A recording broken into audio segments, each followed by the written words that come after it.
What's up, boss?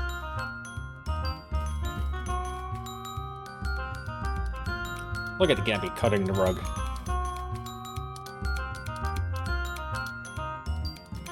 Awesome.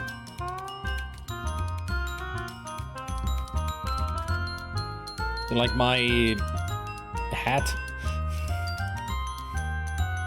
Absolutely.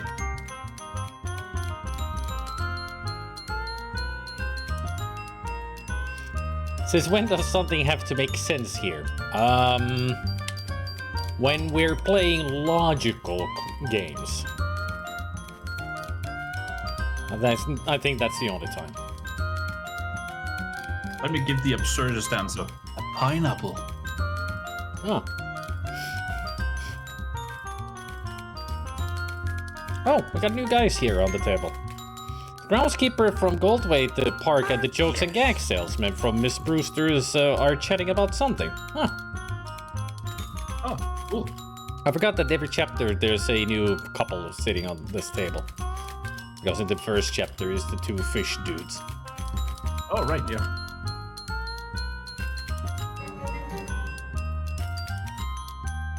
So then when they bend over the waterfall to take a drink, boom! He'll spritz pressurized water right in the face.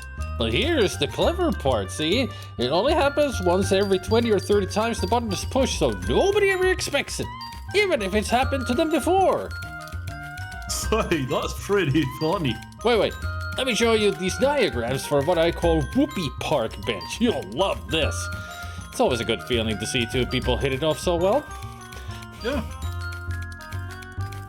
It's like the Marx Brothers in the Going West movie. It's great when two geniuses to get together. But it's Harpo just pressing his horn just going bonk, bonk, bonk, and the Indian chief speaking in Indian, whichever tribe language. Two geniuses get together because they somehow understand each other while nobody understands what the heck they're doing. Of course.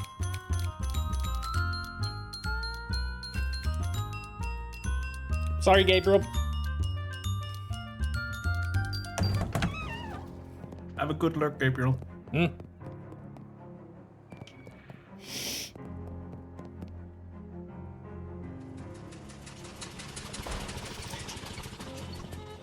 Lethilda always answering, yeah, Lethelda. Lord John keeps using her previous names. Or Bob, or Pando for some reason. Always answering the most burning questions with the correct answer.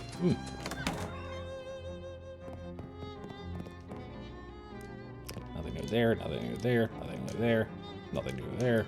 Nope. Nada. Nah. Zip. Always gotta check.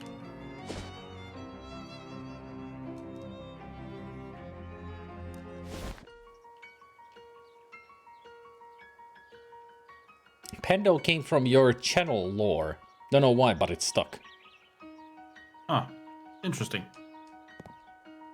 I don't remember having written anything about Pando, but fair enough. Isn't Pando the cat? Oh, it could be. I did set it up to be named Dexter, but that didn't work somehow, apparently. Yeah, it's Pando. Odd. So, where should we go? Junkyard? Crystal store? Museum?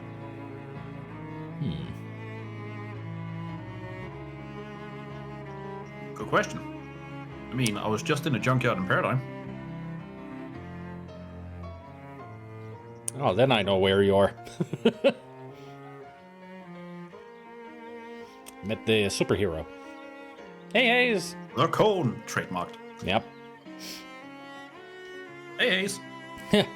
Good luck where we're going. We don't need luck. We need to turn off our brains to survive this. You catch a skittery movement out of the corner of your eye and quickly turn to face. Well, nothing, it turns out. You were ready to face a bunch of spiders or something, but there's something here but shadows. It must have just been some tree branches moving in the wind or something. Oh, no, wait. It's the shadows. The shadows are just literally also spiders, it turns out. Great. Yep. No, Gamera! Bye, Gamera. Yeah, I named my turtle familiar Gamera. I just like that it turned around and just went off. Yeah. Like, nah. I mean, when they get killed, they just leave. It's like, okay, I'm out of here. Good thing my plunger actually does stench damage, because I can hit them for more than 5, because they are heavily guarded against physical damage. As in, every shadow creature that we meet can only take maximum of 5 physical damage at a time. Ooh. So if you do only Also, physical damage, they can only take 5 max with each hit. Also, yes, Ace, that is not a thumbs up. I've made that mistake as well. Yeah, that is Vault Boy totally thumb upping. Yes.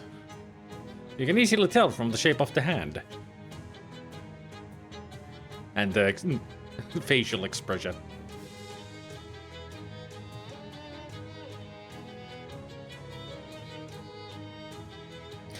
I like it that the free-for-all still says, deal 3 physical damage to everyone.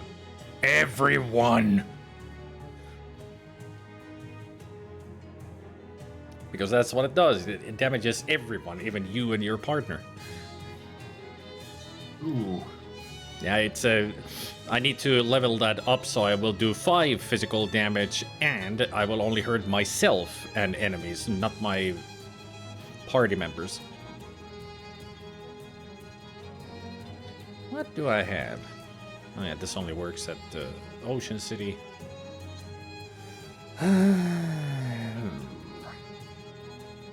Shadowy spider, shadowy spider. They do spooky damage.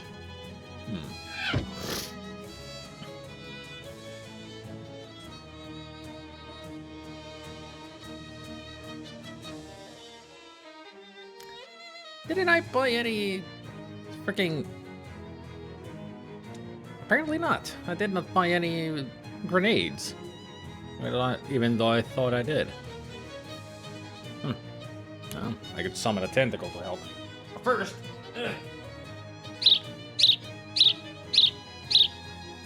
Boy.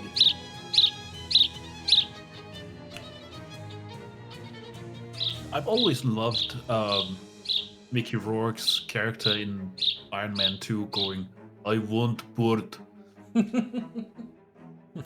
I want bird.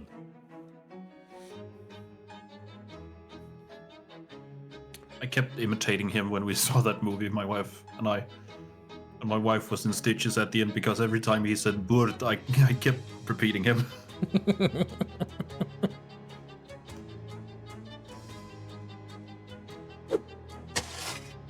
There, I got a helping tentacle.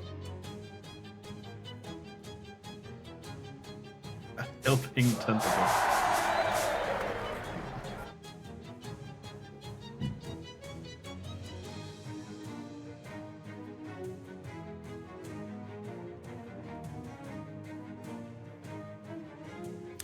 Three of them are attacking Molly.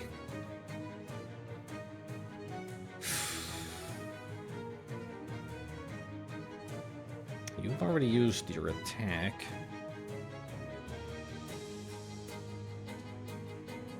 Play ball!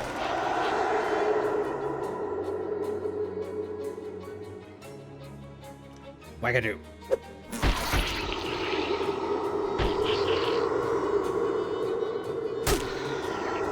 Yeah, she's dead. Almost.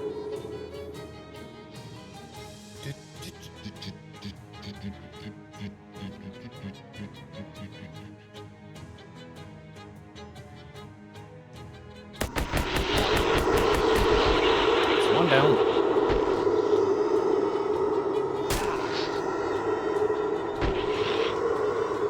And there goes Molly. Shame. Ow. Die.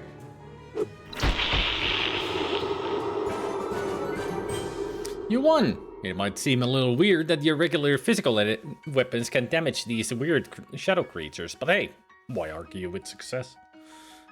True. It is because mine are magical. Ah. Stench damage, you know. Ah, a floating herb. There's a weird shadow pocket or pouch or something. Herb. Cool. Do I close it or do I reach inside?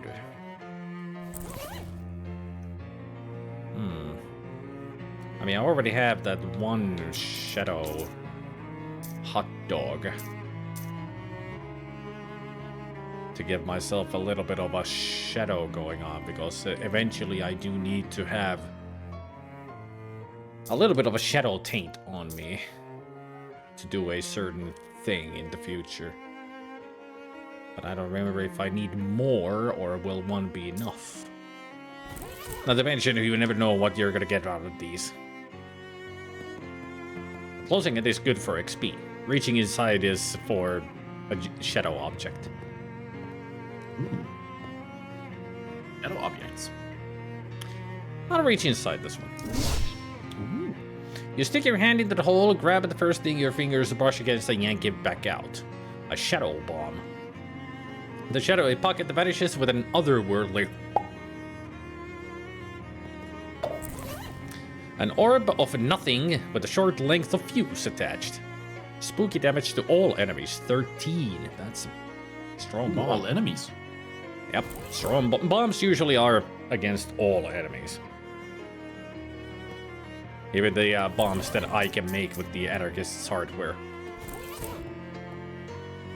It's the unsinkable Molly Buttons. She shoots you a wink. Of course she does, because she uses a gun.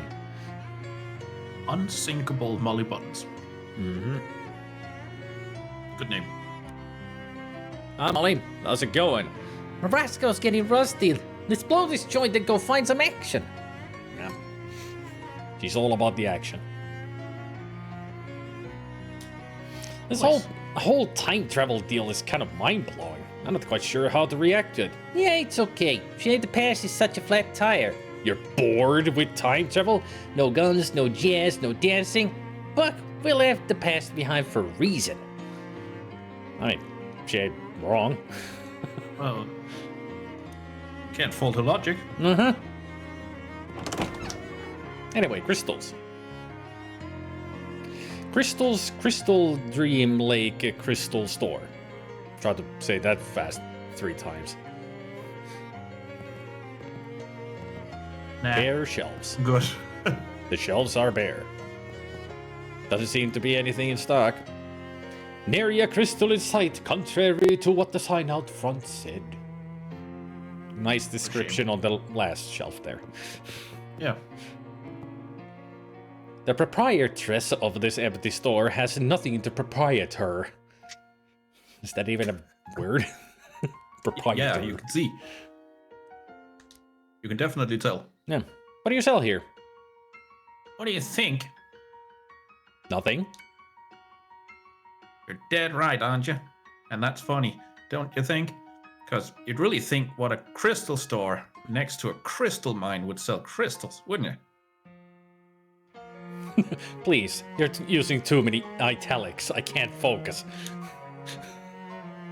Let me tell you a little story about a young man, a young woman, whose name is me. I just love that he said, please, you're using too many italics. I can't focus, and she's just continuing, like, totally ignoring what he said. Like, ooh, I love little stories, or please don't. Ooh, I love little stories. My parents wanted me to go straight into college, so that's what I did. But college girls, they're only thinking about one thing, getting a degree so they can work in a mine. I'm not a regular girl guy. I want to sell the things that come out of the mine. Sure, gases and such. So I dropped out and moved across 13 states to the best crystal mine in the country. But when I arrived, the mine was out of business. And now, so am I, before I even got started. Speaking of time travel, watch that airplane time traveling with some C64 programming, and you know, back in the day, I would have killed for the detachable Commodore keyboard. I think everybody would have. But then again, when you think about the Commodore 64, it was nothing but a keyboard. Because everything was built into the keyboard machine. But still, a detachable keyboard from the Commodore 64.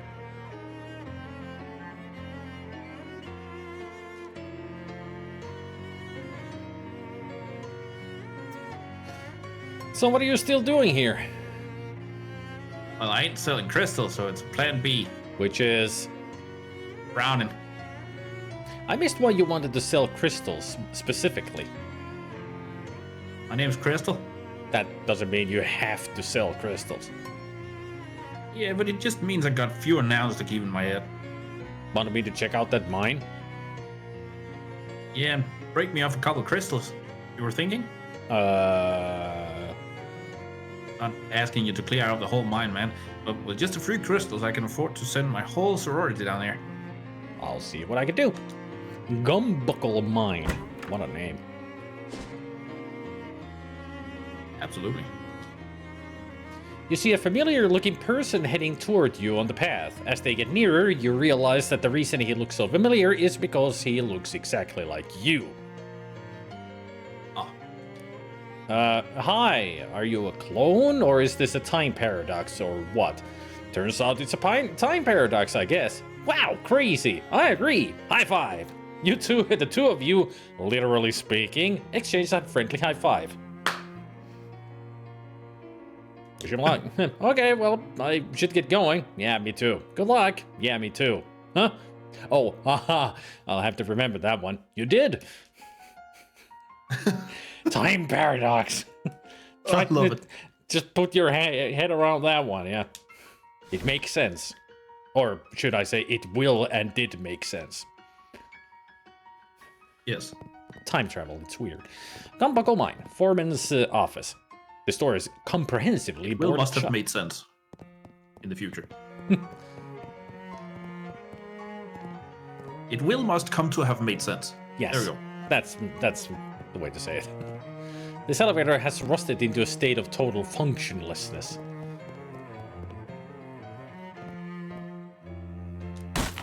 Your crowbar makes short work of the long boards. Ah. I see the problem.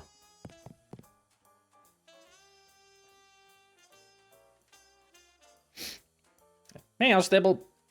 As someone who played Time Splitter's Future Perfect, that did make sense. That's kind of where I get it from. I played that a lot. I got Shadow Beer. Ooh, nice. Darker than the darkest stout and more portentous than the portentousest porter. The coat rack is bare. It looks like wood to me.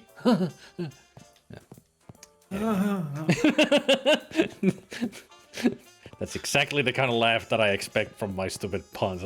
Even I go. Anyway. There's nothing on this desk except a very old pink slip. The reason for termination is listed as shirking of elevator maintenance duties. Oh, that's why it's rusted. They didn't take care of the elevator. Oh. This cabinet is securely locked. This little radio is playing some big bad music. The music kind of reminds me from the Telltale Sam & Max. Yeah. Because that game is filled with big band music.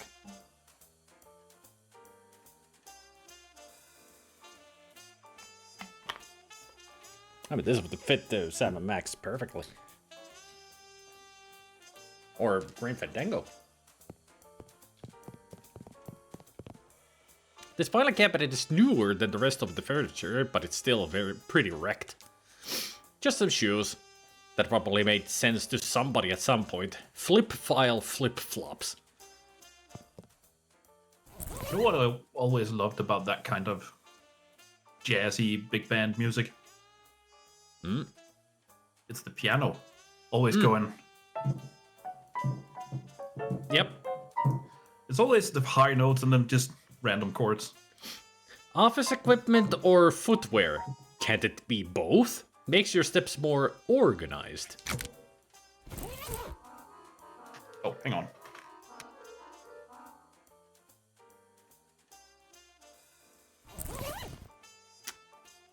I should be reading that makes your steps more organized.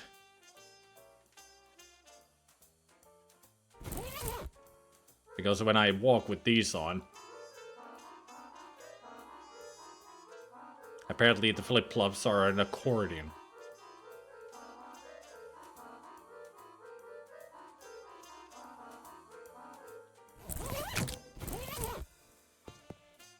Another one of those weird doors. It's a 1906 calendar. An empty bird cage. They must have ran out of canaries. Bird. Bird. There's a jacket hanging on the coat rack, which I guess makes it technically a jacket rack. There's a key in the pocket. Gumbuckle mine cabinet key. And a desk with nothing on or in or under or behind it. A huge disappointment, really. I was like, gotta remember, don't open the cabinet now. Otherwise, I'm gonna... Another one of those weird doors, but sepia toned on this side.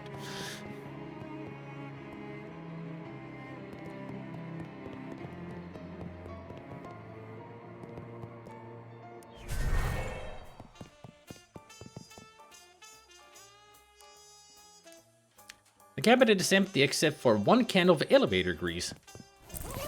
Cool. This can is labeled elevator grease, so don't go thinking you can use it to lubricate a ramp or a staircase or a funicular.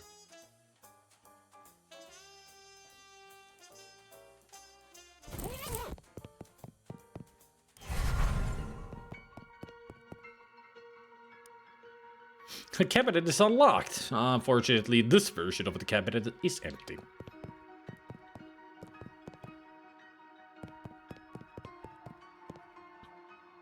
It's an elevator that leads down to the main shaft.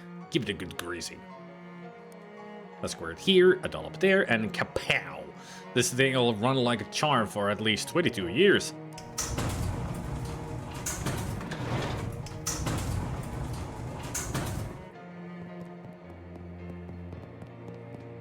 No way are you wandering off into that temporal abyss.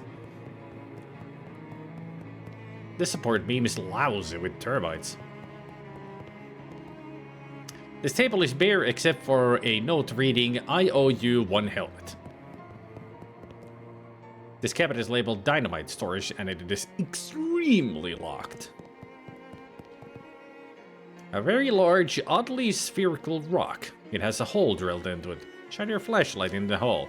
Your flashlight reveals sparkly colored crystals inside. It's a geode.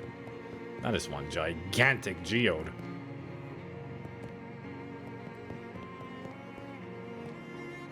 As Wedge would say in Star Wars, look at the size of that thing. It's like the biggest geode I've ever seen.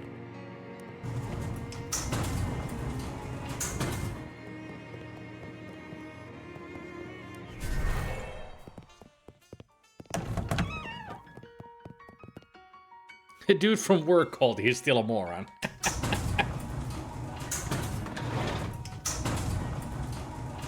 Poor Zelda getting pestered by work. That way is completely blocked off with the fallen debris. There's a big crack in the wall here. A massive cave-in. Actually, I suppose it's technically a mine-in.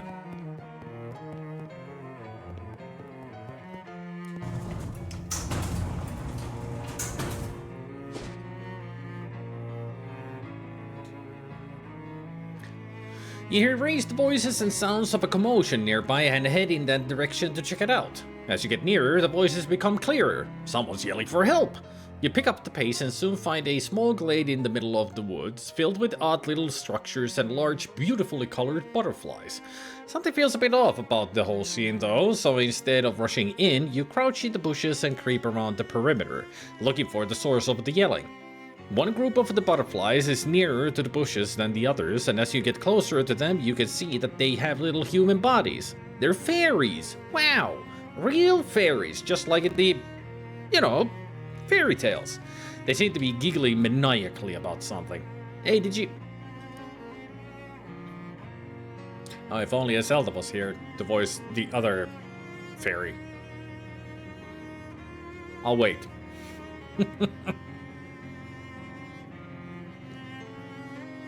I mean, I can either go... Actually, I could voice both of them. For the other one... I could use Helium, like this. And for the other one, I could use Dominion. Good thing to have a voice mod, right?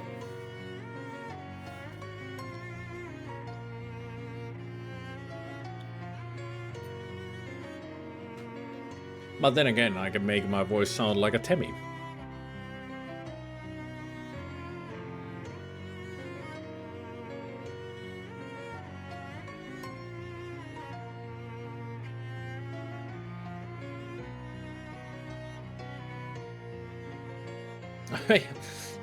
I forgot that about the fairies. It says in the middle. That sounded uncannily like regular-sized human voices. Weird. Are they mimics? Like parrots?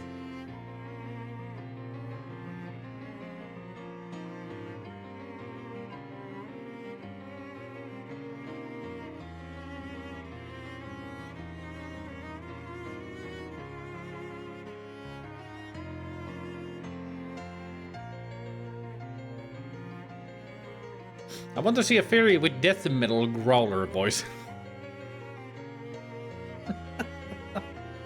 Well, then I would be, for that, I would be using this. This one is called the Titan. And it's a low one.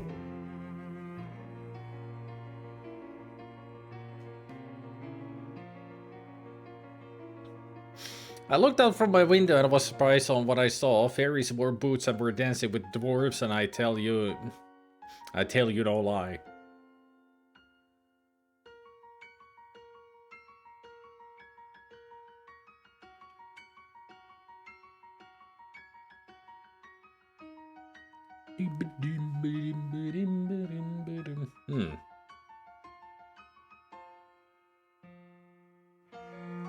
That's Black Sabbath's Fairies Who Wore Boots. Ah, I haven't heard that song. I only heard like the usual 3 songs from Black Sabbath, not their whole discography.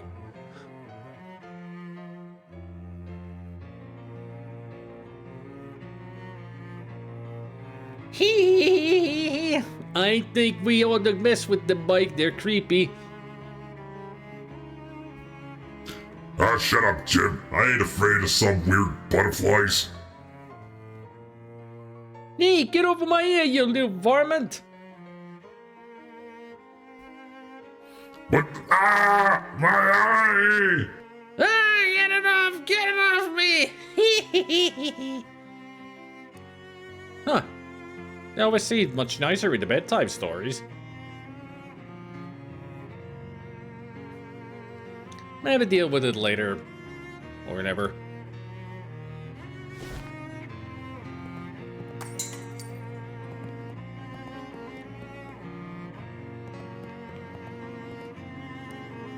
Hello again. What can I do for you?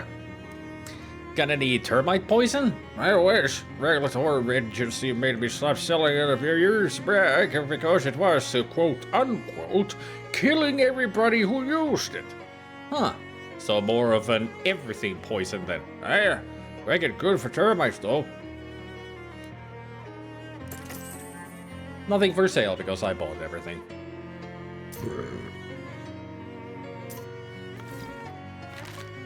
I got 136 XP.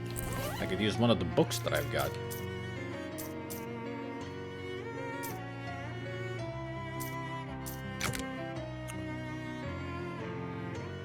And free for all will only deal damage to you and not your allies. You concentrate on the longer poems until their beautiful complex language is echoing in your head like a brawl in a room with the bad acoustics.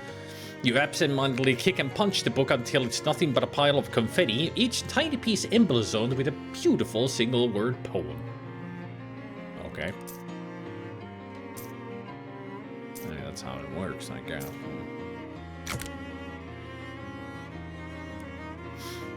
And Pitt the Elder said, "Why under the wig of a wig, my dear?" Huh. Wait. Oh no, that's disgusting. Heard them all. There's still a lot of filth to wade through here.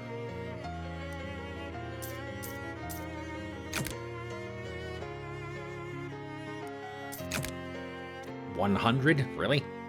Darn. It takes a beep of a lot to make me blush.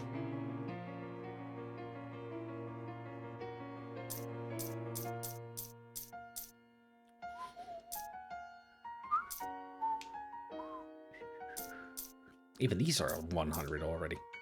Darn. Double material from gathering. That would be nice to get next.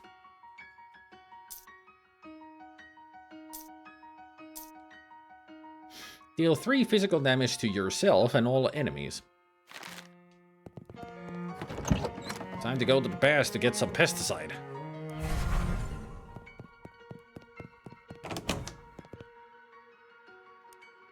What can I do for you? Nothing right now, but...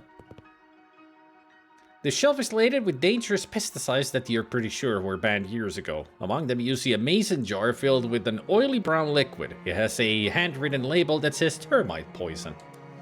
How much for this jar of termite poison? That'll be 22 meat. I'll take it. You buy the pesticides and place it, very carefully, in your sack. Thermoblast termite spray. Right, don't get any of that on your skin, and don't breathe the fumes. And don't pour it down any drains or rivers, or otherwise let it get into the groundwater. And if the jar starts to melt, get it into a fresh jar straight away. Thanks. What is it made of, grog? A spray canister filled with chemicals that the history demonstrated to be just as dangerous to humans as it is to termites. Well, let's go use it on termites instead of anything else.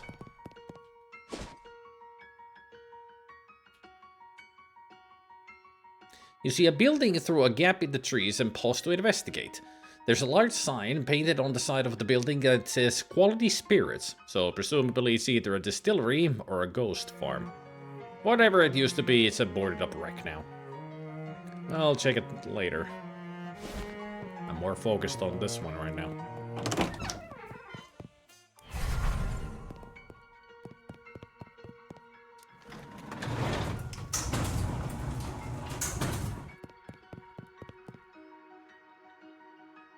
Hose it down with chemicals.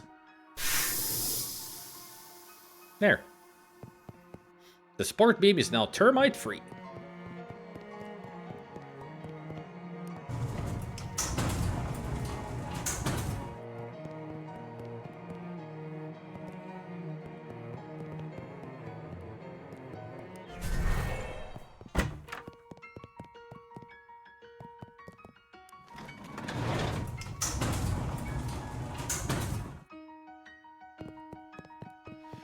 You would think that since we fixed that beam, that the mine would still be running. But apparently it was already abandoned the time we get there. There's one of those fancy mining helmets on this table.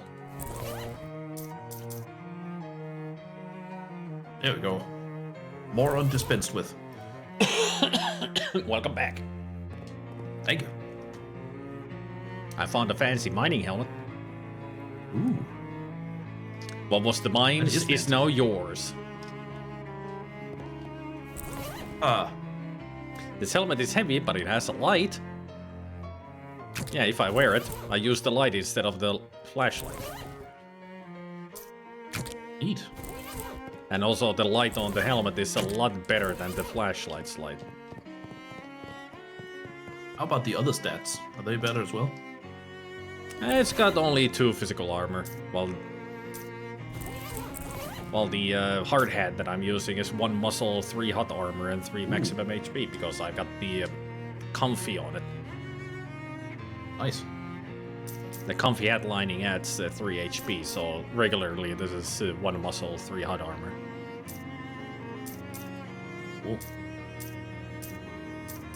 If it, you know, physical armor is not bad, but the +1 to muscle is what I need. Yeah. My main stat. It's a huge, weirdly spherical rock.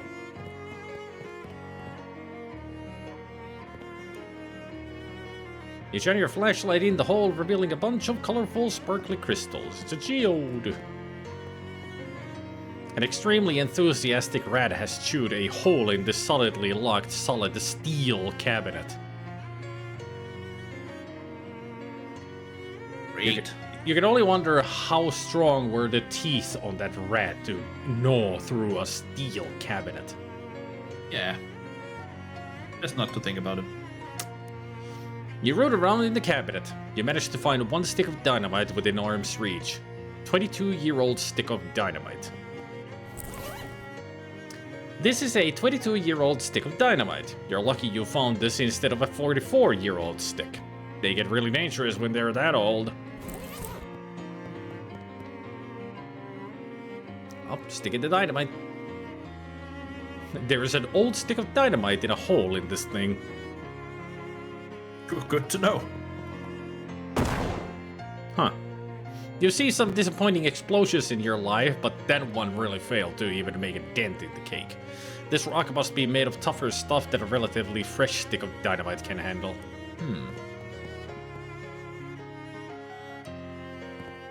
That reminds me.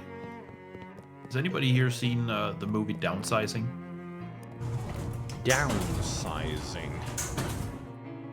It's Matt Damon and a lot of other actors in a sci-fi-ish thing where humanity has progressed to the point where we can shrink people. And that becomes a good thing to do because shrunk people can live on much less dollars a month because they don't need as much food as, you know, regular people. It's a fine little movie in its own, but in the end it has an explosion where they're trying to seal off something, and because everybody's shrunk, it's just a little and it's so underwhelming. It's great. Should have seen that movie then. Never seen it. Yeah. There's It nothing has on some this. great humor and some good moments. There's nothing on this desk except an old Employee of the Month award certificate. Take it. You're the only one who's ever even been here this month, so you definitely deserve this. This award is made out to Herbert Gutchins, but for all anybody knows, that could be your name. Flash it to increase your maximum and current HP by your mysticality. Interesting. So you flash an Employee of the Month and become better at fighting. Yep, you become stronger, tougher. Oh, that's awesome. I'm the Employee of the I Month. love this. Wow. Maybe it's not that you become stronger, but you appear stronger because they become weaker because of your awesome power of Employee of the Month. Must be that. Otherwise, it makes no sense. Whatever do you mean? I don't know.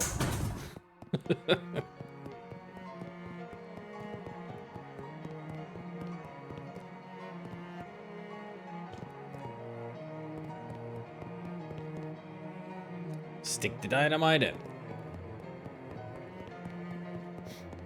I also like it that visually you see the fuse coming out of it. Yeah. I mean, the game did warn us that it's lucky it's not a 44-year-old stick of dynamite. Will be. Oh yes, now it is. I've got a feeling it will be.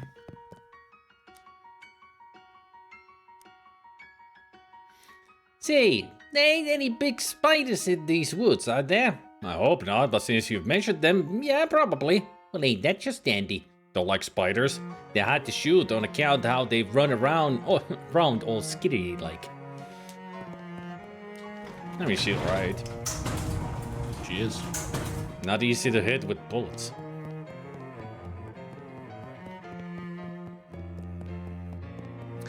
There is an extremely old stick of dynamite in a hole in this thing. It's practically squirting nitroglycerin. Light it! Yeah! Oh boy. Hell yeah! You've blown the geode open, exposing a huge variety of crystals. You just gotta go let the crystal know. Off the side of the dirt road you're walking down, you see a pile of greasy rocks. A voice in your head tells you to squeeze them. The voice is the voice of your history of rocks professor who taught you a greasy rock squeezing technique. Squeeze them. You squeeze the rocks, separating the greasy parts from the rocky parts.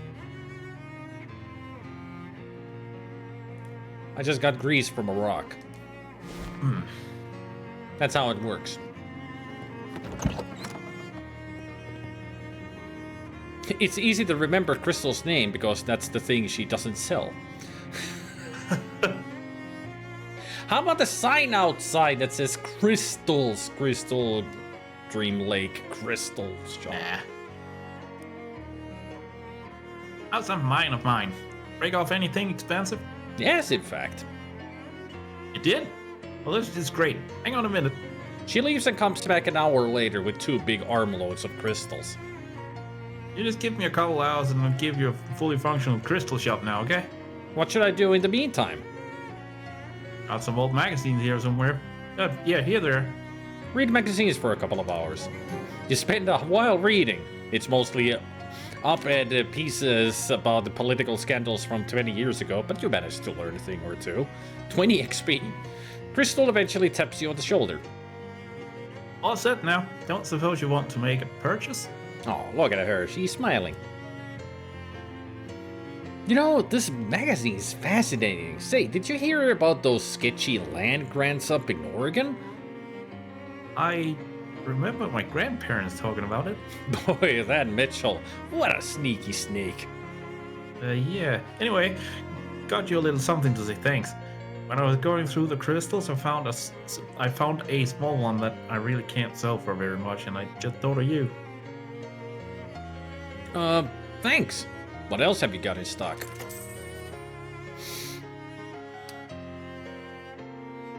Stuff.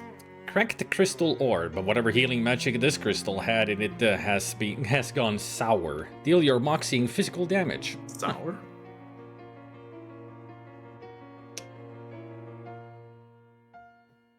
Who knows? Maybe it was candy. That could be. A crystalline red pepper. Yeah, these are food. You don't ever want to feel like you would if you lost it. A crystal sculpture of a purple heart. Any similarity to the military award is purely coincidental. Yeah, I thought so. A fragrant crystalline pickle on a simple silver chain. Elegance incarnate. A skull carved from a piece of gray quartz. By the power of this gray skull, you feel totally fearless. He-Man! A regular snowflake is also a crystal, but this one is much larger. You'd hate to be caught in a crystal gale that blew this thing in. A crystal filled with the empathetic magic. Heal your entire party for your mysticality. So that would be 6 HP for everyone. Damn.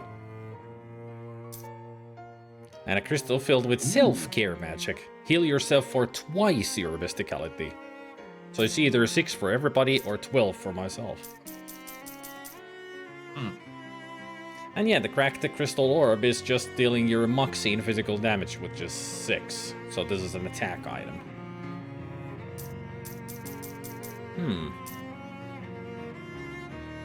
I'll take a couple of golden crystal orbs. Useful healing items.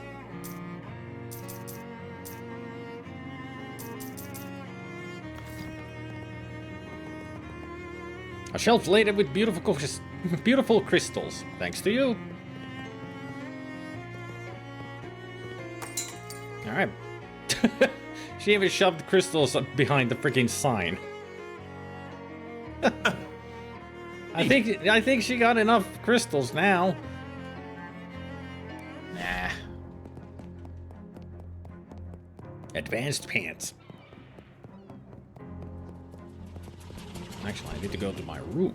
That's where I need to go.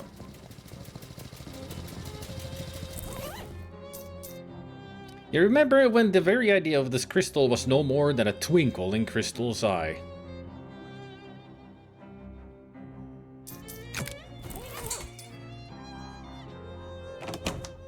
You put the crystal gave you on the shelf. Is that clear? Crystal. The crystal gave you is twinkling away. Rub it. You rub the crystal and your fingers begin to twinkle. Good.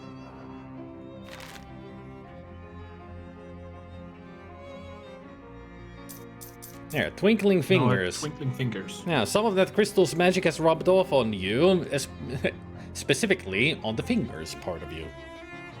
So +3 to magical weapon attacks. So pretty much good for the cheese wizard. Yeah, that's the magic mysticality class in the game. The cheese wizard. That was the first class that I tried. There's a cheese wizard, the pig skinner, and jazz agent. Jazz agent. Mm-hmm. That class was a lot of fun to play.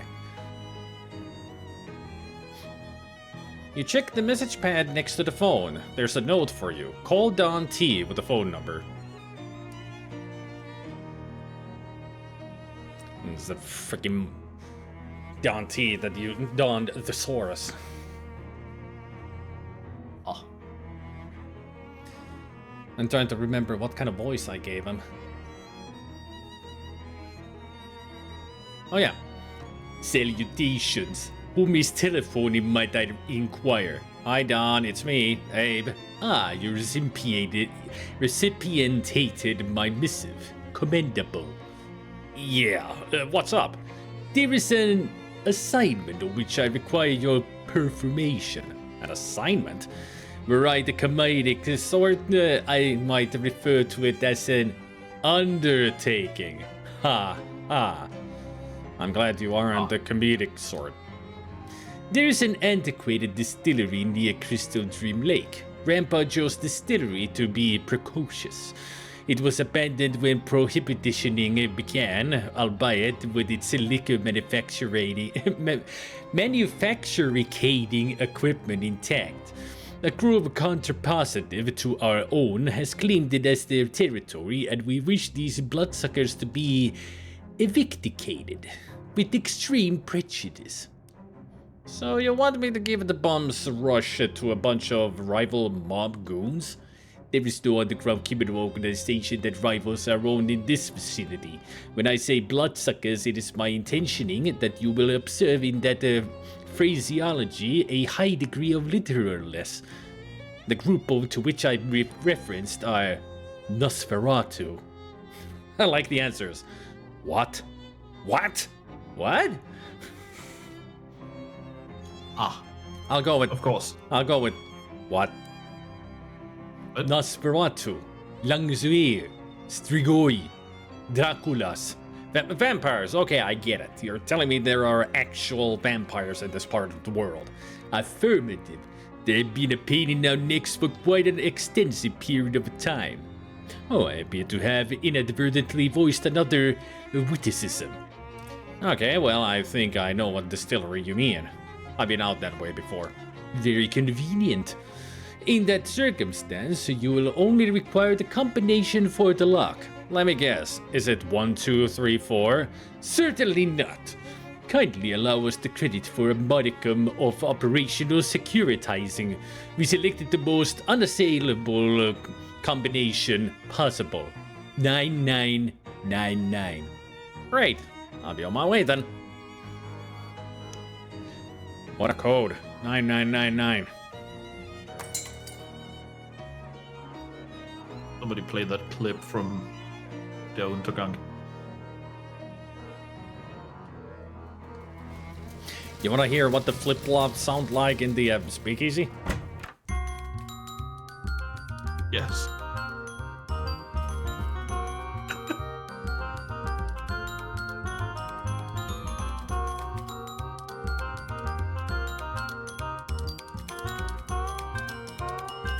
Oh, that's awesome. I love it.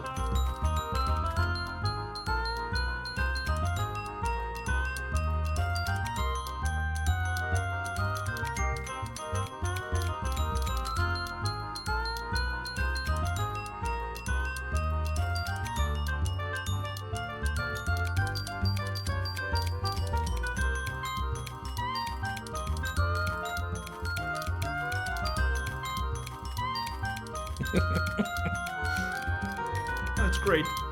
Just wearing different shoes is always the best here. Always new instrument playing.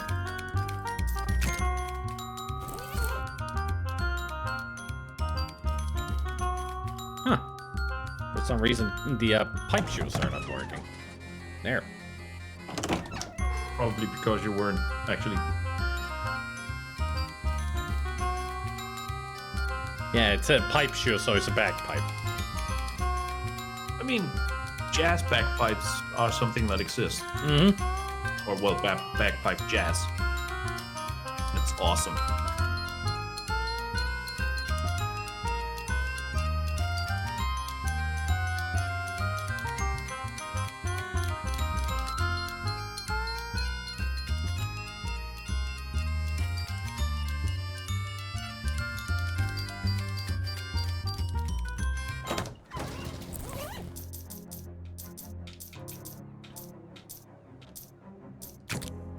I can only imagine how many times people have tried to chase the soundtracks, because the Speakeasy soundtrack is not easy to find, but there being so many instruments, I can wonder how many people have tried to record all of this to make a comprehensible lineage of all your shoes being in the music as well. Yeah. I would imagine that the whole video, if somebody actually managed to do that, the whole song would be over 15 minutes long, because there's so many shoes in the game that the Speakeasy music is 1 minute long before it loops. Ah. So yeah. How many shoes do I already have?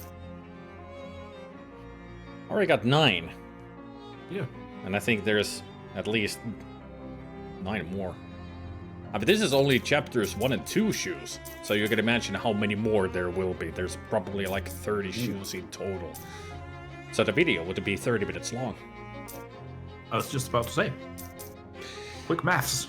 Plus, if you want all the different versions of the Speakeasy as well, then there's the Hobo Camp, then there's the SIT, the Fraternity Pad, then on the last chapter there's the... I can't remember what that place is called, and also there's that one lounge, so there's like 5 different versions of the Speakeasy music. And add all the instruments to that as well, it's like, so many hours of music. Which I would listen immediately if somebody did that. That's 2.5 hours. I mean, this music. Speaking of, ads in not that long. I don't remember if the Fish joint had the Speakeasy type of music. I think each chapter has their own place that plays this music in some ways, except for chapter 5, which is the swamp. I think that's the only place that doesn't have the Speakeasy music in some way. Oh, by the way, when you play as the jazz agent, the cool thing is that when you... Oh, one of the tin lizards flags you down. You wanna do the voice? Oh, I can't remember the voice for the tin The raspy, very, they right. smoke a lot. Hey, boss. Ah, my trusted lieutenant, Daisy Zink? Close enough. What's up? Nothing in particular. Just happened to see you and thought I'd say hey. Go get him. Great job. Keep it up. That sort of thing. Gosh. Literally have zero idea what it is you're doing, though. Well, me either, but it hasn't stopped me. You're an inspiration to us all. Thanks. That was 5 XP. But yeah, being being the cool agent of jazz. This is the version pretty much that plays when you go into battle. Of the speakeasy music, and add also OB's oboe to it. And then you got the jazz agent music. And the other cool thing about when you go into battles, because you are a jazz player, whatever instrument you play adds that instrument to the music. So when you use your special skills, it adds that instrument into the music. That's why playing the jazz agent then. Yeah, jazz agent is so funky to play. Go into the grub wagon. I want to hear the piano play in there.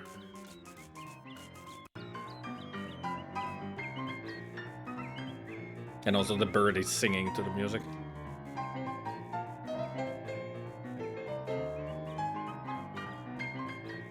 Yeah, the bass line he's playing is a boogie style bass line. That's not easy.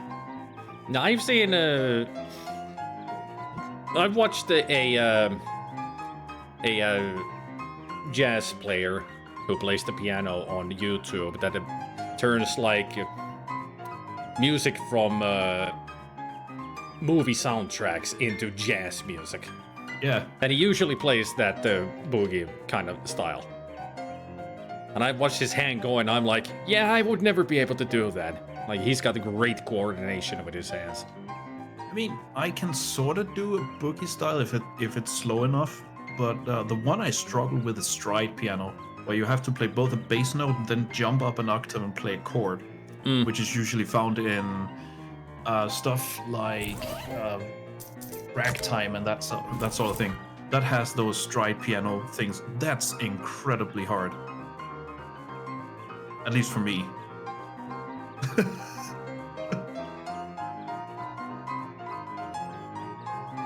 Had to add something to that. You know what? It needs a good rhythm. Yeah, it does.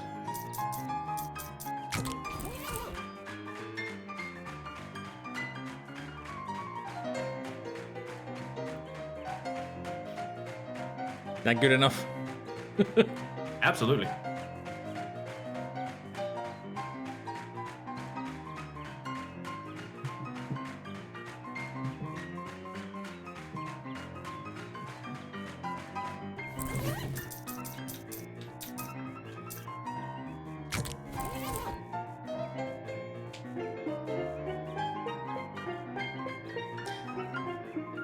Steel-toed boots are steel drums. Cool. Hang on.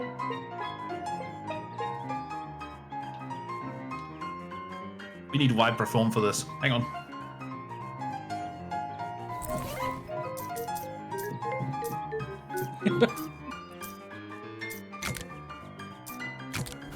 Jazz always got vibraphone.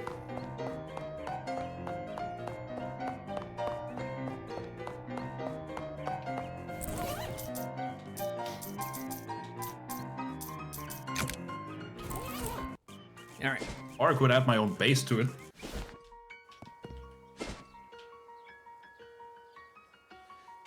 Shall we check out some vampires? Yes. Let's. Your meandering in a hike takes you near the lake, which may not have been reflected in the map display, but you'll just have to suspend your disbelief on that one. Molly picks up a flat stone and skims it expertly across the water. Nice one. Thanks. Hey, Buck, how big a rock do you think you can chuck? Ha! You seen these muscles? I bet there isn't a rock here I couldn't chuck. You pick up a softball-sized stone and hurl it into the lake with a loud plunk. A second similar plunk follows immediately after. You turn and look at Molly, who is already looking for something bigger. Hey, not bad. I may look like a girly girl, but my tummy's got a kick like a mule. Gotta keep the rust off of these pistons, you know? Is Tommy your boyfriend? That sounds kind of. My girlfriend's name is Nancy. Tommy short for M1921 Thompson submachine gun. Oh, right. Yeah, I knew that. She heaves another large rock into the lake and an impromptu competition ensues. You win, but not by very much. Molly's muscle increases by 1. Yeah, boy. Yeah, she is a tummy girl, yeah.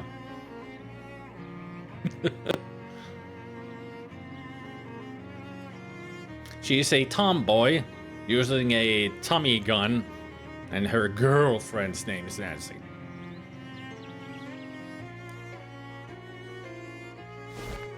Hey, Specky. Hey, Specky. Tell me, Zelda. Do you think that that person is a vampire? Nah. Or maybe they got giant asparagus stuck to their teeth. It's Jim Carrey doing cosplay. Ah. You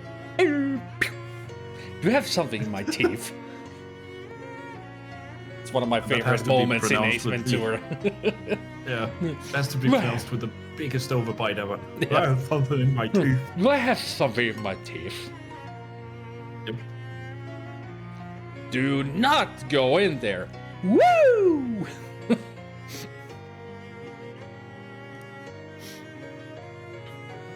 How you holding up, Molly? Why, peachy buck?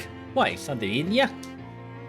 Let me know if you see any fairies. I could use some extra ammo. Jeez, I basically never know what you're saying. None of that was slang. Fairies keep spare bullets in their nests. My granny used to tell me stories. We just met some fairies. Huh. We know where their hideout is. Or nest.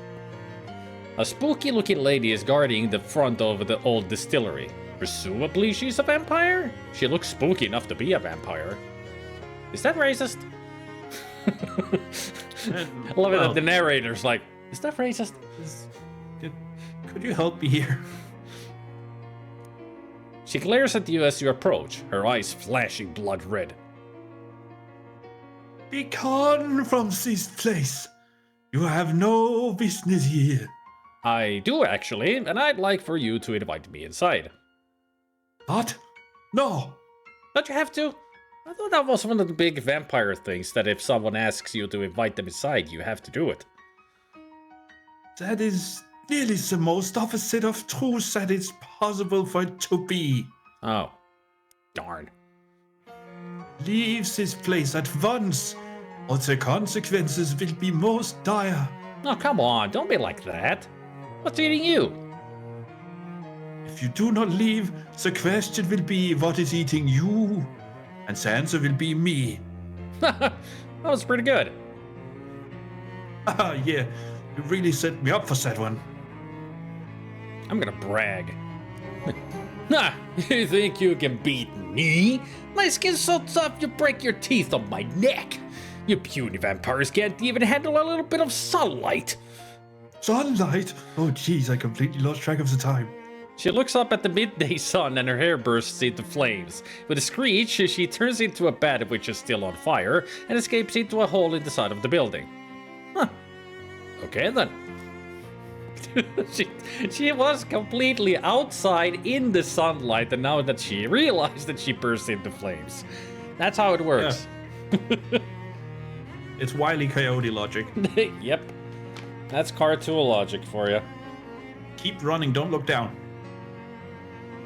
Yeah, once you look down, you're going down.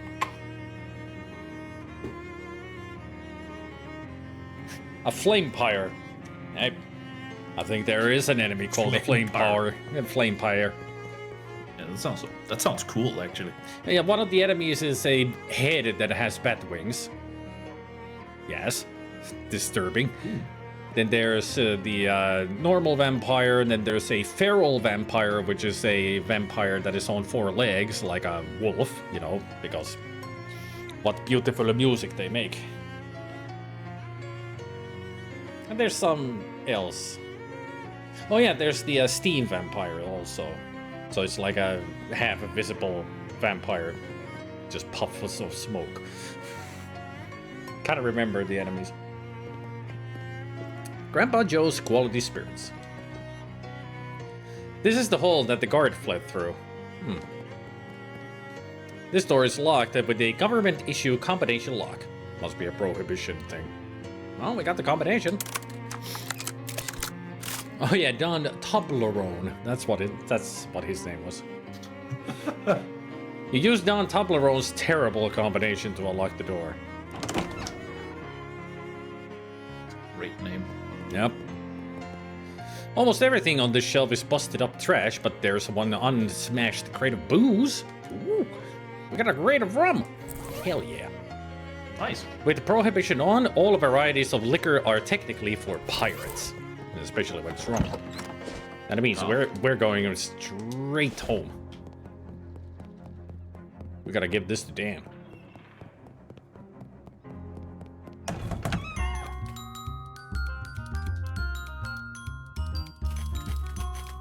Hey, retro gaming music. Hey, RGM.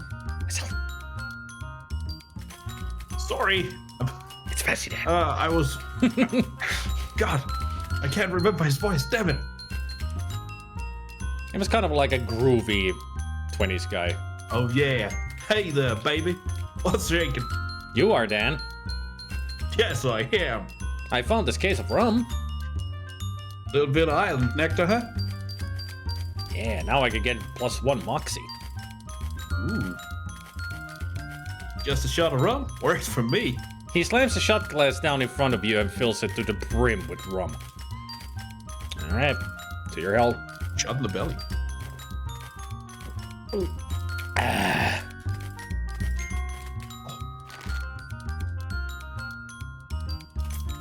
Shot in the belly. Your gullet is being warmed by some rum. Yeah, now I got Moxie 7.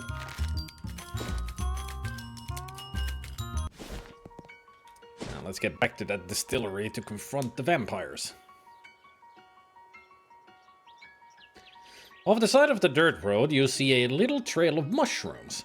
You follow it for a while and find that it leads to a cave whose mouth has been choked by mushrooms. Those things are bad for you. Oh. Because they live. They're mushroom monsters. You'll see. Rumoids. Oh no. Mycelian creatures. I guess this is where Grandpa Joe kept all of his broken glass. The booze that used to be stored here is now in booze heaven. A laboratory workbench. What can we make? Triple distilled lipids, nuclear tincture, anabolic agonist, self-boiling solution, vibrating solution. Yeah, that's the vibrating solution one. Yeah, that's the sound of it. Gotta make an anabolic agonist. So I got +1 muscle and 3 melee weapon attack. You put the grid in a beaker and pour random chemicals in until it looks like something that it would be safe to drink. As long as it looks safe. If you drink this, it will make all of your hormones and enzymes angry. I'll drink it. Let's see, what did I have already? Ah, sludged up. You're feeling pretty agitated from that sludge, which means it either had some residual caffeine in it, or something so dangerous and toxic that your body's running a constant low-grade panic attack. Oh, did you read the shot in the belly, by the way? Yep. Gullet is being warmed up by some rum. Ah, nice. Heavy is the hand. You have surveyed your kingdom and decided which parts of it need to be hit really hard with a throw wrench. That's because I got the throne from the Tin Lizzie boss. Tricked her out of it. And now it's in my room. I can sit on it. I also like that's a really good reference to Game of Thrones because it's the, you know, the chair with the swords, but here it's the Iron Throne. Yeah, here it's wrenches. Nice. It used to be a still, and it still is. Get it? Because it's still. No, I don't get it. See, there's a steam vampire. The steaming head. Oh, and a Makuli.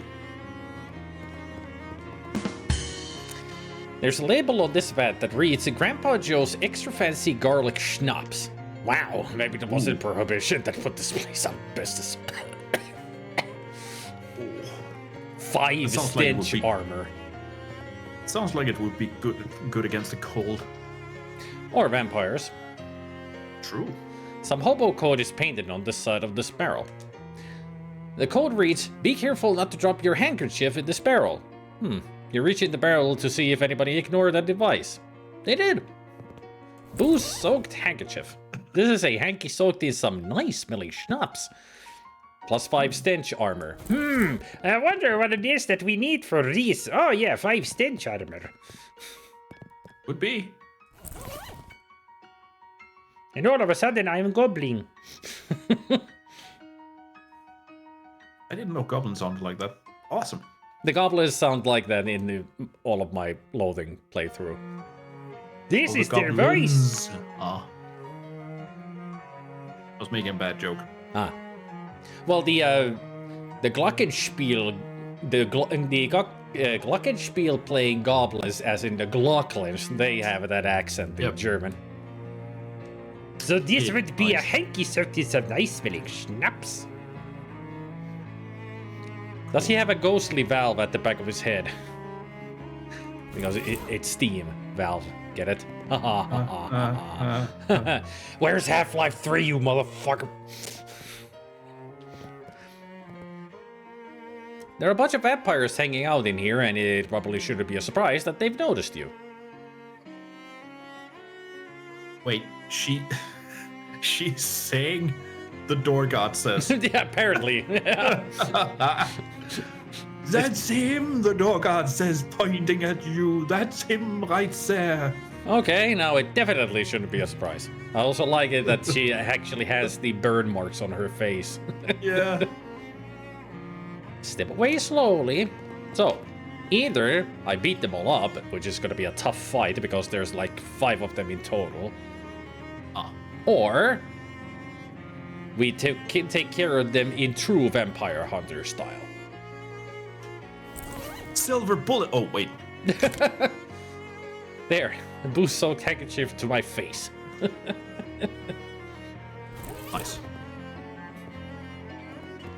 And then garlic all over the place. Yep. You crank open the valve and dump about 12 gallons of pure distilled garlic juice on the floor. Wow! Even with stench protection, it's a nasal experience you won't soon forget. The vampires completely flip their collective shinola.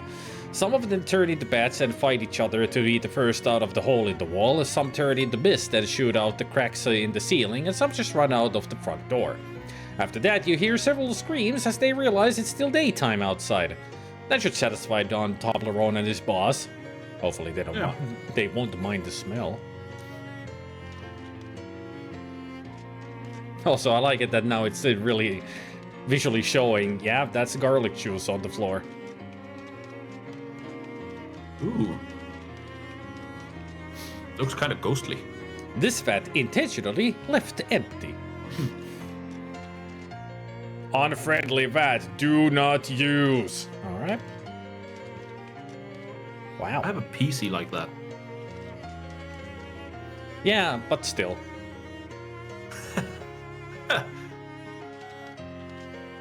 This drum is almost certainly empty. The drum emits a hollow, sober clang. It's sober clang. That was a nice sound, though. Mm-hmm. Good sound. This table is strewn with the miscellaneous vampire stuff. You grab everything that looks useful. Boots, bloodel, and cosmetic wine. I love it when games have good sound design, like you mentioned Gary's mod earlier.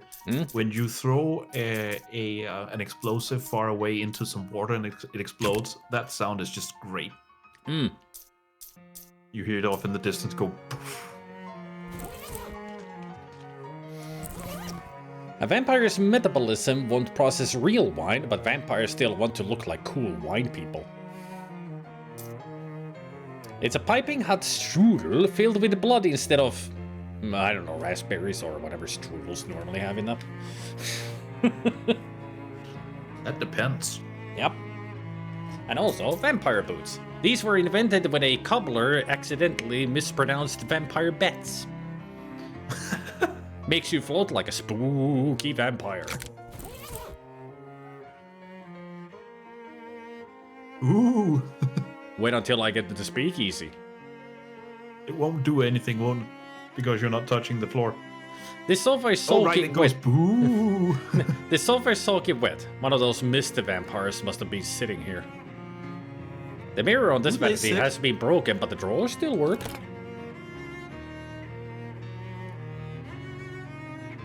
Baconstone earrings and inside-out ring of weakness. How is a ring inside out? If it's insides or outsides, I guess.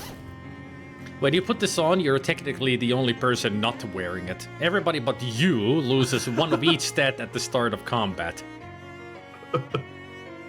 So I'm protected from its curse while everybody else gets affected by it. Because Gotcha. you're the one not wearing it. Yep. Delicately Great. cut stones on delicately twisted hooks. Pure elegance for the ear who knows what it wants and knows how to get it. Plus 30% to item drops. Nice. It's not a bad one. No. Do I actually wear them? Darn it, doesn't show. Would it be fun if they actually appear on my ear? That would be awesome.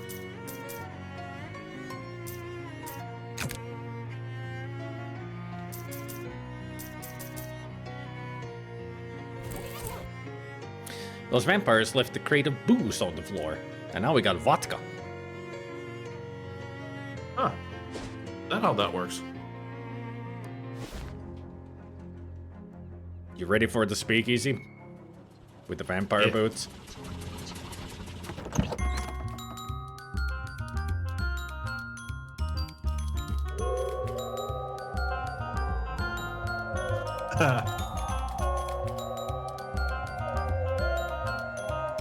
I love that somewhere, someone in charge of this whole speakeasy theme is just going ham on a theremin. Mm-hmm. That's just great. Yep. That's Ryan Ike for you. I have to knows sell how- my theremin. Haven't touched it in years. Hi, Dan. Right back at you, baby. What's new? I found this case of vodka. Gotta be careful with this stuff. Might end up drinking you. Ah, it's one muscle. Ooh. Gotta keep that in mind. Nothing ventured, nothing gained. We gotta find mixers so we can get better drinks. Once you find mixers, you, like it says, it's a mixer, so you get the first boozes effect plus the mixers. Ooh, So nice. it can be later. It can be like one muscle and like 10% of item drop Cool. and such. So yeah. So now we can go to, let's go to the mushroom cave, because why not? Yeah. Just check it out at least to show you what it's like.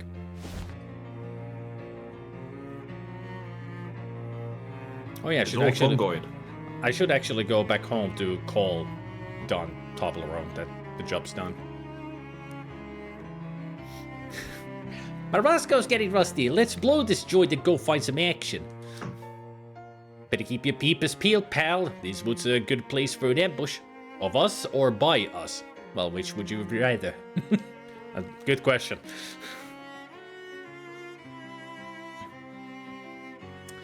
Sorry about this... the low sound before. I forgot about having turned my piano on.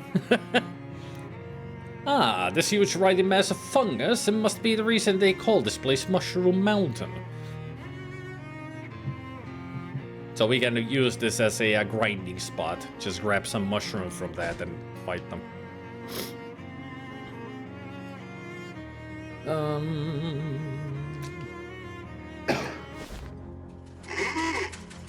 Well, excuse me. Ah, Alright, you can die when you do that, right? Yep. Still funny. Gotta be careful of the cars. And there's the I think you throne. can do that in Leisure Suit Larry as well. Yep. If you walk on the road, even though it doesn't show any cars, immediately you'll be run over.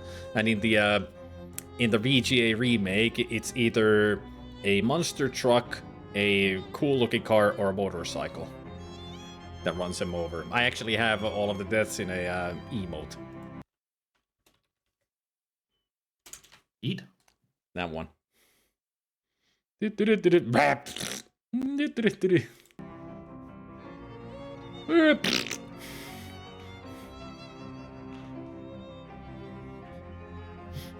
So it's a sports car, a monster truck, or a pickup truck, and a motorcycle.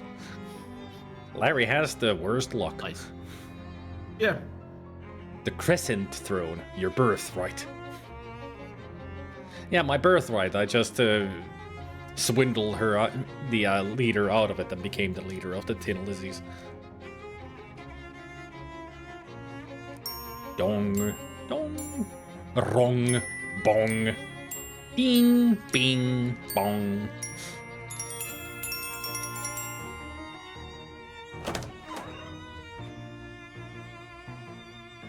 Just took a credit card. Never had one, but now I do. Never had a credit card before? Huh. Wait, whose credit card did you take?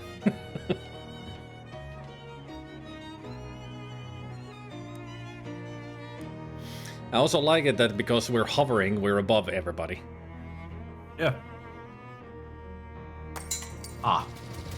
But you have one. And to, just to reference Friends for a moment, is it a Vasa or a Mooster card?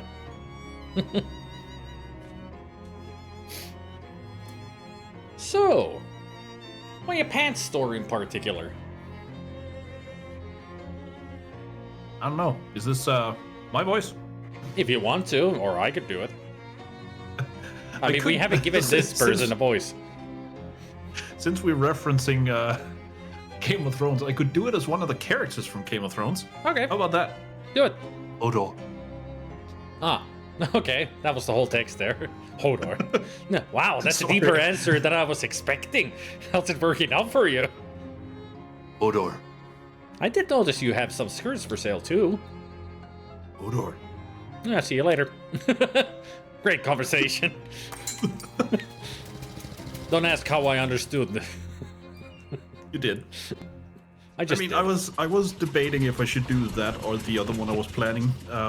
I was going with the other one just because it's more easily accessible. But now that we're referencing Game of Thrones, anyways, the other one would have been I Am Groot, Ah, just because.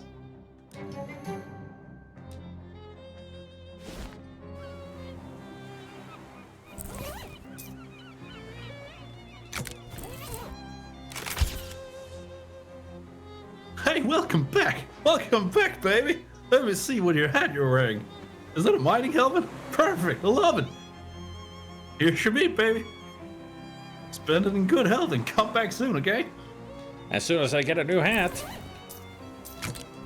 Gotta There. take some pictures. A ship's hat, a foldable hard hat, and a mining helmet.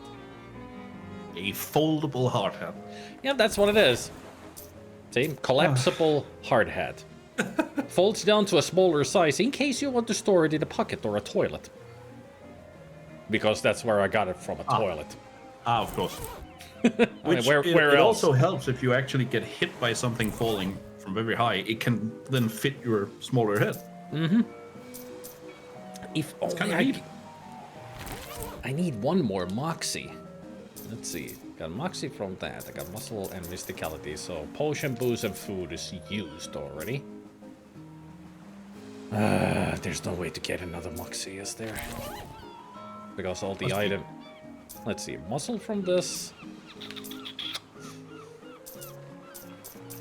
Yeah, these don't give anything to me. Those are items I use in...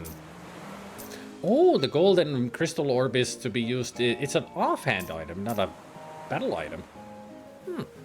Ooh, I'll still wear it. Because I can use it in combat. So I can sell the other two that I bought. Useless. Let's see. So I'm Now you got Nah, got one mysticality there. And those are the Moxie Moxie. items. Yeah, but if I use any of these, I lose one mysticality. Yeah, but it's just momentary, right? I mean, it's either I mean, the Bacon Stone pendant is giving the mysticality, so I would be switching in the Moxie mysticality for the Moxie. Yeah, but do you need the mysticality at the moment? Yes, I need to have 7 for each, so I can win the next alright. game.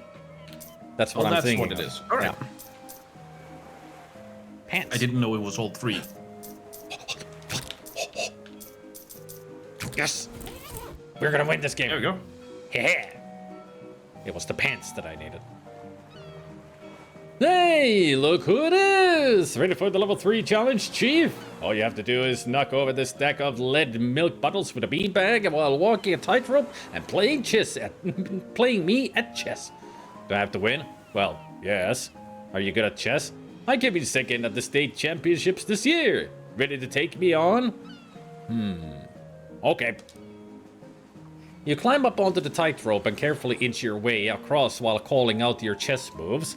Fortunately, the height gives you a good view of the board. As you reach the end, you hurl the beanbag full force at the stack of milk bottles. Knight to e7! Clatter! Checkmate! Well, I'll be damned! I'll admit it, kid. You snookered me pretty good. Here's a prize. Sticky hand on a stick. Hooray! That's great. This is a carved wooden hand on a short chain. The hand is covered in tar. Perhaps someday someone will come up with a slightly less terrible way to execute on this idea. Yeah. I mean, that could be used as an offhand weapon as well. I mean, it's an accessory. But it could be used in like... That wasn't meant as a pun, as in offhand. But still, it worked out.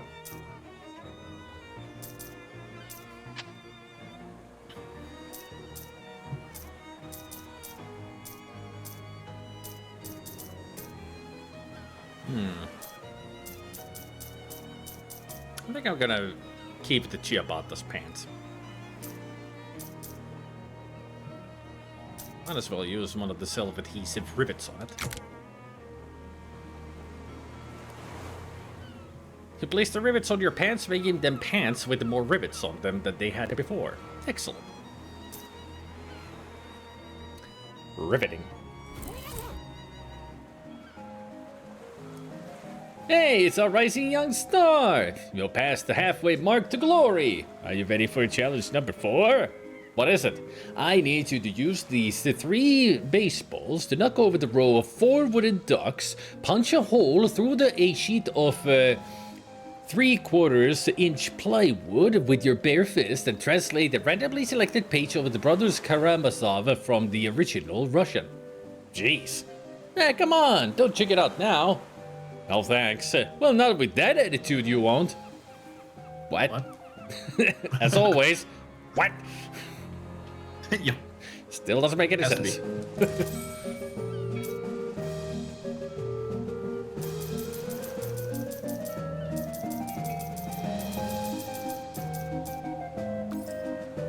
Oop, that's the one I got equipped. Alright, let's see. A gauze turban. A good hat to wear if you're planning on sustaining a scalp injury. I'll take it. A coach once won the Nobel Prize in football for his discovery that a copy of this book for each player was cheaper than hiring a team doctor. And do-it-yourself sports medicine. Yeah. Sure, I'll take it. There. Now I'll look great. I should go to the fortune teller and tell their fortune while we're in this. Yes. A gauze turban. This is still. That's a great Still picture. fun.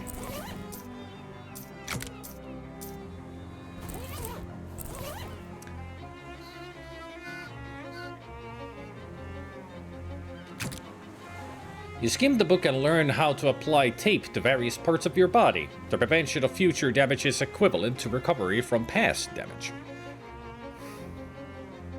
Does it really work? That's good to know.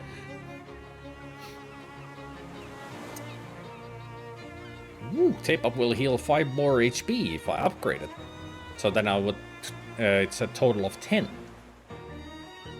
Oh, nice. I'll take it.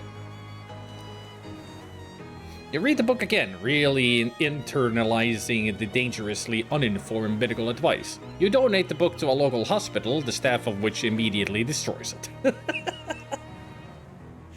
Ah. Of course they destroy it. I mean, why wouldn't they?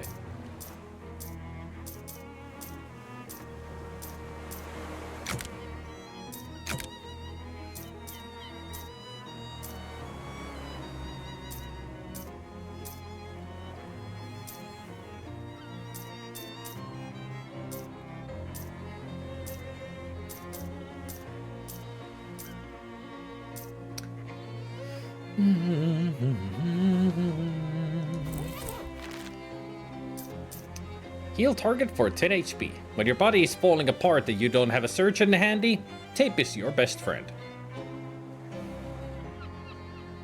I guess that's how it works. I also still like it. It's no house. Because it got sucked into nothingness. Oh, right. Poor Zimmer. The paperclip salesman from earlier does another double take when he sees you. Are you a dog of his, Jack? Not flipping loose, I hope? He again offers to sell you a paperclip. Sorry, pass. I don't need a paperclip today. You're passing, all right. On the offer of a lifetime. But that's all right. That's all right. I got a good feeling that the next time you see me, I'll be in the antique store next door. Probably, yeah.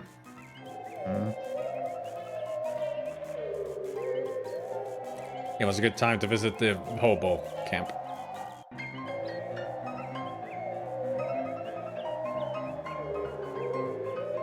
Now this is how you make music. Yeah.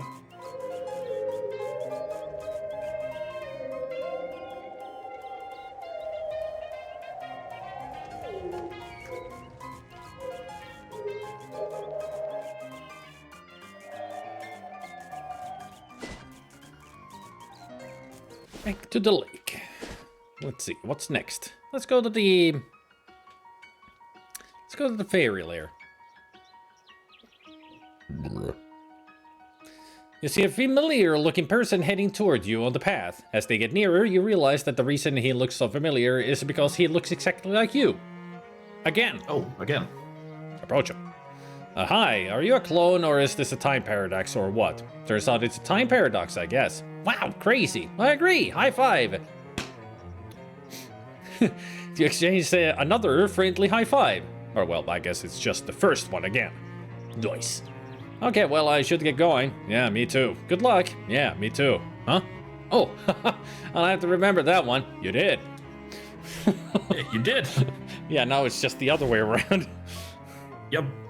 Ah, look at that. Another of these orbs. Should I reach inside or close it? Good question. I mean, I already got the beer and the hot dog. I'll close this one. It's 10 XP. You place the jaws of the pliers around the little hole and wrench them closed. Or ply them closed, I guess. This mess of twigs and sap is a fairy nest. You fumble blindly in the nest and find a knife. You pull the knife out of your hand, flesh, and stick it in your pocket. Ah. You're like, Yes. Ah, there it is. Oh. And then you put it in your pocket. Ow! Shit!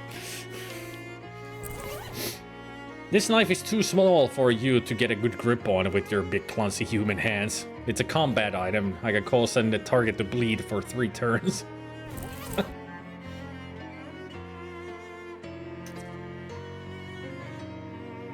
Yeah. Papa picture. It's with 2 S's. Oh, right. That's the one I always forget. Yeah, everybody forgets it's 2 S's in the picture. Papa Pichu. There you go.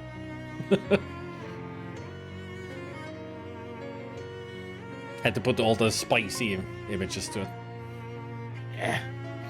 Huh. There are a lot of fairies guarding that nest. Must be something good inside. The fairies put up their tiny dukes as you approach. I don't know if I should call it menacing or cute. Both. Huh. Fight 'em. So we got a fairy. While you fight, I'll go get Yep. some more water. Okay.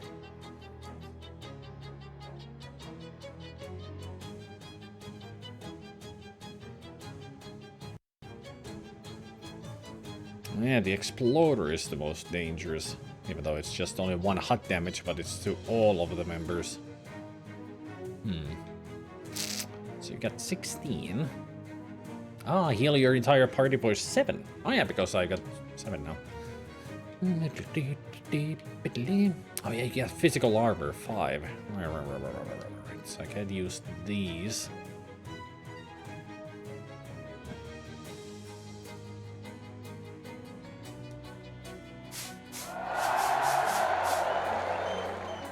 Rah, rah, rah, rah, rah, rah, rah, rah, rah, rah.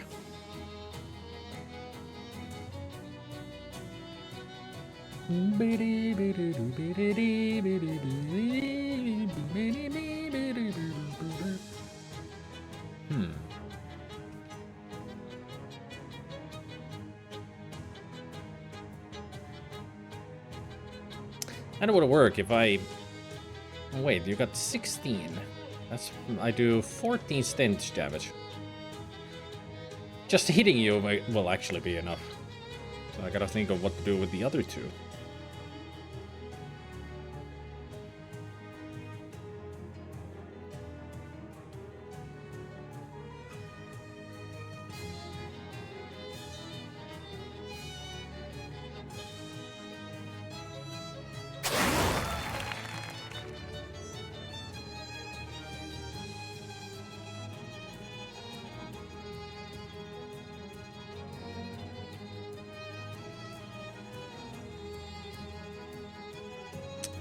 I really need to go buy myself attack items.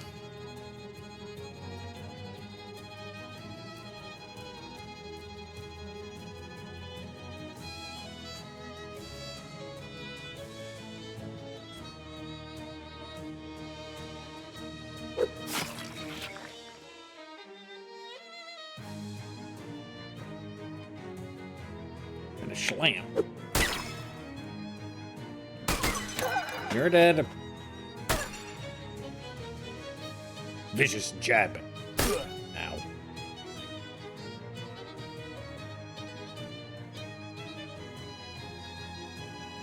There we go. Fairy Pine Needler, a Fairy Exploder, and the one that I took down was a Twig Thumper. Twig Thumper. Oh, Yep. nice. It uses a twig as a club. There goes the Exploder.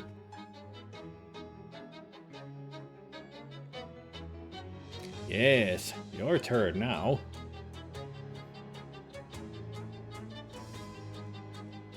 Play ball!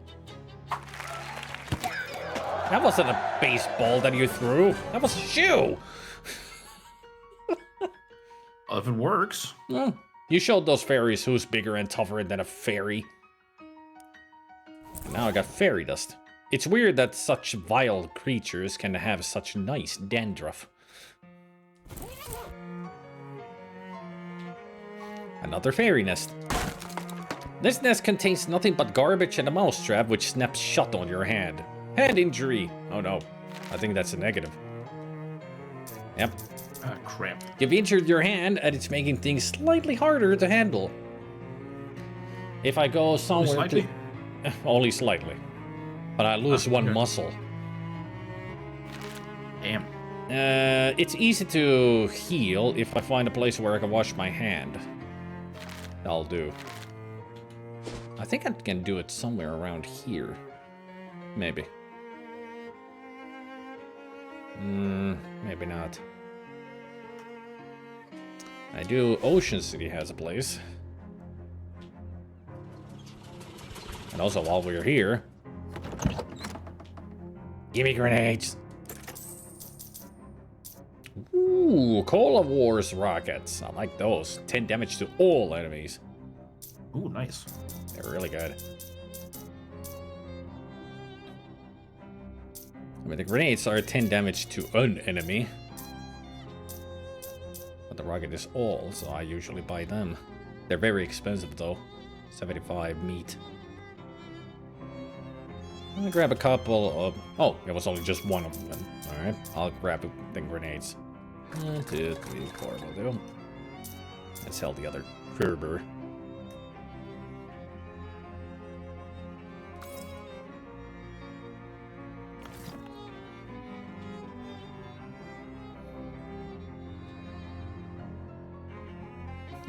There's a lot of ordnance for a civilian shelf. You'd think there'd be a law against this kind of thing. Just a shelf full of rockets. It's got the same polycarps. What did the tin lizards flags you down? Another one. Hey, boss. Ah, my trusted Lieutenant Patty Aluminum? Close enough. What's up? Nothing in particular. Just happened to see you and thought I'd say hi. Go get him. Great job. Keep it up. That sort of thing. Gosh. I literally have zero idea what it is you're doing, though. Well, me neither, but it hasn't stopped me. You're an inspiration to us all. Thanks. Anybody else get the feeling of deja vu? Nah. Excuse me, father. I still love this. This is the cathedral's font, or more properly, typeface. Splash some water on your face. The bells are playing. Yep, Mary Mary had a little lamb. lamb. Yep. Ah, that's better. You lose an effect. Hand injury. Now let's get some more holy water. I recently wanted to redo the lyrics to that to a Zelda had a little cat and everywhere Zelda went.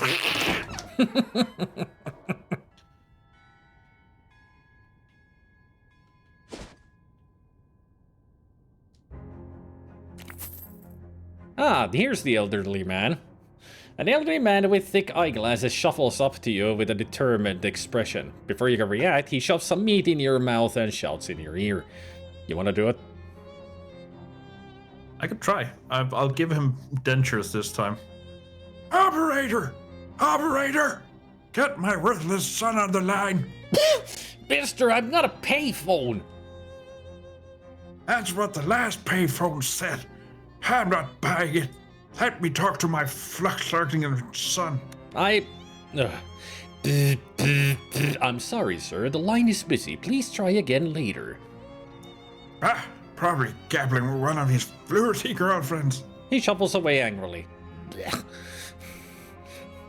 least you get meat. Yeah, 5 meat, oh. but still. Got meat. Yeah. It's for free, so... It's a long pier, but you don't have to take an even longer walk off of it. Oh, at least. A pink eye. I don't think it's a good idea that I caught a pink eye. No. Yeah, you caught a pink eye. No, not yay. You managed to reel something in. Fish liver oil. Ooh, omega-3. Oh, neat. Liverwurst Slim Jim. Oh yeah! Snap it to a little Slim Jim. Freaking liverwurst. Ugh. How about the cream of the crop, brother? Ah, nasty goose. It's gonna be Macho Man hour. Yep. Oh yeah! Ah, a message from distant shores. Cryptic message in a bottle. That's a rare item. Nice. A saddleback viceroy.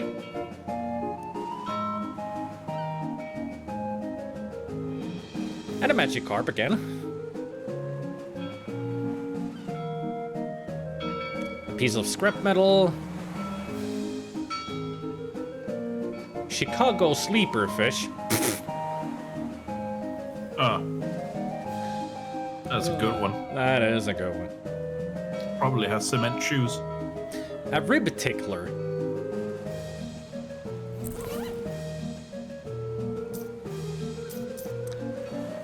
Let's uncork the tiny corked bottle. You uncork the bottle, hoping perhaps for an intriguing romantic message from a shipwreck survivor, but it turns out it's just some puzzled nerd nonsense. Octal Taho Acorn Rento Yogus. Or...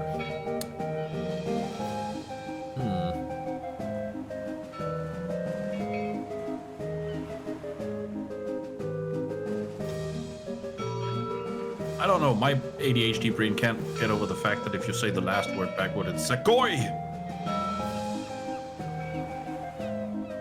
There's a reason that's funny to me. Well, it's Odory, Cacao, Thorn, Aorta, Letos. When you read it from top to bottom. So it's just 5 random words. Octal Taho Acorn Ranto Yogus. Oh, thong, not thorn. Yeah, thong. Thong.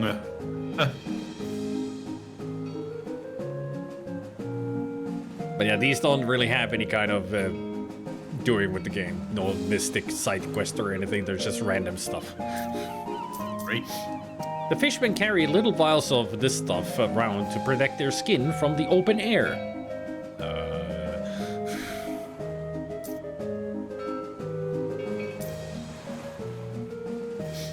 It would be crazy to swap those as wearables. The thong. Yeah.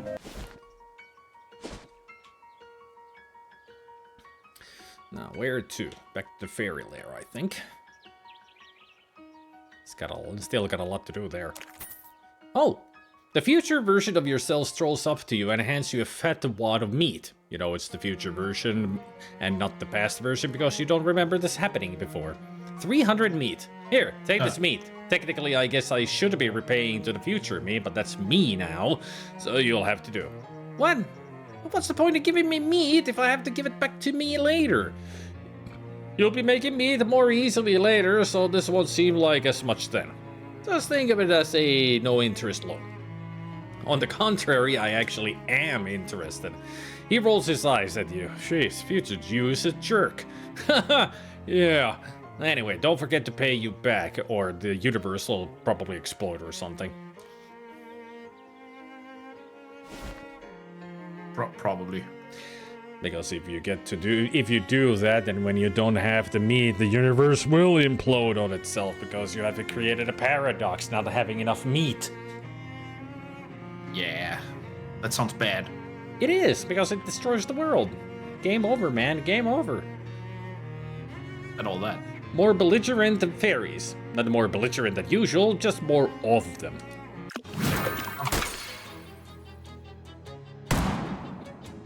Oh yeah, now we got the gun mother. No, Gamera! Stupid gun mother.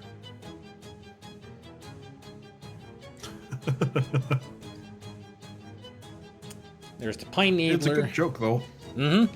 And their last one here is a wackadoo. Ah. Nice. Yeah, either going to heal everyone on the battlefield by 6, and everyone, including us, or deal 6 physical damage to them. Everyone. So yeah, the Nice. wackadoo is dangerous or very helpful.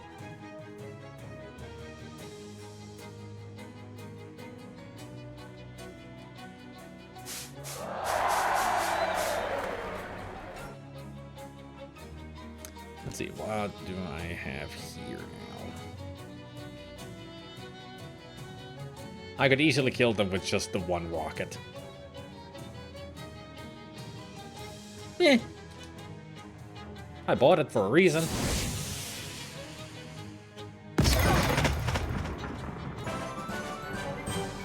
You showed those fairies who's the fairest of them all.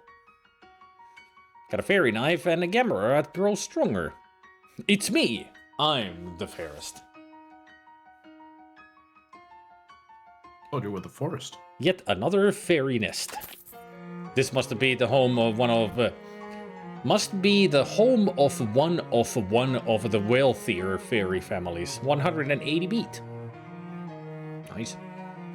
Wow, this thing is horrible. Must be meant to scare humans away. Take it back to your room. What? Seriously? You want to take this obviously evil, obviously extremely ugly statue back to your room?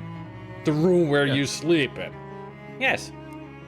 You're not going to be able to drag it out of here with fairies still running loose in the area. Ah, good point. Gotta get rid of the fairies first. There are a lot of fairies. Oh, hey Molly. Could you let me fight the fairies?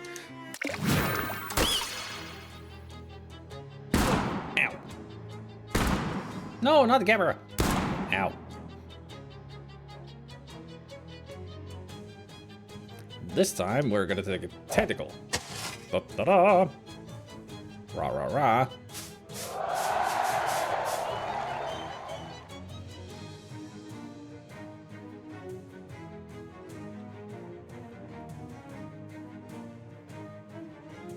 Ah, a mush tender. Intends to conjure up a mushling to assist him in beating you up. Yeah, mushlings are the mushroom people. Nice name.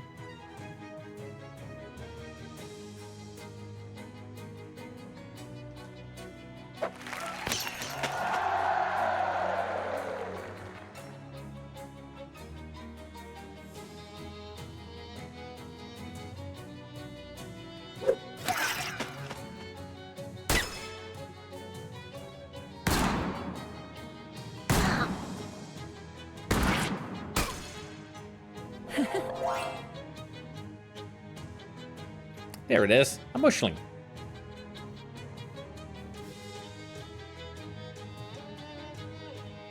That's cute.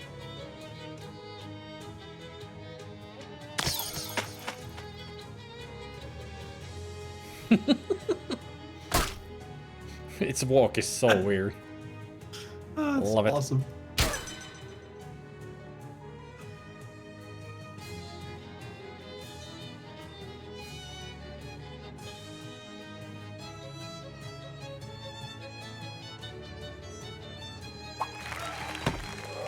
Oh, that was a pigskin that I threw. Not a shoe. I wonder if he's gonna throw a basketball at some point. You won! Access to that undoubtedly wonderful nest is now yours. I got a fairy skull wand, squirrel cheese, and fairy dust. I am vibrating with nest-related excitement. This tiny wand is tipped with a fairy skull, which is like a human skull, except it's only about an inch in diameter. Oh, The fairies keep squirrels the way we used to keep cows. One can only hope that someday they will face a similar reckoning. yes. So this is cheese made out from squirrel milk.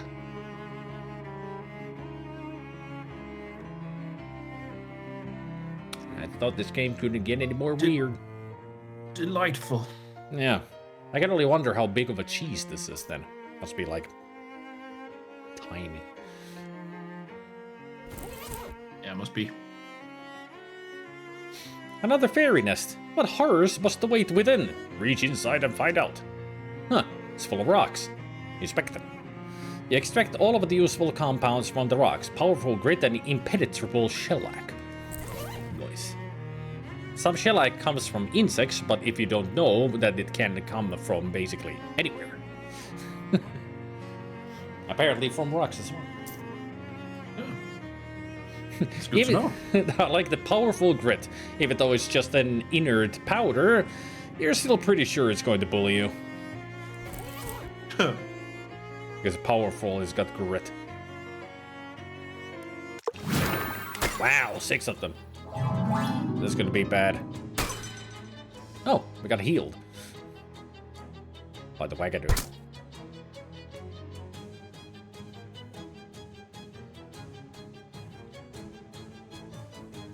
Alright. Need another tentacle for this. Rah, rah, rah. Now, let's see. Who needs to burn? Somebody needs to burn. Not me, please.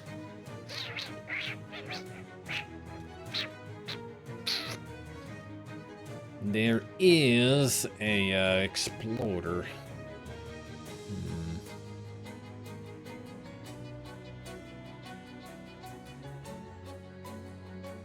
I mean, if I hit the exploder with just my plunger, we can defeat it. But whom do I make damage as well? Come, mother.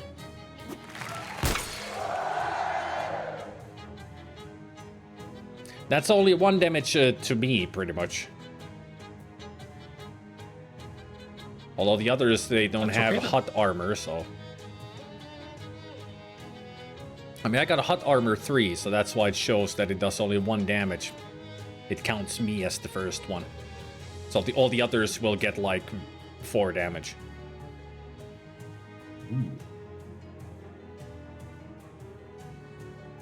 So, let's take care of it. No fire from you. Vicious stab. No, Gamma. There they go. Got Mother and Explorer done.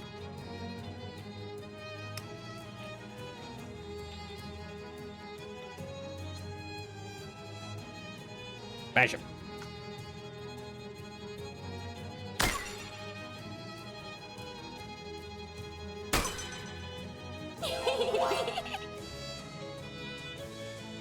Ah, it's kind of spooky. Ah, great. We gotta get rid of that wagadoo. You're starting to become a problem here. Healing everybody.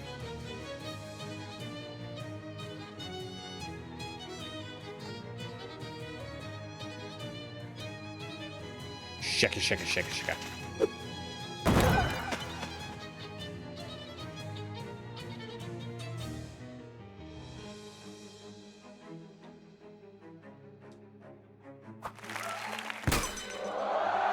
Gotta love it that I got an audience Of course. whenever I use any of my skills. Main character syndrome. Yeah.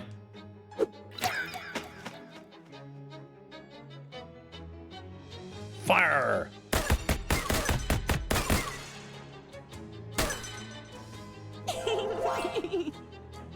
Hee hee hee. Well, there goes the bushling right away.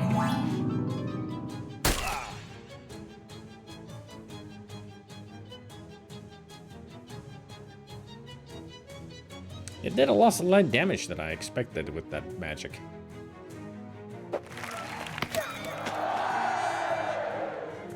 It's out of the park. Damn slow. You pick through the pile of loose wings and limbs to see if the fairies had anything worth taking. Fairy charm, dust, and a wooden handle. Excellent. You're not sure what those fairy twig thumpers do with these things, since they're way too big for their tiny little fairy hands. Make any weapon into a melee weapon, which will use your muscle to determine its damage. Oh. So if I had a gun, I can use this to turn it into a melee weapon, so it's not a ranged weapon anymore, so I will hit everything with a gun. Not shoot. Hit. I'll just go... Is it out of bullets? No, I just don't know how to shoot this thing. I think the answer would just be, is it out of bullets? Bullets? What fairies lack in charm, they make up for in...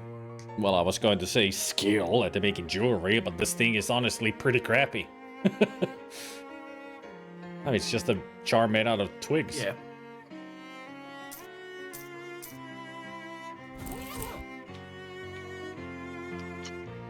This better be worth it. Hey, ring! One of the fairies was probably using it as a crown. A thunder ring. When you're wearing this, lightning always rides shotgun. Makes it dangerous to be near you in combat. Oh. Okay. I'll wear it. It's a pretty good one. Yeah, I would too. Alright, that's the fairy layer done. Oh, wait. No, it's not. I forgot the statue. There we go. Take it back to your room. You drag the horrible sculpture to the bus stop. The bus arrives, but refuses to pick you up because of the horrible sculpture, I mean. You spend the next several hours dragging it back to your room.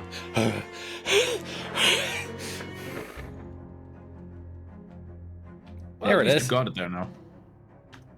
Just looking at this thing makes you mad. Pretend to fight it. You duck and weave, bob and you duck and weave, bob and sweat. Are you shadow boxing, or are the shadows boxing you? Fairy fisticuffs. You're all charged up with violent fairy magic, +3 to melee. Very useful, especially for me. Nice.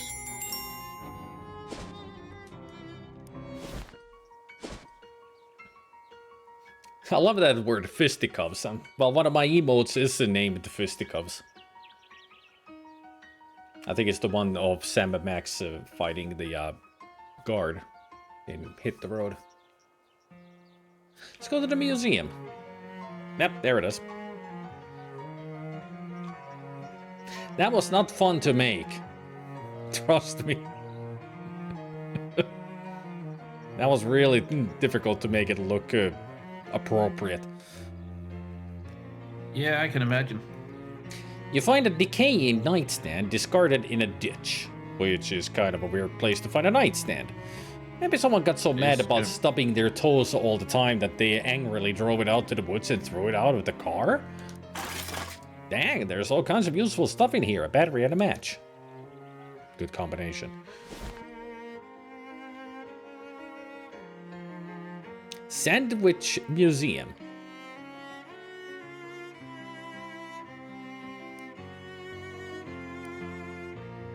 Shame it isn't a nicer day for a walk. It's pretty peaceful around here, by and large. It's so peaceful I'm about to cast the kitten. You'll... What? Listen up, Buttercup. If I don't typewrite something soon, I'll go off my nut. Well, I'll take that under advisement. Yeah. Yeah. You know, I know it's that. rat-a-tat-tat. But hey, ho. But if you think Sandwich Museum is like this is a museum full of sandwich, it's not. The place's name is Sandwich. The village of like the Earl of Sandwich. Yep. And all that. The village of Sandwich was home to a terrifying witch cult until all the inhabitants were convicted and executed in witch trials in 1692. And the village stood empty and uninhabited for hundreds of years. Come explore the town and learn more. Usually it's just one person being accused, but the whole freaking place got executed? Damn, harsh. This house was the residence of the Danforth family. Step aside to learn more.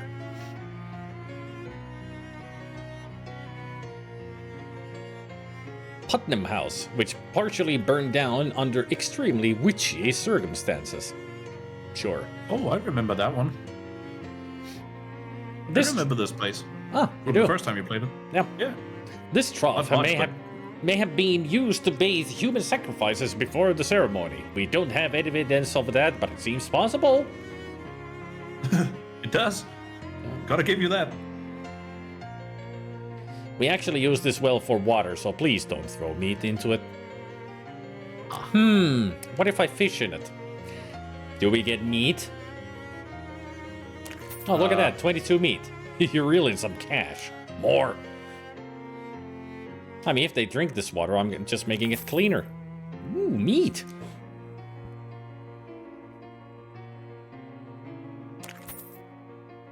It looks like you've caught everything that was there. Or here. Hey, 60 meat. That's a good earning from a well. Absolutely. Something about this place reminded me of an older brand of menthol cigarettes called Salem. Well, it's a reference to the Salem witch trials. This is a horse trough. Actually, it's a water trough. I don't know why I said that other thing just now. Yeah, it's not filled with horses, it's filled with water. Can I get a horse from it though? Oh, that is funny. A pair of old shoes? Saddle shoes. Yeah, it's a horse trough. Yeah. Ah, it's saddle shoes. Of course it is. Alaskan fever dream.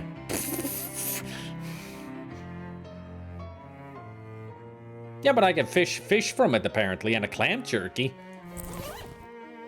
What a stupid sentence, actually. I can fish. Yeah.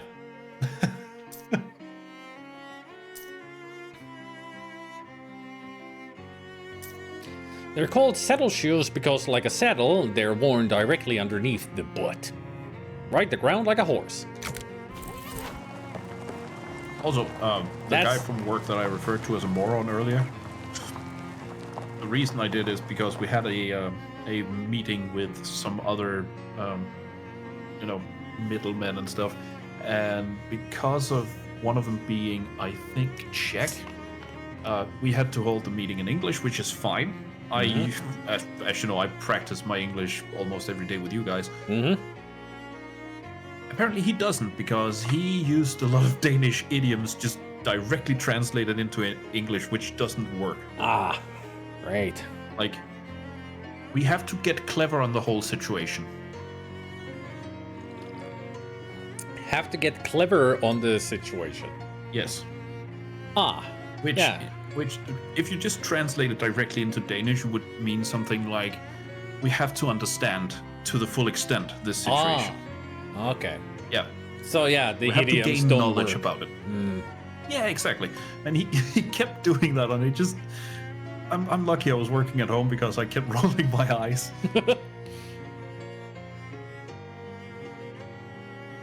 Or did you just have piss in sock? Yeah, it's one of the greatest ones. You are not yesterday Grouse's son.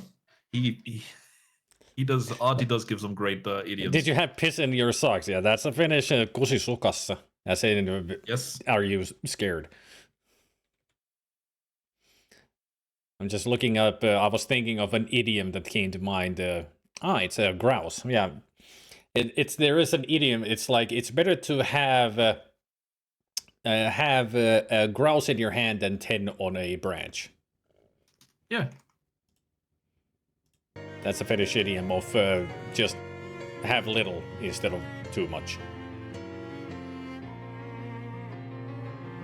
Parempi pyy pivossa kuin 10 oksalla.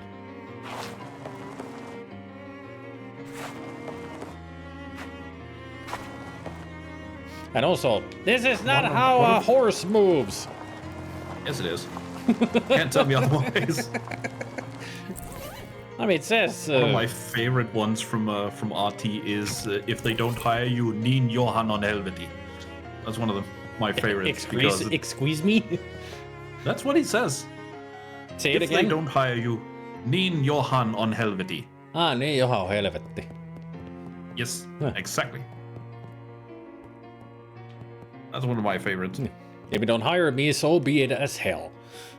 That's Yeah. like the straight translation of the idiom. Works really well, don't it? There be work for the axe is another one. I found a list of it at one point. Let's see if I can find it again. A bird in the hand is worth 2 in the bush, pretty much. Yeah, pretty much. Yeah, pretty much the same Bird idiom. in hand. Huh. Yeah, bird in the hand is worth 2 in the bush. But Oh, it's not exactly the same. Sorry, I thought you said a burning hand. A burning Was like, what? hand is worse than 2 in the bush.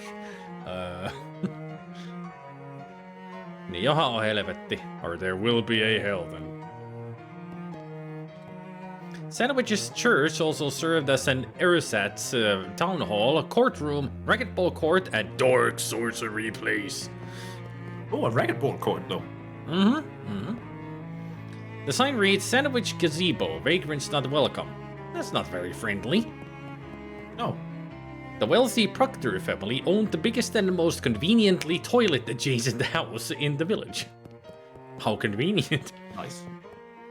Sandwich... Speaking of the other sentence, I saw a webcomic at one point that I really wanted to get into, but it's just not my type of humor. But I like the title of it so much. It's Hark, a Vagrant! It's just That's a great good title. Sandwich boasted the county's very first tripartite outhouse. Please do not attempt to use it, it's very old. Traces of strange plant matter in these tubs prove that they were used for brewing all kinds of horrible potions. Or... you look at the top, but don't see any identifiable traces of plant matter. Guess you'll have to take the science word for it.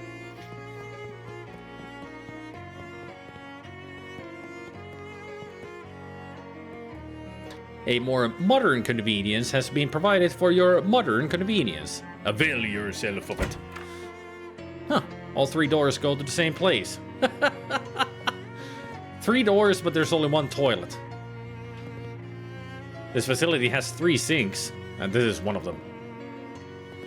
I found the list of Artie's idioms. Another one he says directly is, you don't have to run with your head as your third leg. Tarvitsee juosta pää kolmantena jalkana. Yes, exactly. Well, he says this in English, but still. Yeah, but it's pretty much it means that don't run around stupid. And soon this crisis gonna be last winter's snow. That's a nice poetic one for me. And then what I've never been able to find any reference of otherwise is he says Lummy Lumps Holiday Humps, which I know is a army thing, sending the recruits home on longer holidays.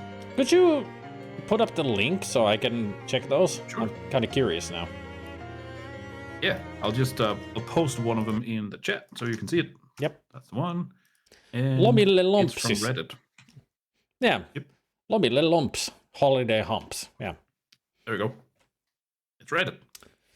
Lomille Lumps, as in off to vacation. And that's exactly what he does. Yep. It's pretty much used in army when you're getting the weekend off. Weekend vacation. So, Lomille Lumps. Eilisen talven lumia. Yeah. Yesterday's grouse's winter's snow. Yep. It is my understanding that lomille is Finnish for vacation. Well, loma is a word for vacation. Lomille is to vacation. If they don't hire you, niin johan helvetti.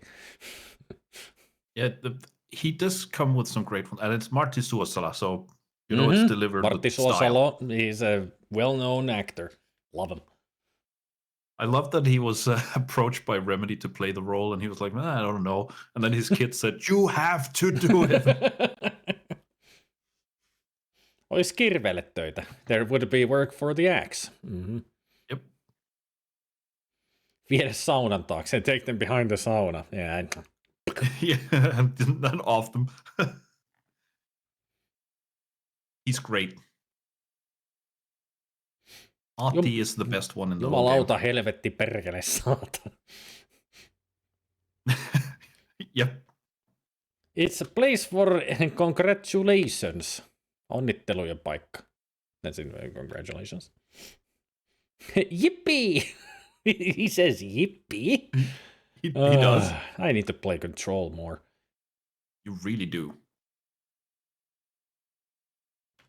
I haven't finished the main game, and it's stellar all the way through.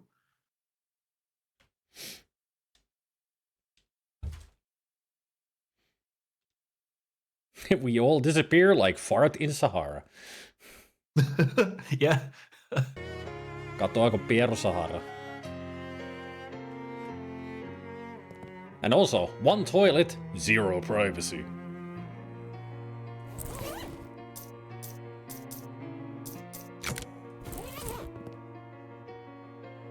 Fish in it. Let's see what we find. Some reenactor must have been forced to flush their hat down the toilet as a condition of surrender. A sudden tricorn hat. Hooray! 30 XP for flushing a toilet. I agree with you there, DG. But then that just shows what a great actor can do with great writing as well.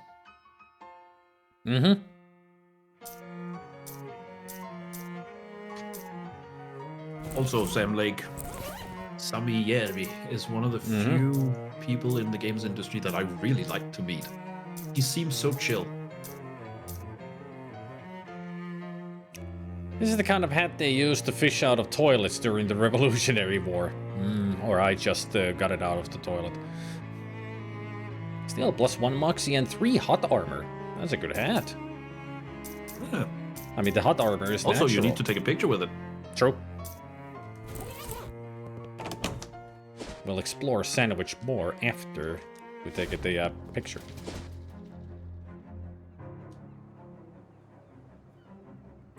A well-dressed man flags you down. Excuse me there, my good chap. Might you have a match on your person?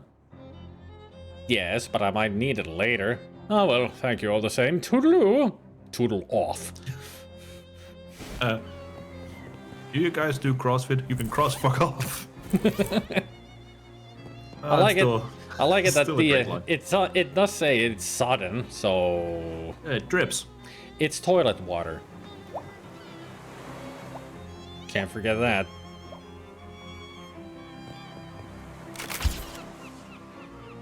Hey, welcome back. Welcome back, baby. Let's see what hat you're wearing. Is that a Sun Tricon hat? Perfect. I love it. Here's your meat, baby. Spend it all in good health and come back soon. Okay. Hey, that's not a good picture. There's no drips. There should be. Yep. And also, since we got new shoes. Oh. With a sinister blah, blah, blah, blah, 3 of those horrible fishmen come at you out of nowhere. Well, not nowhere. 2 come at you from out of an alley, and the 3rd one crawls out of a nearby manhole. Fish hole? Yeah, I heard you the first time. Just loved that. Yeah. I just love that they repeat themselves because That's the Why? only way they can talk. Yeah, I heard you the first time. I got time for this malarkey. Get out of my way, chum. You shall pass the fishermen whose slimy hands can't find the purchase to grab you and stride away. They glurble angrily at you. But either they're too startled to make any further issue of it, or they're trying to basically keep it low profile. Either way, you make it out of there unscathed, except for the fish slime.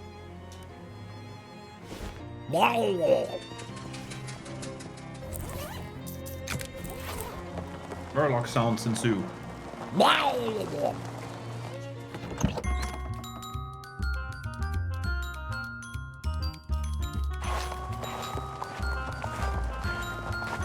Now it really sounds like there's a horse in here.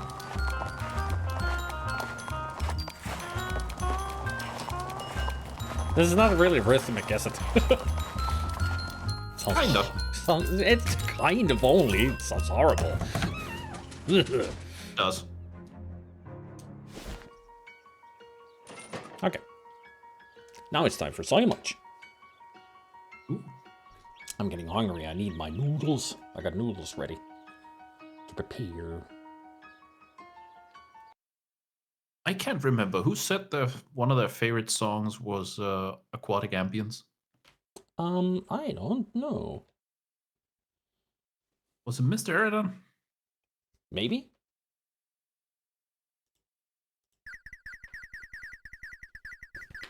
Or was it DG? I can't remember. Well, did you see her? It was one of the two. Oh. Hey! We got Fred Butthole! Ooh. With Gabriel.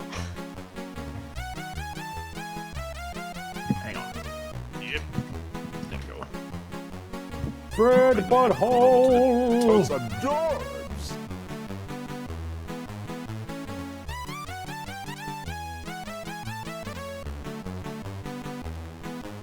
Oh, you started the music, right? I can pause it. Ooh, neat. There. If you want to play now. I was fidgeting with my piano and found the perfect setup for Donkey Kong's underwater sound. Ooh. The good bass, right? Mm-hmm. And then let's see.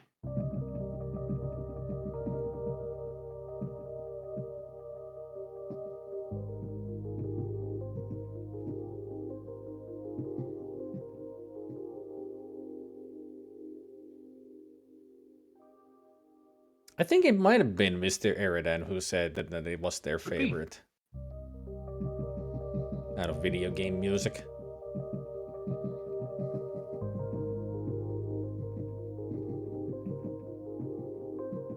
This is perfect music to show kitty cats, but it's kind of peaceful music. Yeah, right?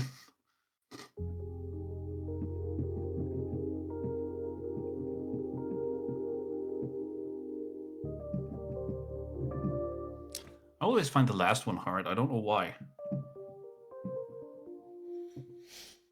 But it's fun to play. Also, the one playing with the stress ball kind of looks like Dexter, just darker. Yeah, it kind Stripes. of does. It's got that peachy.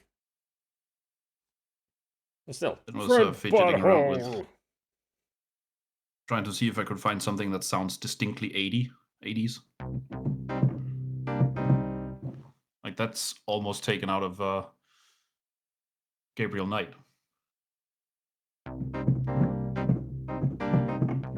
Kind of, yeah. If you didn't notice, Becky, that was Fred Butthole. The legend.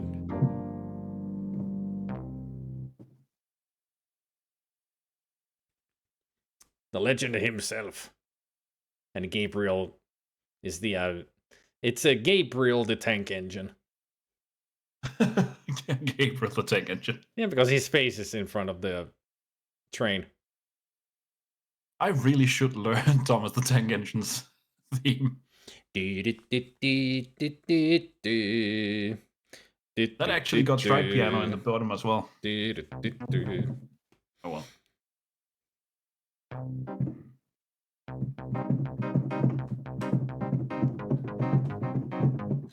Something.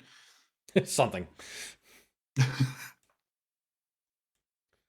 I shall return.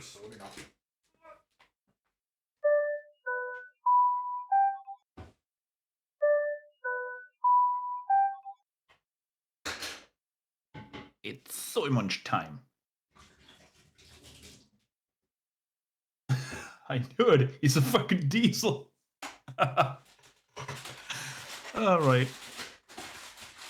Hey, Darth.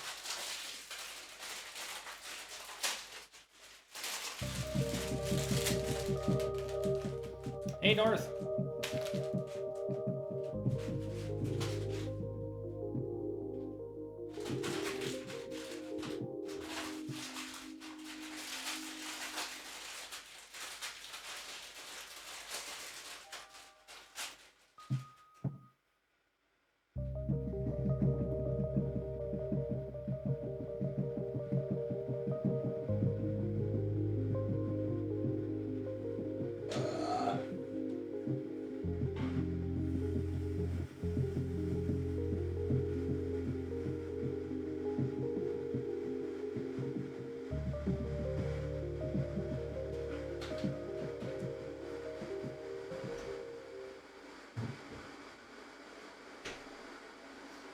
I don't know why, but it is just fun to play. And it sounds good on the piano too.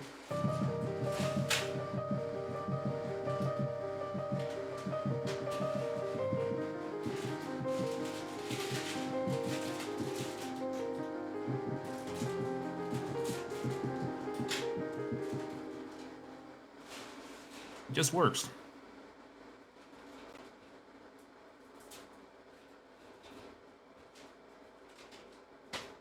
I'm currently talking to a chair. It's brilliant.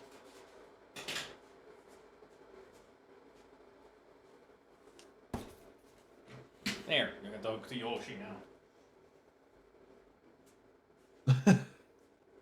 Hello, Yoshi. Yoshi is more entertaining than a chair. I know. I don't know. Chairs are into butt stuff.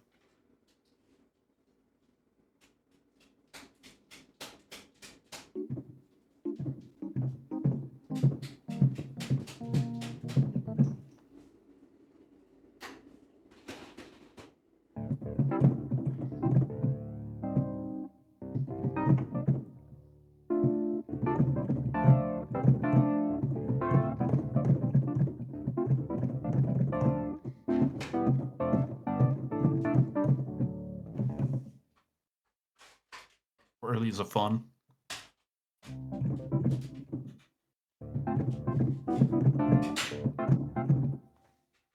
You got that growl.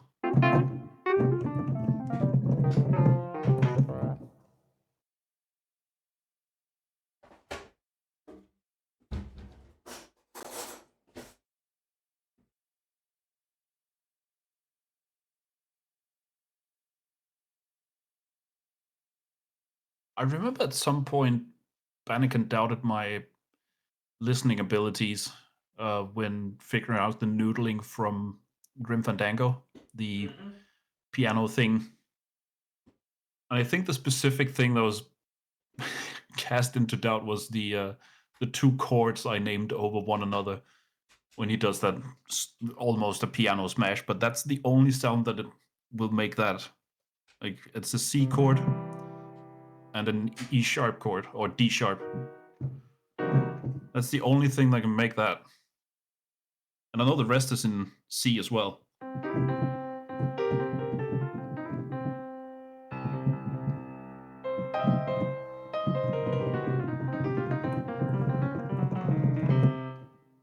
So that's when the Glottis is noodling on the piano. Yep. I think all I heard was it's Glottis. yeah, it's that last thing that when he ends is when Manny mentions about gambling. Yep. He got the card to the club and Glottis just.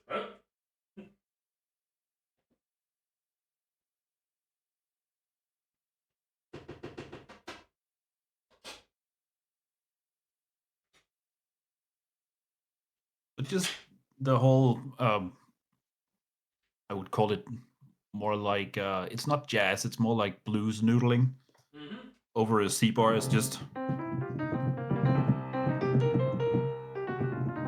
It's definitely blues.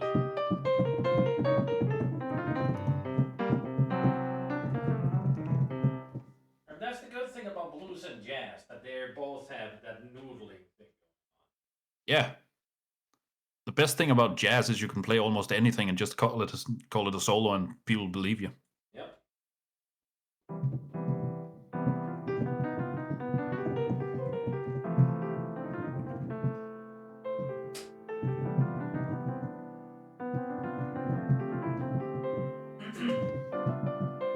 That's the good thing about being a lounge singer with a piano, because you can just noodle away and people will have a lovely night listening you noodle on the piano before you start a song. Hey, Madrell. Then if you only really need to know one chord progression, and it doesn't matter where you start as long as you have a 2, 5, 1, 6. Then just keep going round and round that.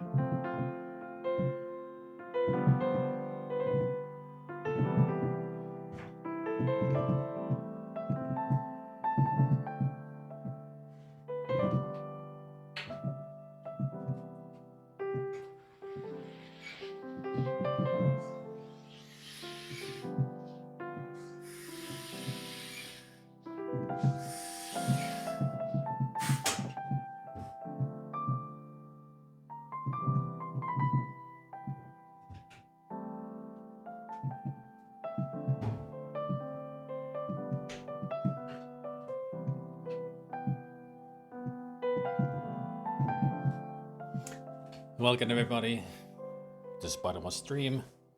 Today we have a Zelda on the piano. Hopefully have a good night, everybody.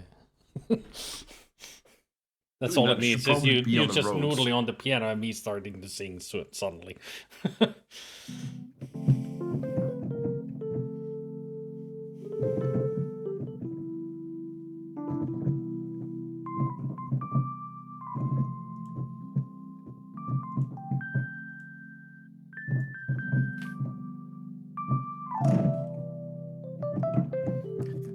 Ne varmaan keksii ihan minkä tahansa tekosyyn penäkäni.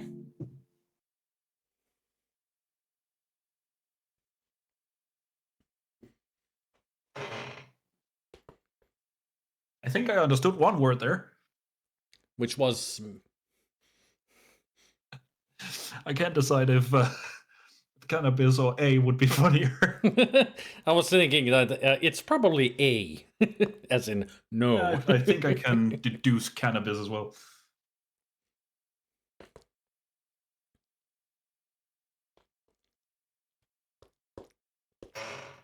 It's just he's talking about getting cannabis, marijuana getting legalized in Finland. Ooh. That is moved on to the government now. So, well, he was just saying what kind of excuse they're going to come up with that it's going to be still going to keep illegal. Like he said there, it cannot be legalized because drugs are illegal. That's a good excuse, yes. It really is. It's already really illegal, so we government cannot talk. legalize it. That's really government talk. Yeah, it can't be made legal because drugs are forbidden in law. Yeah. Yeah. I mean, sure, okay, that's your excuse for it. Whatever. I kind of wanted to play something I've been working on as a cover, but I don't think I can because, again, it's a cover. It's a cover, yeah. Copyrighted music. But I can do just a couple of chords and you'll know what it is. And that's it.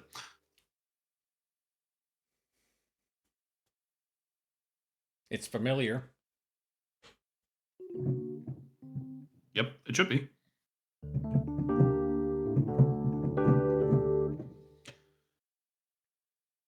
I can't place it, though.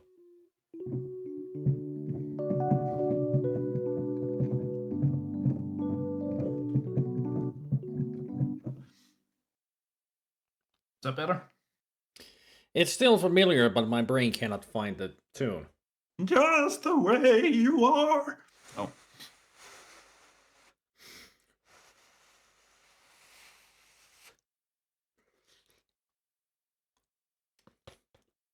It's Billy Joel, by the way. Yeah, your beautiful singing helped. I thought so. I can't remember which song it was, but yeah.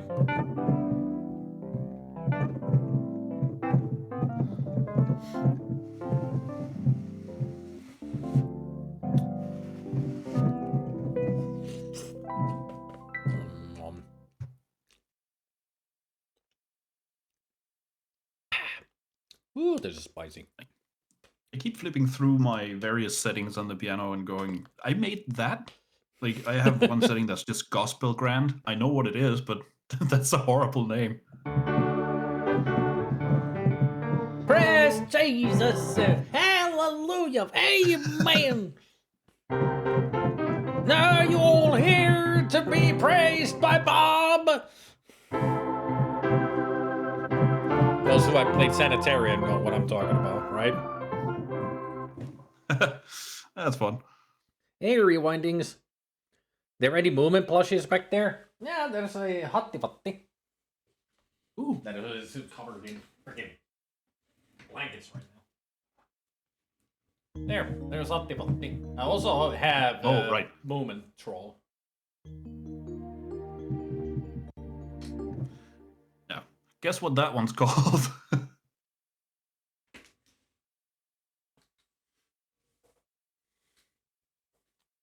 I did panic and it was awesome. It's very sweet. I really should get there. It's not very long. Devil be gone! Yeah, this one was specifically for one song and it's named kind of familiarly.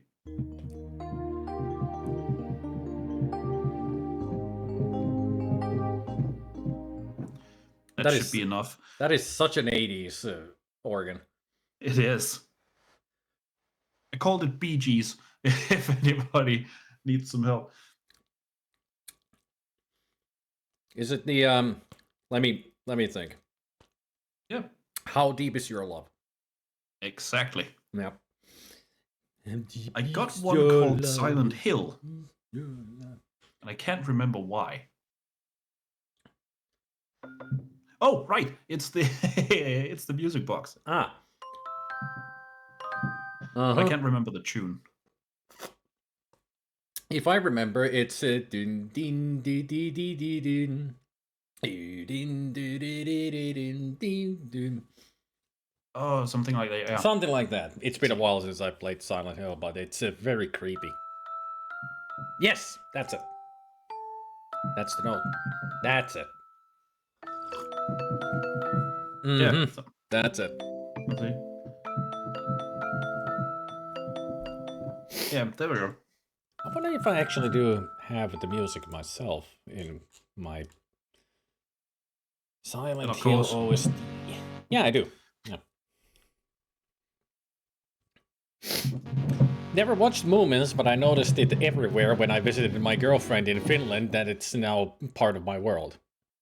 Moomin is a big thing here, especially for tourists. No matter where you go shopping, you will find a Moomin plushie of some kind. We had localized the Moomin cartoon when I was a kid. Ooh. So I've literally got it in as early as possible, and it's awesome. I've loved it ever since.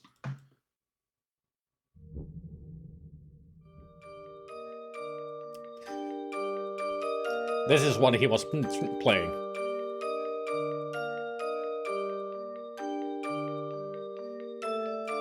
Currently playing the music box. Ooh, nice. I mean, it's very accurate, the sound that you got. Yeah, I did work hard on it.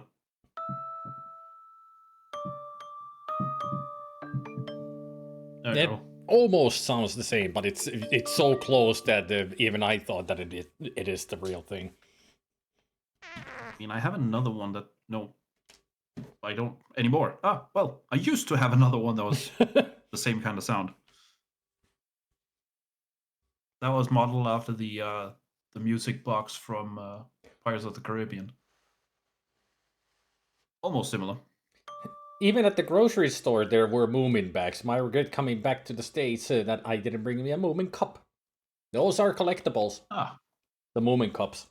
A lot of people collect them. They're very expensive, but like I know that my friend's parents, they have like 12 different Moomin cups with different pictures in each.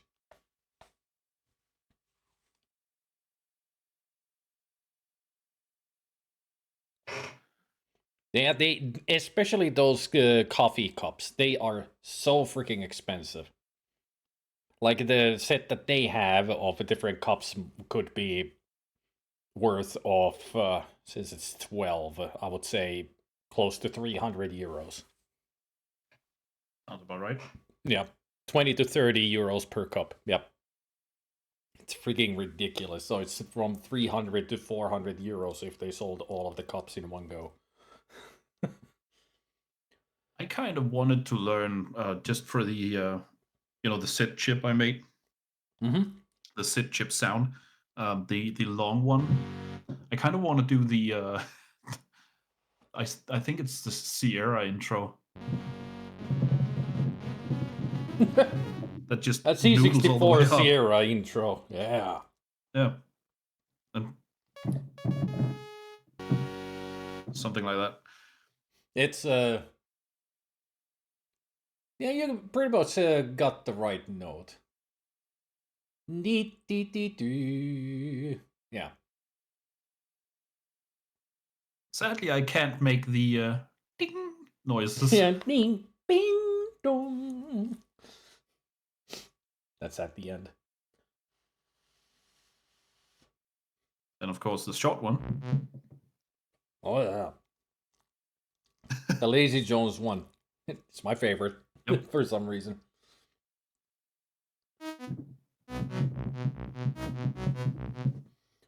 It's great. Yeah, can't play too much Though it does of make the my ears music. fuzzy. Yeah, it can't play too much of the music from Lazy Jones because it's copyrighted music. Exactly. But it does. When I composed that "Be Right Back" theme for you, Mm-hmm. it was the long one I used. Yep. And playing too long with that made everything have a kind of chorusy effect. on it, even my own voice. It was really funky when I picked up and, took off my headphones and started talking out loud. I was like, wait, what's that? And of course, I have the chorus of flutes, which is almost universally used anytime something happens in a desert. Oh, Hey, Swede. Swede just said, "Halt shit, I hear the voice of a Danish god." Not holy shit, halt shit. you're Danish? I didn't know. Apparently I am. Even I didn't know that I'm Hey, Danish. Swede. I'm wearing red. I am Danish. But the question is, am I as delicious as a Danish? Don't find out. Stay away. I mean, you are filled with red stuff, so could be a jelly Danish.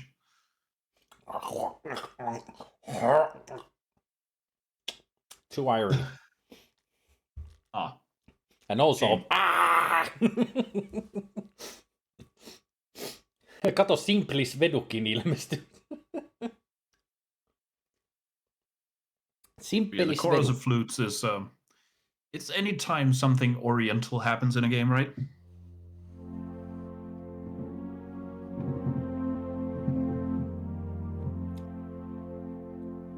Just noodles, Specky, in a lovely tomato and goat cheese broth with the chicken flavor, the flavor packet. So it's spicy, it's delicious, and well, that's about it.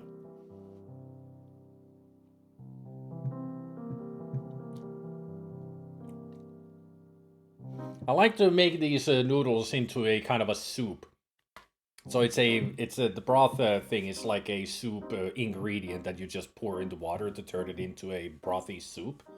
But I add the noodles to it, so I make a noodle soup. But I only put enough water so the whole thing just congeals into a sauce of sorts. And if I had any Try kind to of give you a backdrop of music to make it a mysticism kind of thing. And the good thing is, when I make this kind of food, I could add many kind of, add pieces of sausage or meatballs or whatever I want in here for extra flavor. Or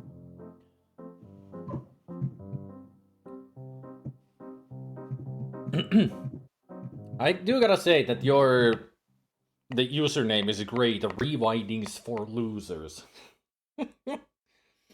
But if rewinding's for losers, how can you watch the movies again on VHS? Gotta remember to rewind. No, you just buy a reverse VHS and put it in there, and then you watch the whole movie backwards.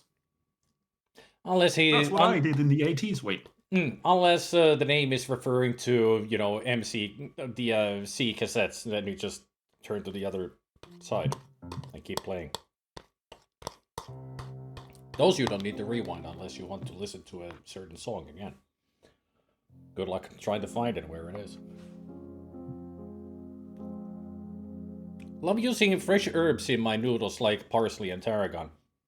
Well, this is already so spicy because of the flavor packet that I don't need to put anything else in here. Not to mention the tomato and goat cheese.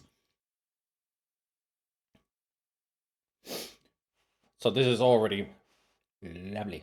Although it could have maybe used a little bit of some seasoning. Again, I'm cracking myself up with my names on the piano. This is Mood Piano Pad. I know exactly what it's used for, and you could almost tell from what I was playing before. Right? Mm-hmm. That's Gabriel Knight. It's right next to Soft Hammers, which that's actually one of the few names that I like because it is sort of extra felt lined hammers for the piano. It gives this sort of... That's great for stuff from...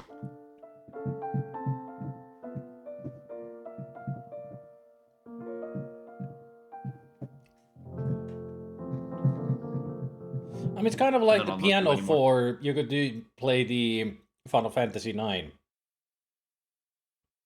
It's got the same kind of... Ooh. One of the main song one of the Which one? versions is a piano version, and that's what the piano kind of sounds like.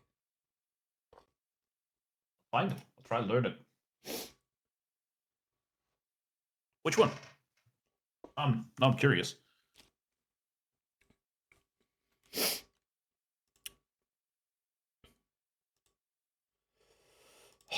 There's so many versions of the main tune in Final Fantasy IX, like he uses as a motif.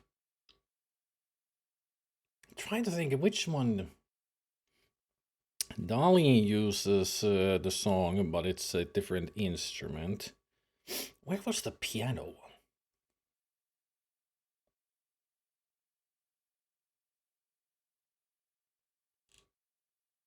I know that the piano is also in the song.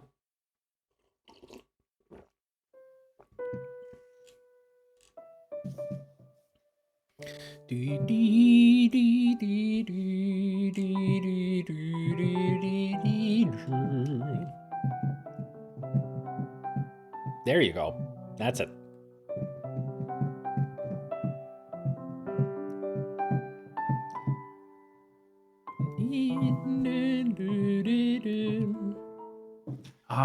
I did learn it at some point. It's a great song. Memories of life. Start of it. Just I was in my brain was going like, what the heck is the name of this song? Oh yeah, Memories of Life.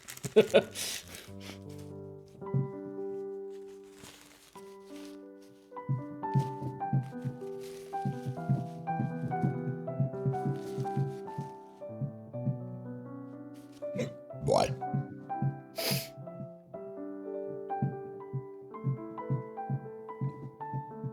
What? Let's see.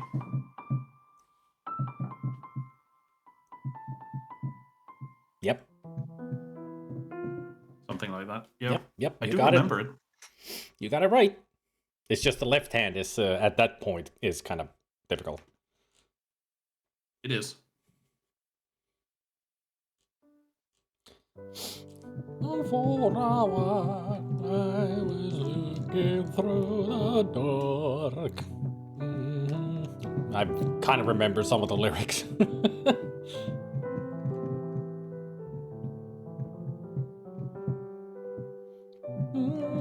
There we go. Yeah, there you go.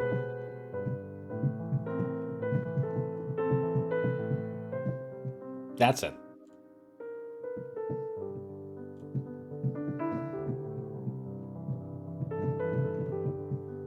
You got it. So you did learn to play it. I did. Yeah, that is exactly how it goes. You got it right. Do you play Sonic and Knuckles? No, I don't play any Sega at all. Unless you mean the music from a Zelda to play Sonic and Knuckles. I can't. It's tough.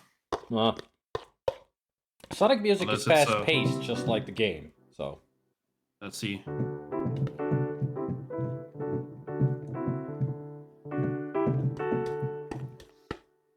I can do it. I can do one for anyone who grew up in the 80s and watched a certain TV show, and I'll just do 2 notes, and that's all. But I'll play the melody with just 2 notes, right? And you'll get it immediately. That's Rugrats. Exactly. It's incredibly fun to play.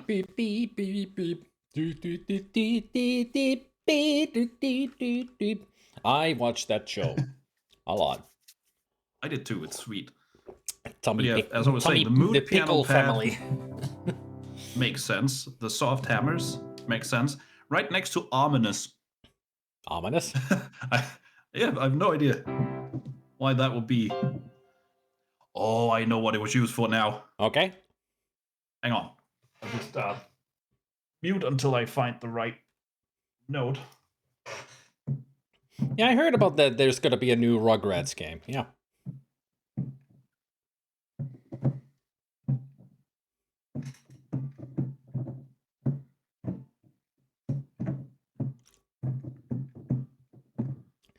Got my name from when I was a kid. If I didn't rewind a VHS tape, I would lose out on a rental game. So it made sense when I came up with the username. All right. Right, there we are. Sorry about that. I worries. finally found it, but I won't play much of it because of the Yeah. whole Mhm. EMCA and stuff. Ah! Hunchback of Notre Should be good. Dame and the Hellfire. Yeah, Judge Frollo's song.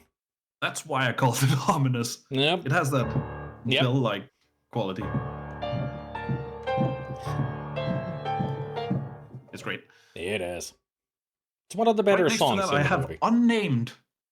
Unnamed. It gets better. It's unnamed 2. Ah. So where's Unnamed 1 then? Oh, it's just a string pad underneath. Neat.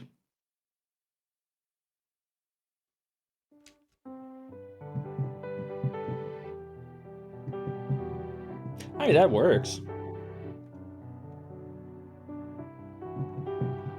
You know, with the strings underneath the piano, that's like any 90s TV show music. When there's like Yeah, some it kind of really a is. solemn moment or they need to talk about something, those are exactly the sounds you hear the composer playing. Like, this is gonna fit the scene. Yeah, exactly like that. There's a happy moment happening in the family right now. Welcome back, G. And then, of course, this. The perfect suspended chord. Just to give that slight hesitation.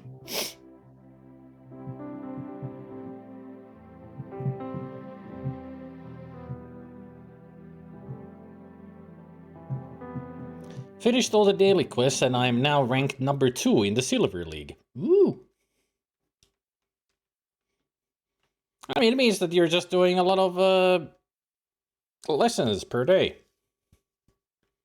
Not like me, I'm not even going to make it through the April challenge. I got only 26 out of 50 points and I just don't give a damn.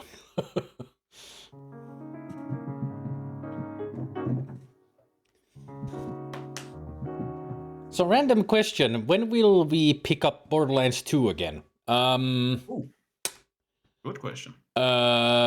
Yes? Not a good answer? The answer is yes. Answer is yes?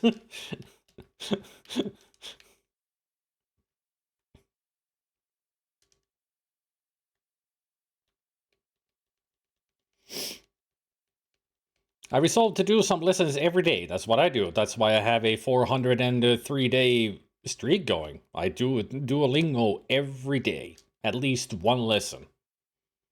Yep. Keeps it Same. fresh in the mind. I usually do enough to finish the daily quests when there's a month quest going on. But once I'm done with that, it's one quest a day or one lesson a day or something like that. Will be fun to complete it together, then go to the third one. Yeah, third one is Borderlands 3 is still one that I haven't played through. I'm barely even halfway through the game as far as I know. Maybe only 1/4. I didn't play Borderlands 3 that much. It's not a bad game. I do like it.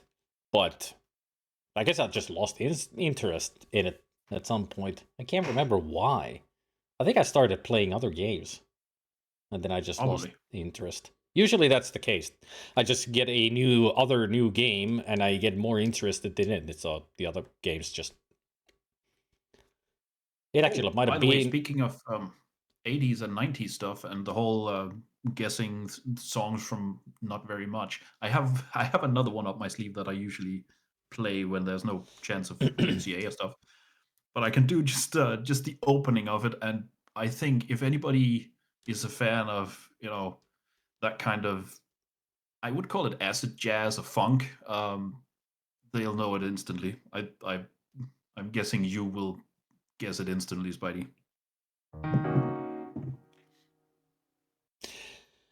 I hear Jamiroquai playing in my head all of a sudden. In virtual insanity. Yeah. I can fuck it up. listened to that song so many times. Such a good song. Too fast. Too fast for DJ. Sing really fast. You can't DMCA what's too fast for you. Or something. And I'll sing in a freaking chipmunk voice.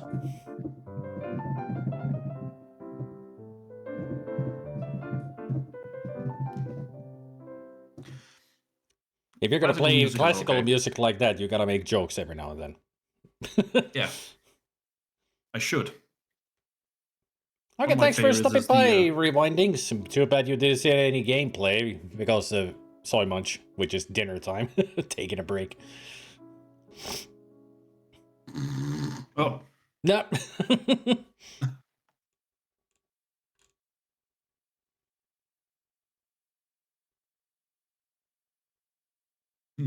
Thinking, what else should I play? Oh, I'm just waiting for the ads to end in 2 minutes so we can go back to the game. So play anything you want. I did play that once, when I was learning it. I haven't been back to play it since. But I remember playing that and trying to learn it and just getting those few. Then lightning struck outside and the entire house went dark. It was great. Perfect timing. Yeah, I've done that a couple of times. The other one was a Danish composer, H.C. Lumbye, has a piece called The Champagne Gallop. It has one of the greatest intros, and then a champagne cork pops. I was listening to that while riding my bike home, and it literally went and then my my back tire gave out. It was at that point I was close enough to home that I could walk the rest of the way in I think 20 minutes. But at that point I just couldn't be angry. It's real life comedy, perfect timing moments. Yeah. It was like, and I could hear. It was really my back tire that popped, and it didn't really pop, so it was perfect. One of those real life's perfectly timed moments. Yeah. Funnily enough, you mentioned making jokes. The specific setting I have for classical music, I call the Borgia Grand, because of course I did. Of course.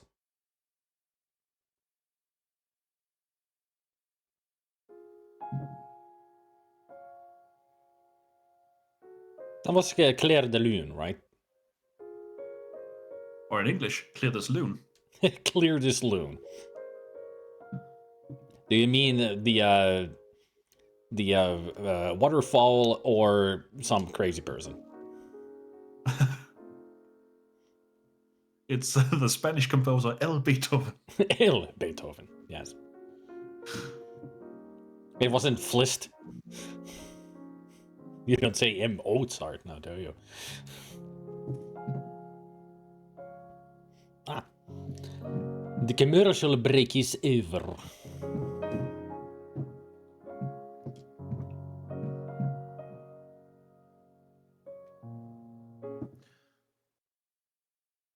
Could be the evil within, yeah. I mean, I think it's used there. Ah.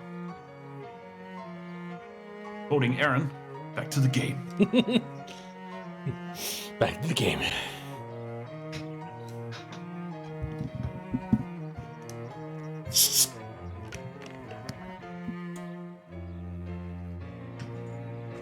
I do love this music in this area. It's the cello. Cellos are great. It's so beautiful. I nearly convinced my wife that we should get one. The best thing is she wants to learn the cello too. Yes. Just a moment, everybody. The drug trip that had the flaming crossbow. Yeah, that's about right. There we go.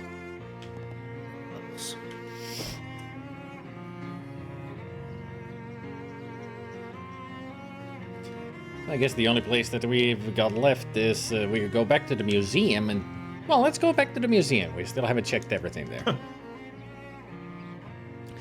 You notice a particularly cobweb-strewn copse of trees, and as you get near it, you get a glimpse of a big hole full of spiders in the middle of it.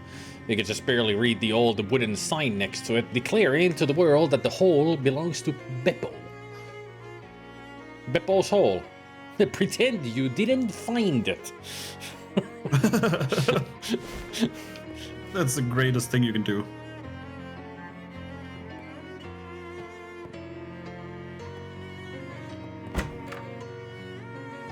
Oh, kitty. A black cat is staring glumly at an empty dish labeled Hecate. The Danforth residence has been converted into a gift shop for your convenience. Want to take home a jar of the sandwich cream that was the village's chief export, besides witchcraft. Shelves laden with identical jars of off-white stuff. Nice. An elderly woman smiles from behind the counter. Rubbing paper and sandwich cream. This special piece of paper is for making rubbings of historical graves and such like that. Thanks to advancements in rubbing technology, you don't need any charcoal or anything. Wow. Advanced. Yeah. This condiment purports to be the perfect topping for any sandwich, but the ingredient list suggests that it's just old congealed cream. Ugh.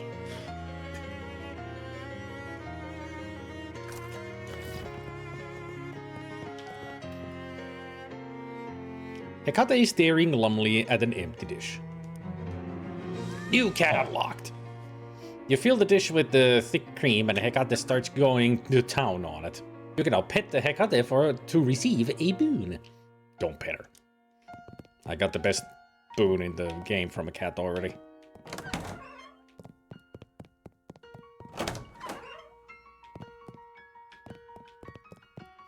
Everything in this house was destroyed by fire except these two objects which were found concealed inside a metal box.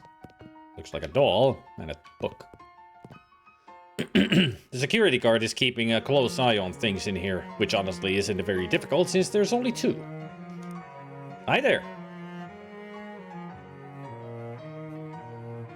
You want to take this? Or shall I? I can take this. Alright. Let's see. What kind of person is he? He's He's just a very bored security guard because he's watching over two items.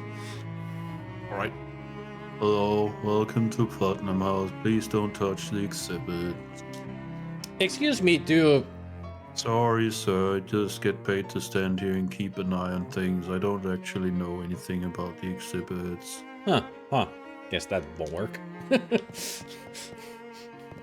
How exciting. Of a place. I got Popeye vibes from it. Well, There's an Oh, you antique should've there's an antique ragdoll on display here.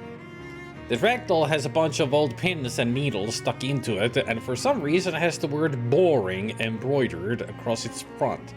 The little plaque on the front of the plinth says, witches frequently use special dolls called puppets to curse their enemies. This one was apparently made to target a Mrs. or Miss Boring, though no one of that name is listed in the town records. And then in tiny text at the bottom of the plaque, the pins were not found with the puppet, but were added for demonstration purposes. Interesting. yeah. This plinth has an old book on it. It appears to be someone's diary. Oh yeah, the little description on the front of the plinth says Diary of Delia Putnam, so that confirms that. Mostly it doesn't look interesting enough to be worth deciphering the archaic handwriting and spelling, so you flip ahead to the last page. The 6th of March, 1692. I hate that Peter Proctor so much. He thinks he can just go around being as mean as he wants to everybody, just because he has lots of money and lives in a big house and all. I should have used a much stronger curse. It would have been worth the trouble.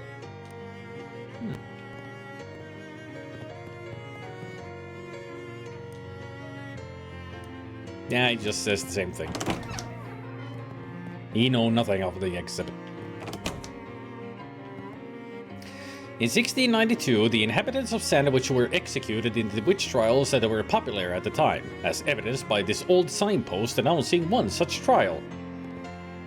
The sign is written in rough black wax. Today is the trial of Patricia Williams, who stands accused. The rest of the sign is too weathered and decayed to read.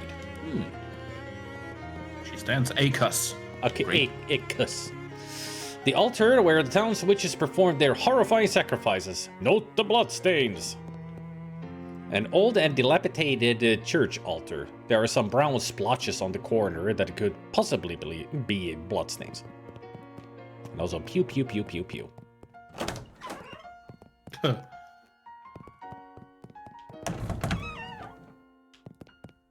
This chessboard has clearly been left out on display as an allegory for the battle between good and evil.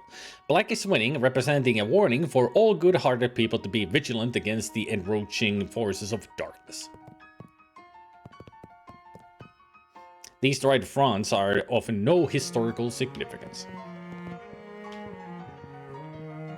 This heiress appears to depict several important ancestors of the Proctor family line, though due to the low resolution of embroidery used at the time, it's impossible to discern exactly who. Check the footnote. It has been pointed out to us that this heiress is unlikely to have been manufactured in the capital of Pas-de-Calais, department of northern France, and therefore it is merely a sparkling tapestry. Sparkling tapestry. Brilliant. According to county records, these were the most expensive stairs in the county. They go up a full 1.5 floors. Ooh. There's no plaque on this table. Must have always been boring. Stairs to the 2.5 floor? See? They go up 1.5 floors. These stairs just keep going until they hit the wall. Seems like rich people have just always had a weird taste. Yeah, that sounds about right. The upstairs rooms are off limits while we catalog the contents. Please pardon our dust. This bedroom... Pardon, then? Yeah, totally pardon. This bedroom was traditionally given to servants as it was felt by the proctors that it would be less of a tragedy if they got up in the middle of the night and fell down the stairwell. Probably right, sadly.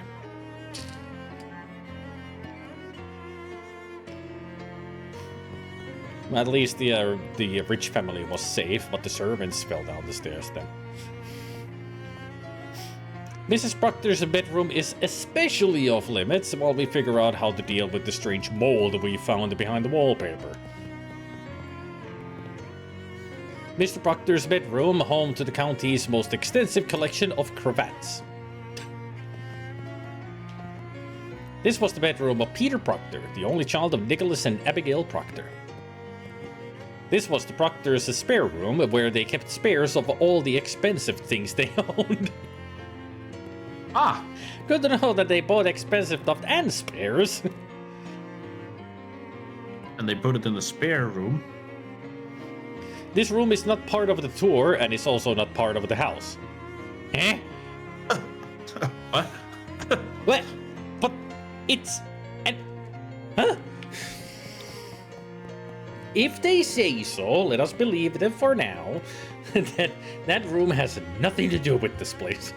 Even though it's a room in the house, but it is not of the house. Or something. Why are you wearing a pig snout on your head? It's a collapsible hard hat. This leads to a little cemetery behind the church. Welcome to Sandwich Cemetery. Please be respectful of the graves. Also, check out how many of them were terrifying witches who were executed in the witch trials of 1692. 5, 10, 15, 16? Proctor, our town founder, 1582, 1644. You didn't die there. If all these people were killed on the same year, same date, 50 people were slaughtered. This tombstone is engraved with the hobo code. The code reads, hollow tombstone, possible treasure. You check inside the stone and there is indeed some treasure. Satchel's lucky hat. This thing has a solid gold headband, and there's a tag inside that says property of sexual doggings, but help yourself if you find it in a hollow tombstone or something. Cool. That's where we found it. Indeed. What game do you prefer, this or West of Loathing? Both. There's no competition. They're both great. They're different styles. To me, Yeah, at they're least. just different styles, but both are, in their own way, absolutely fantastic. I can say so far that I prefer West of Loathing, but that's the only one I've played, so. I probably come to the same conclusion as you once I play this. Marianne Putnam, 1632-1688. Tombstone is covered in that thing. I still have no idea how to pronounce that. Lichen. Lichen. I always said Lichen. Lichen. Yeah, because for some reason my brain sees it as a German word or something. Yeah. Delia Putnam, 1681-1692. She was only 11 years old and they burned her? Yeah. Yeah, witch trials. They were crazy. Millicent Putnam, 1658-1692. Joseph Putnam, 1631-1690. And John Putnam, 1656 and 92. Okay, so this is the family that got killed, so that's 3. Hey, Ubi. Hey, Ubi. Hi, Ubi. Love you and lurk you. Lurk you too. I mean, Elisha Proctor, 32-89. Beatrice Proctor, 33-91. Peter Proctor, 80-92. He was a duty head until the very end. But was he a big bedwetting duty head? Good question.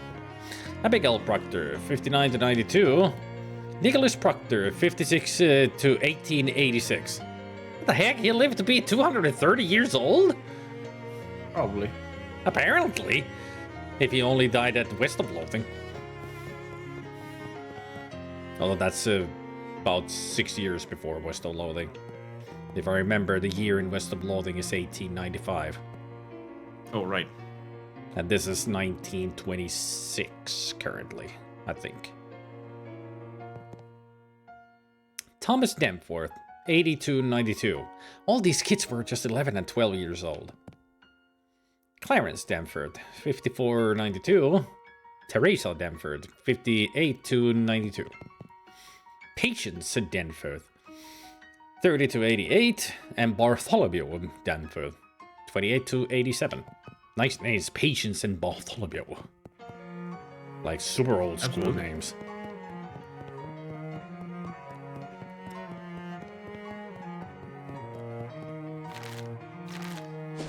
Alright. Let's go to Beppo's hole. Just to see what kind of spiders we find. On the side of one of Crystal Dream Lake's many trees, you see something curious. Or accurately, you see something strange, which makes you curious. It's a glob of sap that has hardened into amber, but it shouldn't be here. It normally takes centuries for sap to harden this much, and this tree can't be more than a few years old. You carefully dislodge the amber from the tree. Impenetrable shellac. Leave before the tree gets mad. Good idea. Well, I'd say that there's spiders around here, for sure. The black reads Beppo's Hole at the top, and then there's some fine print. Beppo's Hole is named after Beppo P. Soricchio, who purchased this plot of land in 1903 with the stated intention of creating a shark sanctuary. Ah, He managed to dig one decent-sized pit, but before he could fill it up with sharks, it filled itself up with spiders, or perhaps it would be more accurate to say that spiders filled it up with themselves and their offspring. They're teeming hordes of awful, venomous offspring. It is the opinion of the Crystal Dream Lake Historical Society that Beppo's Hole should be avoided at all costs. In fact, we probably shouldn't have put this placard here or included it on any of our maps. May those you leave behind forgive us. Fascinating.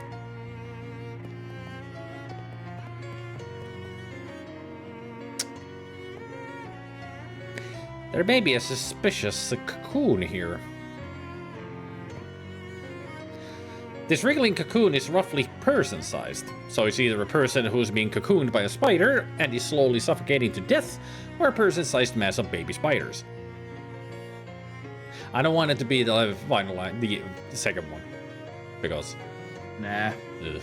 Yeah, this is a spot for grinding, yeah. Endless amount of spiders in there. Spider grinding. Hello in there? You want to take this? Because it's easy. I will. Are you a person or a mind-breaking quantity of baby spiders? Is that the kind of noise that a whole lot of baby spiders would make? Alright, cut them free. You cut apart the cocoon, bracing yourself for true horror. Fortunately, it turns out to be just a guy in there. Thanks, friend. Had me worried for a sec. Still you. They called me Doc. They came here to get some free gauze. Got a bit more than I bargained for. Hi, Doc. I'm Abe. I assume from your doctor hat thing that you're literally a doctor? In the sense that doctoring is my profession, yes. In the sense that I have a legal license for practicing it, no. You were looking for gauze?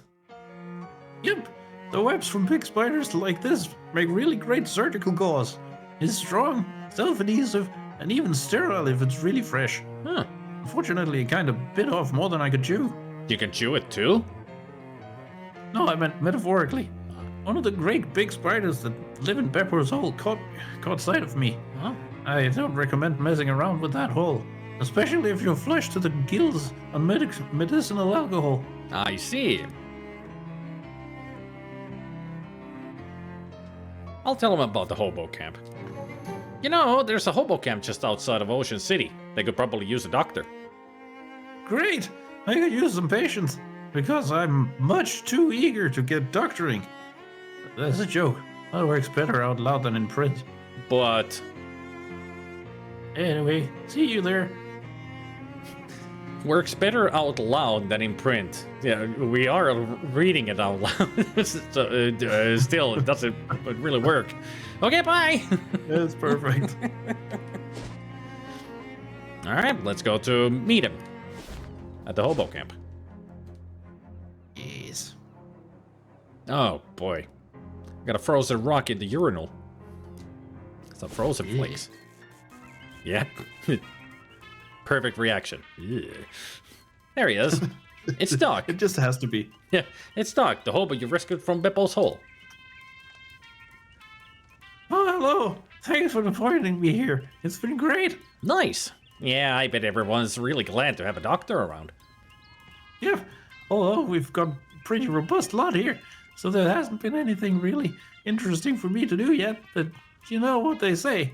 Every unremoved appendix is basically a ticking time bomb. He rubs his hands together in excited anticipation. Ugh. He just wants to open people up. Yep.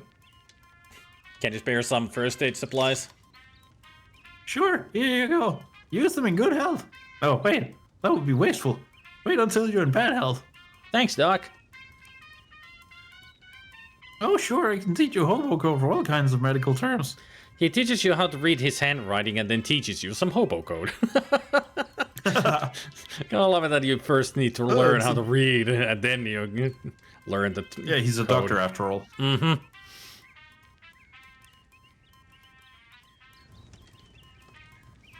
Johnny, the king of the hobos. Giving him a voice yet? Yep. Hello, All right. Johnny. What can I do for you, Abe? I still love this. Where are you from? Hoboken. Of course you are. So, about those secret plans. You have been somewhat helpful to us. I suppose I can admit to you that this encampment is but a stepping stone on the path to my true goal. I have my eyes set on a much loftier target. Ooh, intriguing. What is it? I'm afraid I cannot say anymore. Oh, dang. Still haven't met enough hobos. Eventually he'll tell us his plan. Not yet. But eventually. We'll learn his secret. Let's go fight some spiders. Hooters. You hear some growling and shrieking and laughing nearby, and despite it being a bad idea because it's probably more of those horrible fairies, you go to check it out. It does in fact turn out to be more than of those horrible fairies. These ones are tormenting a badger who is backed up into a shallow burrow and frantically swatting at them as they poke at it with little knives. Just as you are starting to back away, grateful that they haven't noticed you, you step on a dry twig. It cracks noisily, and the fairies all turn around. Dang it, twig! Oof. Well, so much for the exploder. They really did only just 1 hot damage on everyone. Oh. Take that, neat. That's the thundering ring working. I didn't even need to do anything. The thunder ring killed the last one. Cool. You won! The badger seems grateful, or at least as grateful as a badger can seem, which isn't very much to be honest. Virulud makes up the difference, however. And even Gamera grew stronger. Nice. Ooh, nice.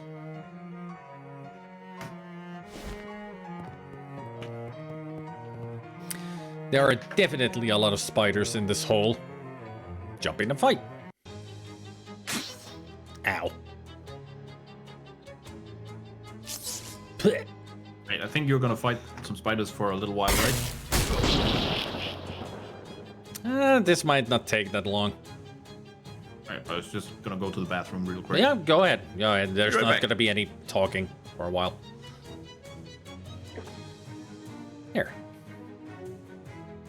Young venomous spider. And you are your big creature thing. A giant venomous spider. Damn. So that gives poison 4, and you give poison 4 and 3 physical damage. Alright.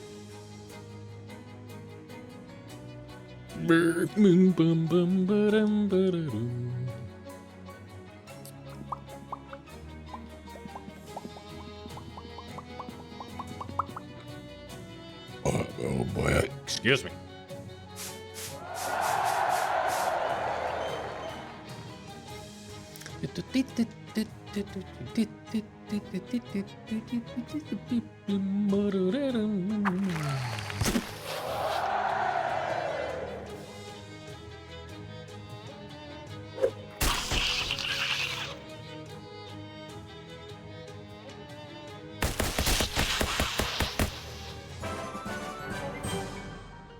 There are now slightly fewer spiders in Beppo's hole. Glob of spider webs, spider eggs, and creepy forest fetish. Fewer spiders is better spiders.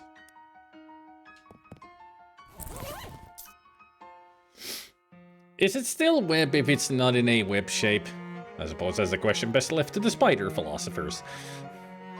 Is fairy dust like the pixie dust? Nope. This increases spooky armor by 3.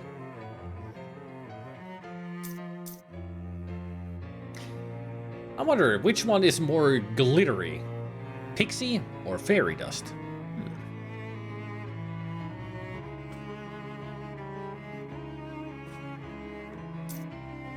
A handful of pulsating, slimy greenish-white orbs. You refuse to believe that even a mother spider could have any affinity for these things.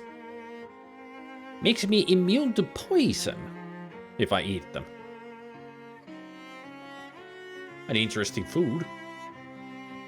Good one too, when you think about it. A creepy little sculpture made of twigs, held together with spider webs and throbbing with evil magic. Plus 3 spell damage to a hat. Not a bad.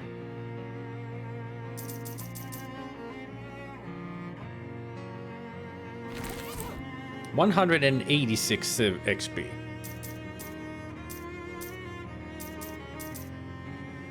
I'm gonna take shredded abs. Somebody could throw an entire 6-pack of beer at your washboard stomach and you wouldn't even feel it.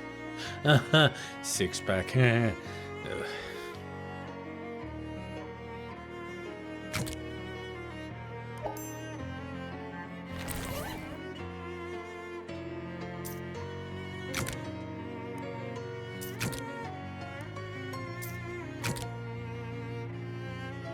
And once we get back to 100 XP, I'm gonna take the throw ball.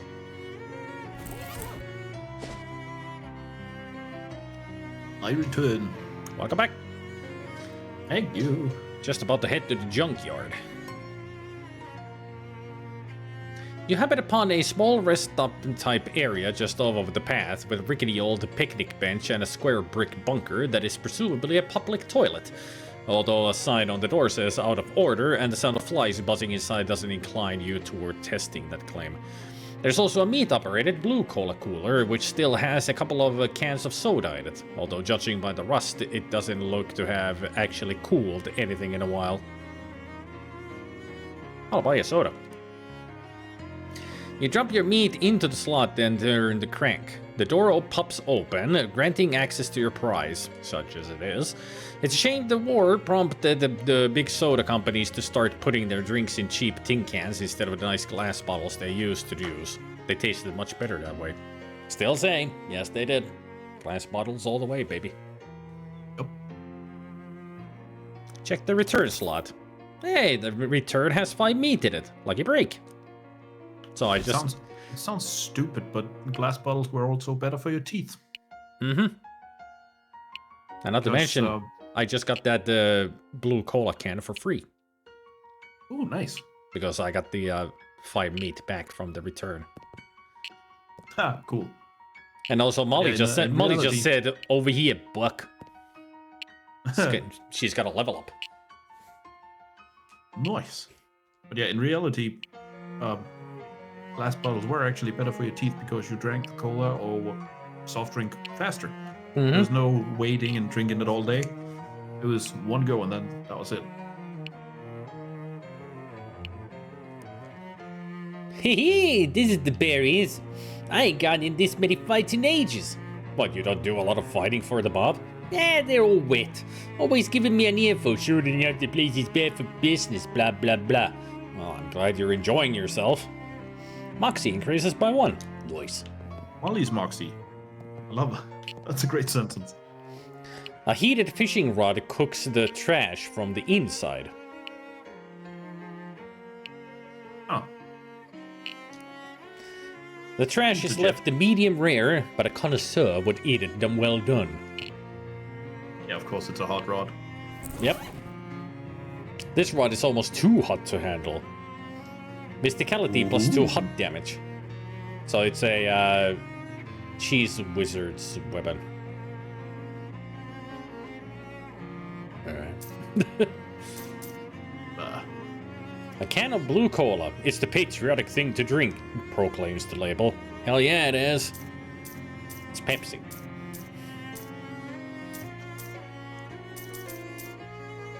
The hot rod is not better than my salty fishing rod.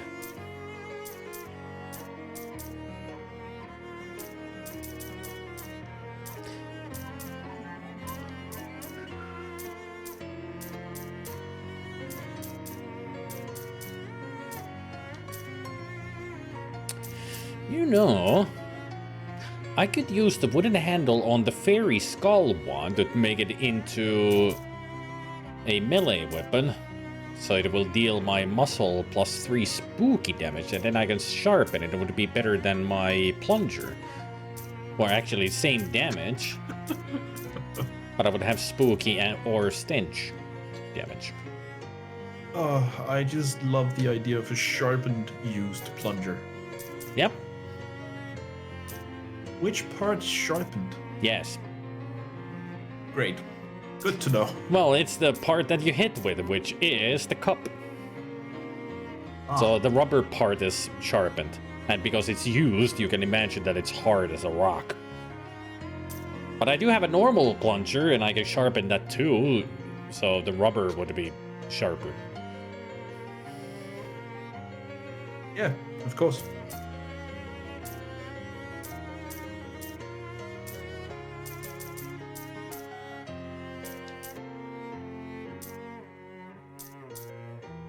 I mean, the good thing is that since I can turn many of these into melee weapons, is them having those special damage types. Yeah.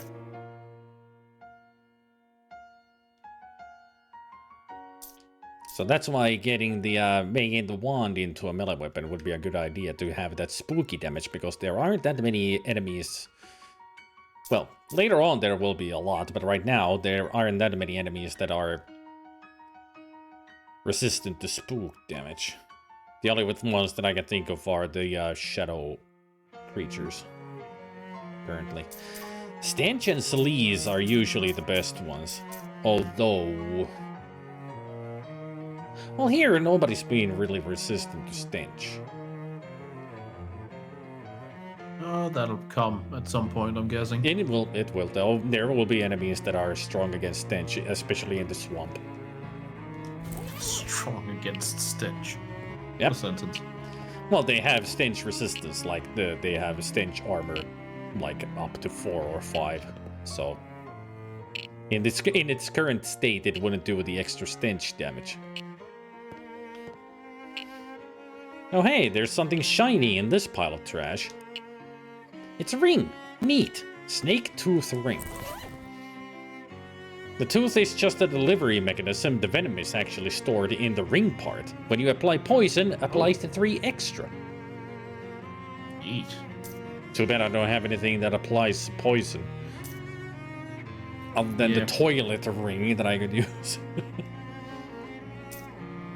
I mean, of course, in weapons, there might be some that adds poison, but I don't think I have any. And that's bleeding. Yeah, no poison yet. There will be a weapon that adds poison, so I could use the ring with that.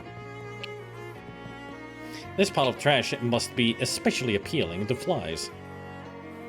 I wonder why. 50,000 flies can't be wrong. This radio must be solar powered. Or trash powered.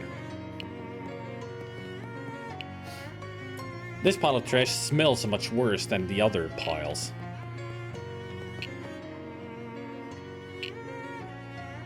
And there's a guy here, apparently. Yeah, there's. Let me first get that stench stuff, so we're gonna wear this again. Congratulations! It's the worst pair of pants you could have ever imagined. Hey.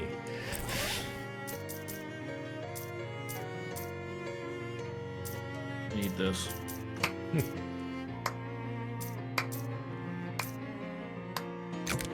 Wow.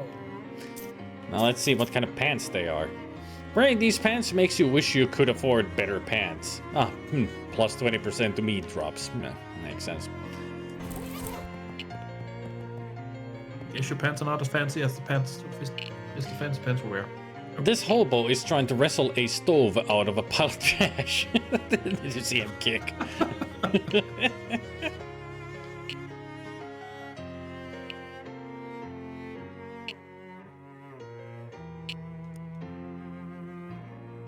Howdy, I'm Beanie. Hi, Beanie. I'm Abe. What are you up to? Trying to get this stove so I can haul it back to a hobo camp outside Ocean City. Oh, you know about the camp? Yep, I'll be cooking up a mess of beans once I get this stove back there, let me tell you. I mean, you could stop pulling on it to talk better. Help him get the stove out. With the sword, the grunting and the heaving, the two of you managed to yank the stove free. Ew, thanks. A million, pal. Now, I just gotta drag this back to camp and I'll be in beansness. See you around, Beanie. Now he's in beansness. Yep. Well, we got a new hobo. Let's go check him out. We got a new hobo. Yep, in the camp. So many great sentences. Excuse me, my good chap. Might you have a match on your person? Sure, here you go. Thank you kindly. This will be just the thing I need to ensure that something will be on fire at some point in the future. Great.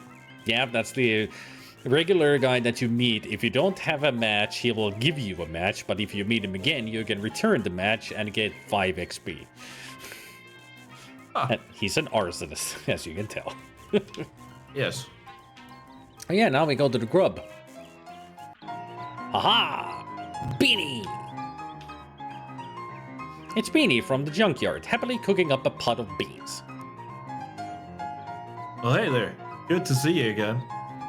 Do you know any hobo code you can teach me? Sure, heck, I know about a dozen different symbols for beans. Wouldn't one be enough? They all look pretty similar, now that you mention it. I mean, it all makes sense. But there are different kinds of beans, so why wouldn't there be different codes for the different beans? Pinto, chili, baked. I won't say more. Damn it. Still not enough.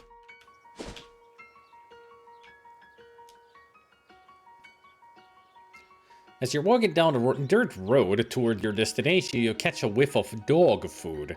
You turn your head towards its source, which turns out to be a pet store. Ooh! Pet store, pet store, pet store, pet store, pet store. That's a long way off. Still, Greta's Compassionate Pet Store. go greet Greta. It's one of those boxes full of bees. A bee box, you think it's called. Yeah, sure. Smart of Greta to sell compassionate pets instead of indifferent ones.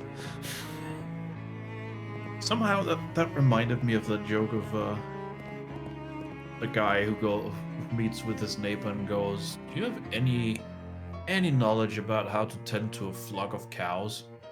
To which his neighbor goes, "A herd of cows." "A herd of cows? Yeah, I got a whole flock of them back there." Love word play puns. Yep. Kiki. Oh, A scrawny looking cat is sleeping here. Oh, so cute. just a freaking sausage on the ground. Meet your next best friend today. Better leave this alone. Boo! The question is, that sign, does it mean the next friend you'll have that will be the best friend, or does it mean next best? As in second best? Good question. Good Meet fronds your are second hard to best find. friend today. That doesn't. Yeah, well. Good fronds are hard to find. Oh. This radio is tuned to a wind chime station. I was about to say. It sounds like wind chimes. Lovely Yeah. sound. Greta, you presume. You take this one. All right.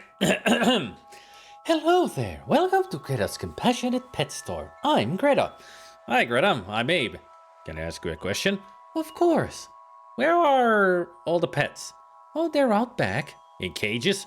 No, in the woods. I see. What stops them from leaving? Compassion. Okay, what Great. pets do you have for sale? Well, I've got this snake available for adoption. I've also got one giant mosquito left in stock. What do you feed A these? giant mosquito. Oh, you don't have to worry about regular food. They'll graze or scavenge for whatever. They're very resourceful. Well, that's certainly convenient. If you want to soup them up a bit though, make them really beefy, I sell some specially formulated familiar chow. I'm a little uncomfortable with the use of words like soup and beef in a pet store, but okay. Tell me about that special chow. I got 3 bags of familiar chow left. Familiar chow is specially formulated to beef up your bodies. Want to buy a bag? Just 100 meat. Sure, I'll take one. 1 bag of familiar chow coming right up. More like going right down your familiar's gullet. Thank you, Greta.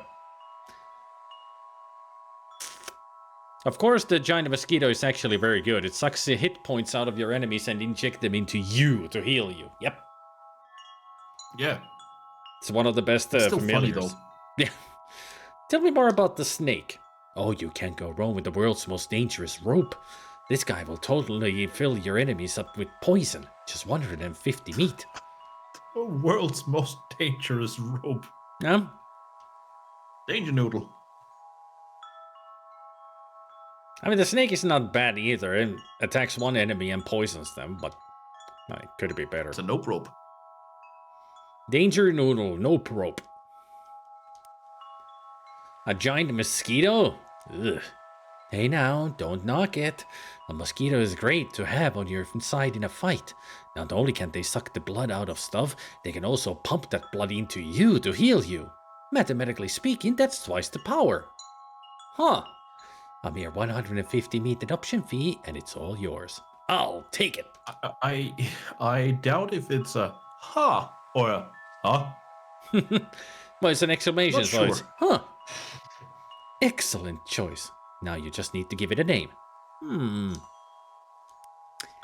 So, what do we name our mosquito? Oh, Yes? how about the name from the lead singer of the band? Oh God, what's the band name? Hang on. The lead singer from Madness. There we go. Suggs. Yep. Alright. I'll take it. Just because I can't remember what he said, but it was something about having, memorable names and listening to a lot of boss gags and sort of that kind of thing. And then he wanted to make a name for himself and it ended up being Suggs. He's a weird dude and I love it. Well, perfect for the band called Madness. Sure. I mean, if you're in a band called Madness, you gotta be weird, right? It's only fitting. Alright. Suggs the Mosquito. Suggs, huh? Classic. Here you go. You might want to get a malaria shot just in case. Thanks, Greta. Got any chow? I'll take another bag. Thank you very much. Still gotta remember, I need to keep 300 meat on me. For the future me. Yeah. I mean, the past me. Past me when I'm... Time paradoxes. The other you. Given this thing's size, you're glad it's friendly. Sucks the mosquito. Yep. Bites enemies for physical damage and then heals you. Let's see the differences between our familiars. 2, 2, 2, and 12 HP. 3, 4, 2, and 9 HP. Yeah, just from the get-go, it sucks is better than Gamera. Even though Gamera's been leveling up. It only being gaining HP. Yeah, alright. I mean, it would be nice if he keeps gaining mysticality, because that's what he uses to heal you. Or party members.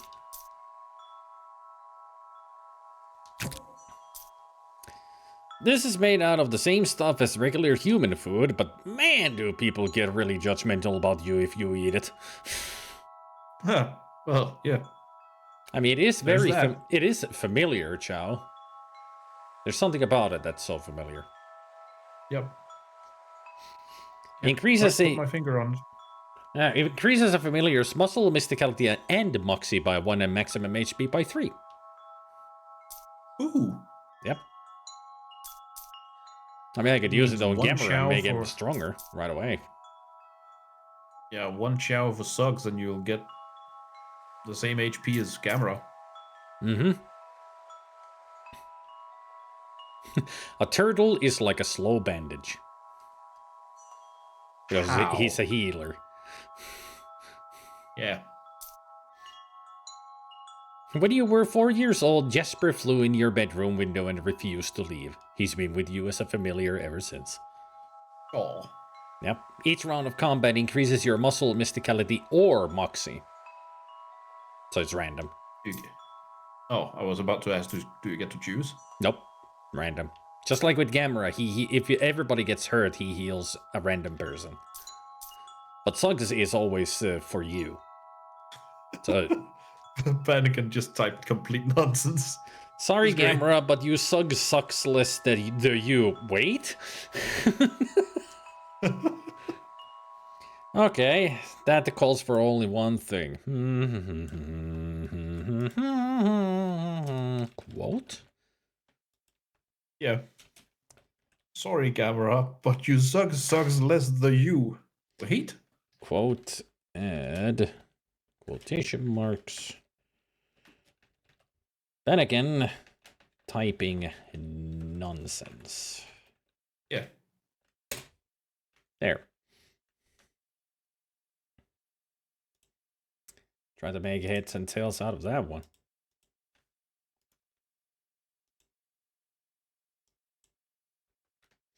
Sorry, Gamera, but you sucks less do you. Wait?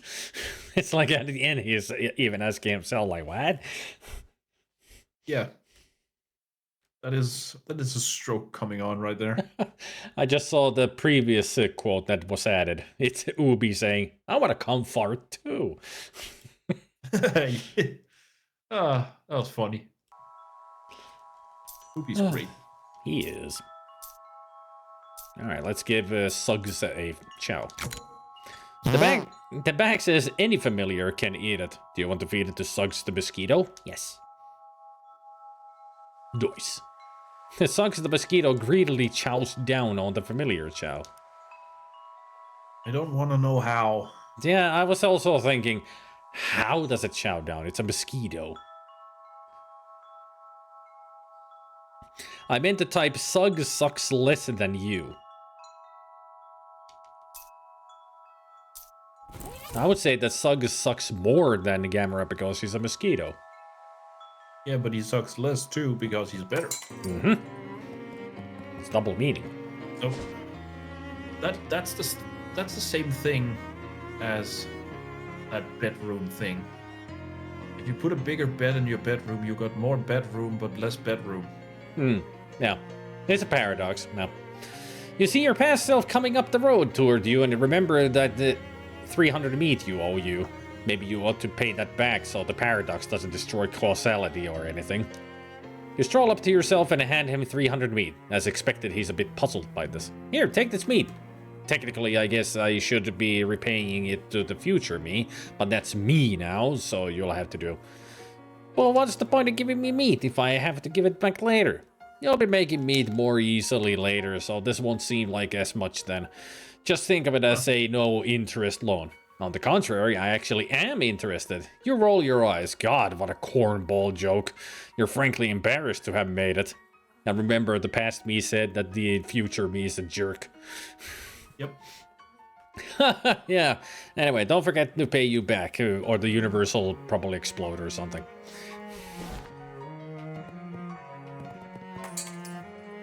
Also, there's another paradox we can go over.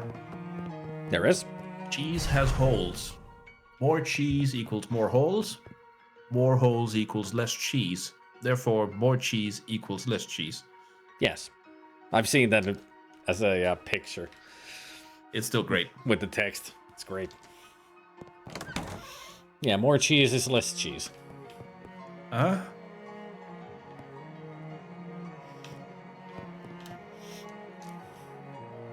What can I do for you? You're renting out houses? I mean, you're renting out houses? Yeah, at least I was. Now that indoor plumbing is starting to get popular, there's no market for him anymore. Just got the one left, and after that I'm calling it quits on putting up new ones. Can I rent the last one? Ah, sure. It'll be 200 meat up front for the installation, and have that each month afterward for maintenance. What maintenance do you do? I dump some powdered lime down the hole, clean up the ventilation pipes, and check for splinters. And once the pit starts to get full, I'll move the outhouse over a couple of yards and dig a new one for you. Plus, you get a free subscription to the local newspaper.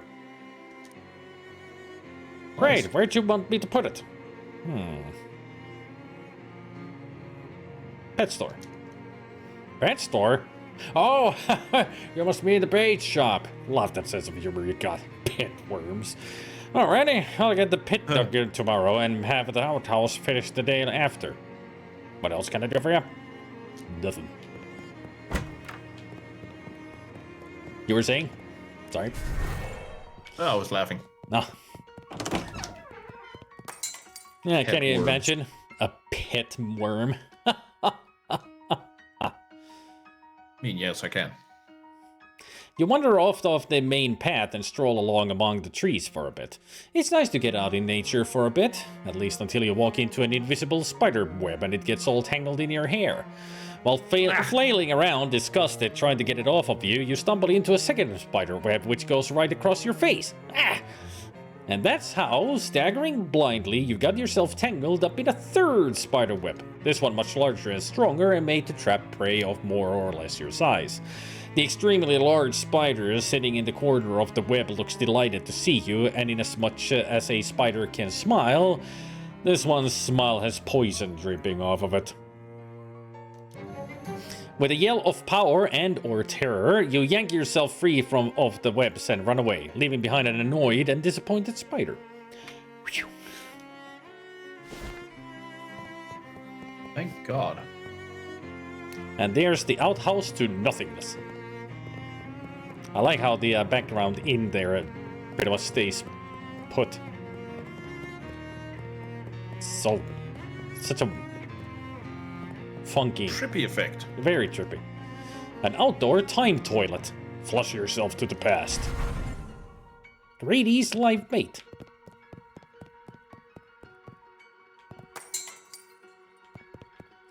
A barrel of chum. You do not want to be pals with it. Catch your next meal today. It's a barrel of wriggling, slimy grubs. This barrel is sealed, but from the smell, you'd say it's full of decaying shellfish. This barrel is full of dirt, but you're sure there's something nasty hiding in it. This one's full of pickles, probably for catching those fish that like eating pickles. A barrel of miscellaneous useful entrails. There's a mousetrap set up here. Basically, with the catch your next meal today, it's that whole meme of buy a man, eat fish, he day, teach fish men to a lifetime. Yeah. Ah, You disarm the mousetrap. Grady frowns. You want to take Grady? I can. Hey, what's the big idea? It was an accident. Grady frowns. He walks over, resets the mousetrap, frowns again, and goes back behind the counter. Hello there. Hello and welcome to Grady's Live Bait. I'm Grady. This He points in various directions. is my bait shop. Grady smiles. I can imagine his smile is like an attempt of a smile. Nice to meet you, Grady. Grady smiles. Anything you need help with by any chance? Well, I'm always looking for people to dig up night crawlers for me. What are night crawlers? He reaches under the counter and pulls out a handful of wriggling worms, which he then waves in your face. Ah! Worms! You will never forget that smell. Interested in doing some worm hunting? Sure, I'll get you some gross worms.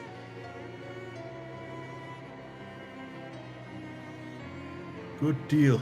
Dig up, well, let's call it 5 good-sized night crawlers and I'll make it worth your while. Here, leave this. How will I know where to dig? Just follow your nose. You want another sniff to refresh your memory? He starts to reach under the counter again. Nope. I've got it. I'll be back when I have your worms. I can only wonder how strong of a smell the worms have. This patch of ground probably smells strong like... enough to, Yeah. yeah, To strong come enough to through. make him constantly constipated. This patch of ground smells like night crawlers. You dig up the terrible creature and shove it into your pocket. A plump night crawler. Few things have as a big a delta between how cool the thing is and how cool the name is than the night crawler. X-Men. A wormhole.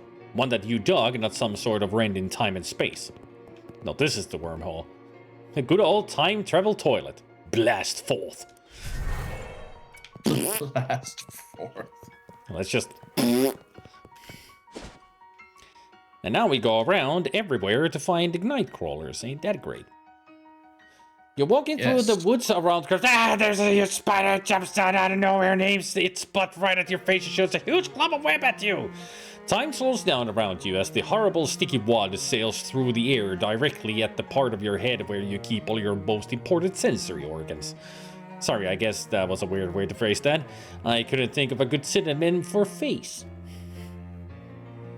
Bug. You duck and roll out of the path of the incoming goop and just keep rolling until you're completely out of this part of the woods. Yeah. I would too, probably. Hey, night crawlers.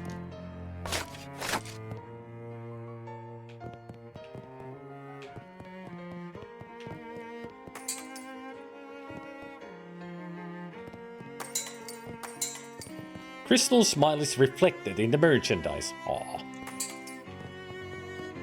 Well, sweet. You want to make like a crystal and clear out? Sure. That's good. Like the answers. Sure. Yep. You Not pull up completely, short. but yeah. You pull up short, having nearly walked straight into a huge spider web while you weren't paying attention. Yet again, spider webs. Although I guess some part of you was paying attention. Good job, whatever part that was. You turn and head in another direction, and soon find yourself stopped by another big spider web. So you turn around and try another direction. Nope, that path ends in a big spider web as well. Looks like the attention-paying part of you wasn't paying enough of it to keep you from getting lost in a huge spiderweb maze. Maybe in the future you should pay attention to these things yourself instead of just delegating. Yeah, that sounds about right. Solve the maze. With some careful mental mapping, you eventually manage to navigate your way out of the maze. Somewhere nearby you hear a chittering noise that is probably the spider equivalent of shucks.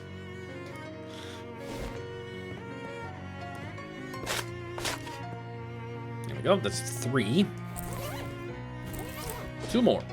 But I think a lighthouse had one. It's not a tumor. A cheeky squirrel challenges you to a race. It's a difficult course involving several jumps and climbs. Race this fool. You fool. You fool. Dang, that squirrel's fast. You cross the finish line first by a hair. Both you and the squirrel collapse by the lake, panting, sweating, laughing, clapping each other on the back. What a great day. Stick me on top of the spine. Oh, please. What just happened? Did we just end up in Wind in the Willows? Something like that. This force is weird. Hey, Fuzzy. Hey, Raiders. How was Chrono Trigger? Ooh, hey, Fuzzy. Ooh, I'll do my job. Hang on. Aha! See? Chrono Trigger. Nice.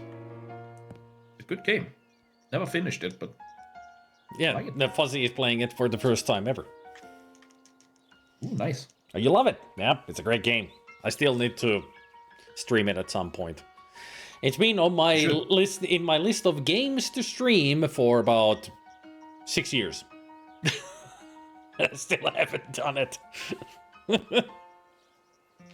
I have a couple of those. It's gonna be played on an RPG Monday. Maybe after these.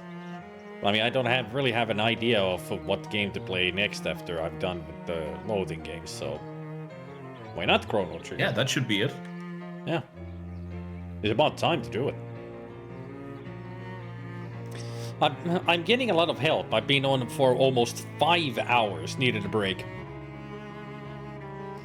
I mean, it's one of those games, definitely even for me, when I played Chrono Trigger, it's one of those games that really just sucks you in.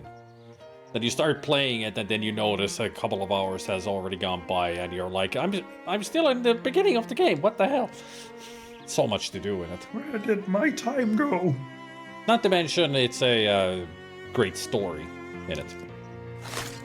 Oh, it has tons of missable stuff in it.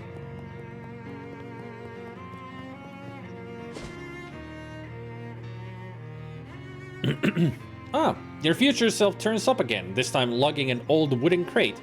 Here, take these. Huh? These what? It's a case of antique bandages. They'll come in handy. But I can't use them. I have to keep them so I can foist them off on another me to close the loop. You're just sticking me with a pointless errand I'll have to do later. No, dummy, you used these ones, then asked Charles Wallace for the crate of old benches that Mary left in the storeroom. That's where I got these. But didn't you get them from yourself like I'm doing now? No, I used those. Look, just take them. Jeez, you got a lot to learn about causality. Okay, fine. Jeez.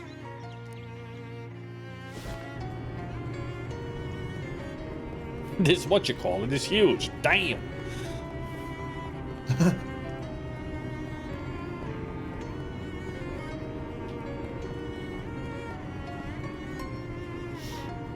I hope antique doesn't really mean used festering with maggots.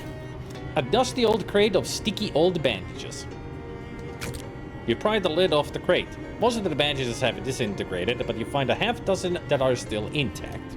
Nice.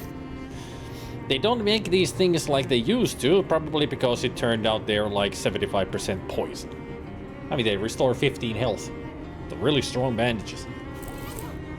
And they are the only 6 you can get in the game. Oh. I mean, when you look at the crate, it even says that it's a quest item. So what I should do, now that we've done that... Oh, Charles! Anything I can help you with? Did Mary leave a crate of antique bandages in the back somewhere? Yep. Say, how did you know that? It's a long story. Actually, it's a pretty short story, but it's one that makes me sound insane. Can I have them? Yeah. Sure thing. He goes into the back and returns with an all too familiar crate. Thanks, Charles. Don't mention it. Anything I can help you with? Not right now, Charles. There, now we can search for the last night crawlers. Maybe it was the cave. They weren't at the dam. An oddly rectangular brown rock catches your attention, and on closer inspection, it turns out to be a completely rusted and partially sunk into the ground old pre-war soda cooler, although someone fitted a meat-operated lock onto the door at some point. Due to the rust, you can't tell what brand it was. Heck, you can't even tell if there's any soda still in it. Buy a soda. Oh. Maybe. You force some meat into the slot and grind the crank around until the door grudgingly unlocks. Inside you find a raccoon skeleton and one extremely old can of soda. Aww. Poor raccoon. Got trapped in there. A rusty cola can. I got myself a new weapon. This can of cola is so old and rusty that you can't even tell whether it's red or blue. Or maybe some kind of horrible brown cola that you never heard of before. Deals 15 damage to an enemy. It's a very strong weapon. Yeah. And that is a repeatable thing. That I can find more of those. Nice. Oh hey, that's your past self over there. Here's your chance to hand over that crate of old bandages. Here, take these. Huh?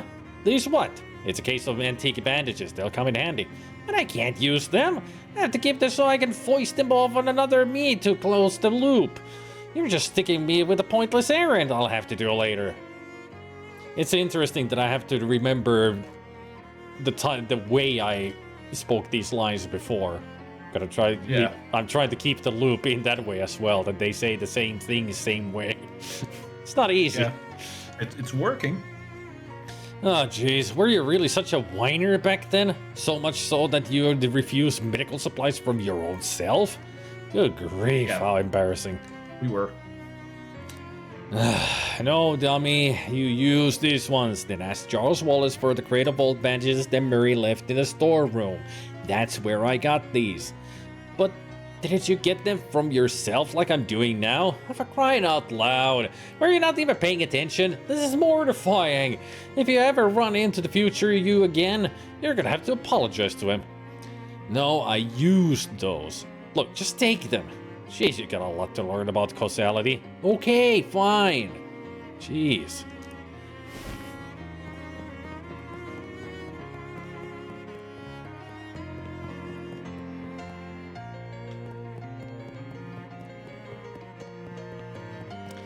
Nothing here.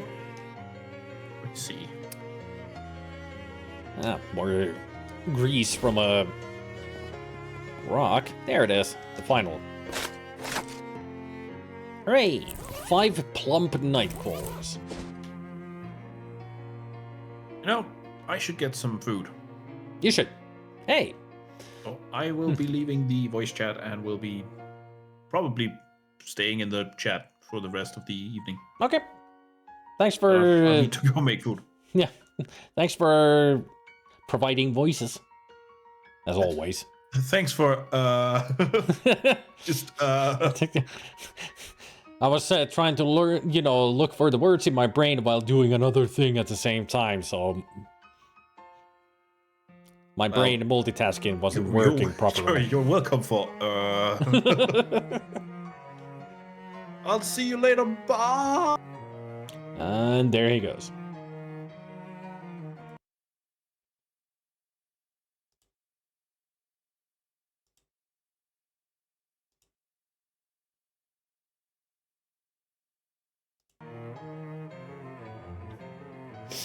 Well, he's not only going away on the voice chat, but he'll be in the chat. As fun as always. Oh, nuts. Hold the line. I stepped in some kind of weird mushrooms. Spores all over my good dancing shoes, for crying out loud. Dancing as in actual dancing or as in a back alley shootout? But why not one different pair of for each? They ain't that dissimilar. She wipes the spores off her high heels with a leaf and hands it to you as though you'll know what to do with it. Fragrant spores. She's a real killer because she's shooting people in high heels.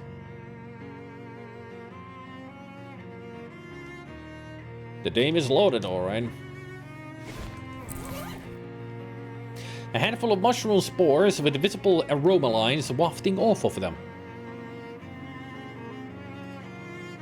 Okay. Increases your mysticality by 1 and damage your magical weapon attacks by 3. Yeah, I use that with the cheese wizard a lot. It's one of the best potions to get for a cheese wizard.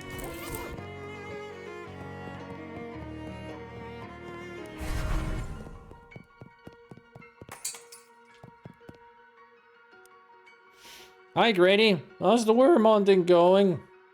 I'm done. Fantastic. You hand over the worms. As promised, honest pay for honest work. You can't help but think that revolting and pay would be more appropriate, but Grady beats you to the ended thought by pulling a flower pot out from behind the counter and handing it to you with a grin. Thanks. A night crawler in a vessel full of its own food, which is also its own waste.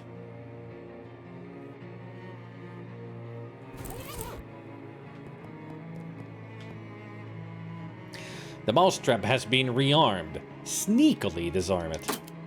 Click.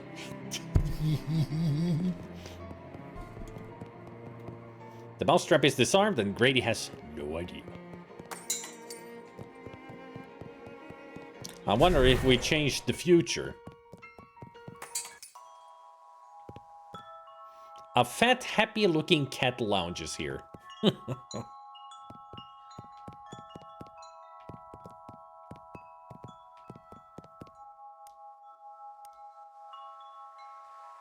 Well, I've got this snake available for adoption. Also, I've got a big worm available. A worm? I'm intrigued. You're right to be. A worm is a valuable ally. Imagine a snake, except your enemies can't tell which end is the head and which is the butt. They won't know if it's coming or going. Can it poison things like a snake? No, but it's slimy and people hate that. Super gross. Just 150 cover the paperwork and you've got yourself a worm.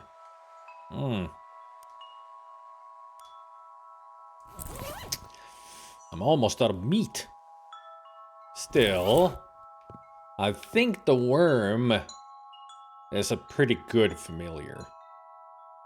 If only I'd remember what it actually provides. Only one way to find out. You've sold me. I'll take it. Excellent choice. What's a good name for a worm?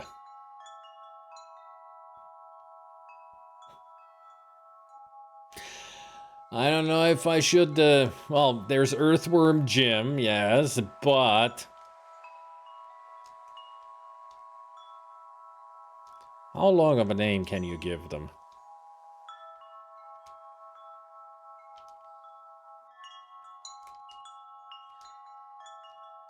Ah, it fits. Okay, Scotty too, Huddy.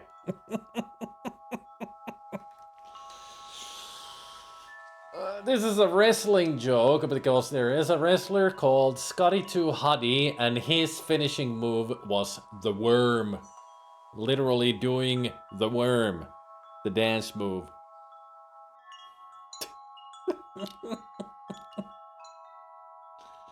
That's even dumber than Jim. So I'm gonna keep it.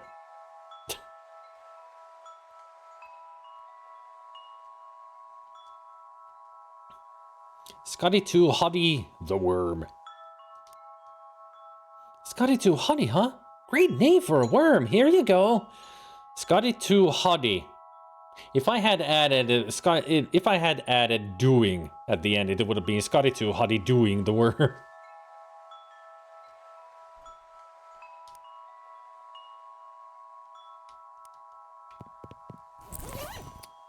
Ah, stench damage to enemies, right. This worm has no idea that it owes its entire existence to you. 2 muscle, 1 mysticality, 1 moxie, 5 HP. Scotty, you're not as good as I thought. But still, stench damage to enemies. Was it to all enemies or just one? I'm curious. I'm gonna have you around. Just for 1 or 2 fights. Let's go to Beppo's hole. Hey there, I got you a souvenir from SIT. Your future self tosses you a pair of pants. SIT sports shorts.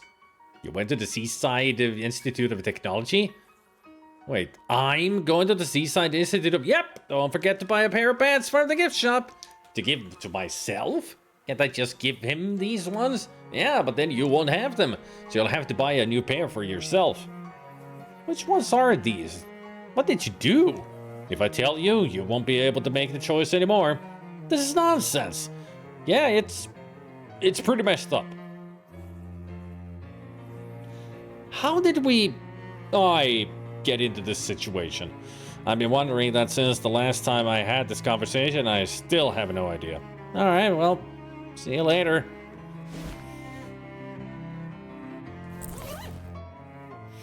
Appropriately enough, these shorts say SIT on the part of them used for sitting.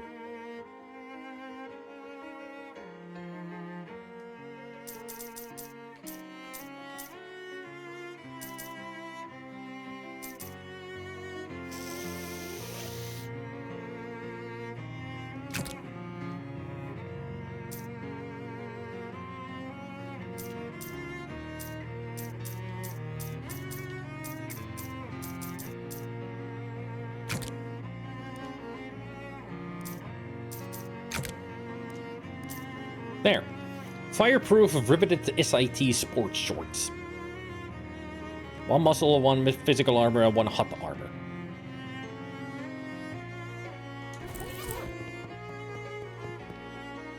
Now let's go test Scotty's abilities. Ow.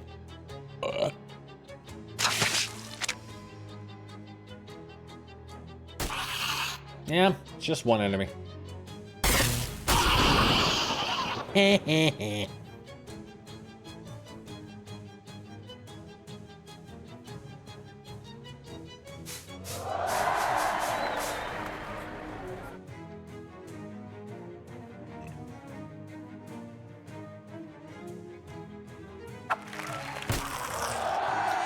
That was a football.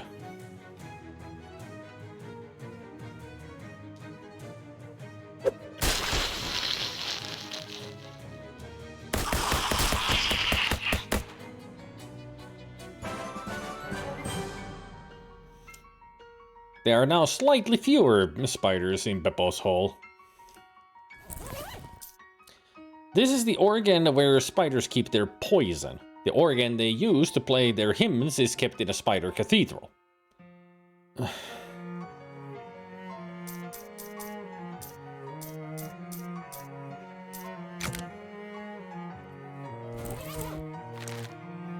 That one hurt a little. That's a joke. Okay, books. Give me this. Upgrade. You study the numbers until all of the zeros start to look like soccer balls and all of the 8s start to look like pairs of soccer balls. Mistaking the book for a bunch of soccer balls, you accidentally kick it into an open sewer. Okay.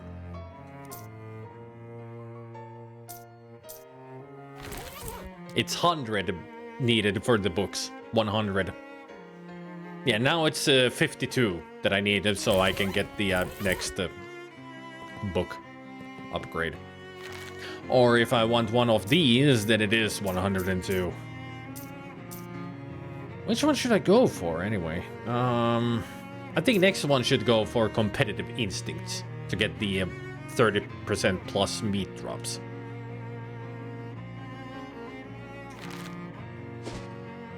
More money. So we done the pet store past future thing. Let us go change the place of the outhouse.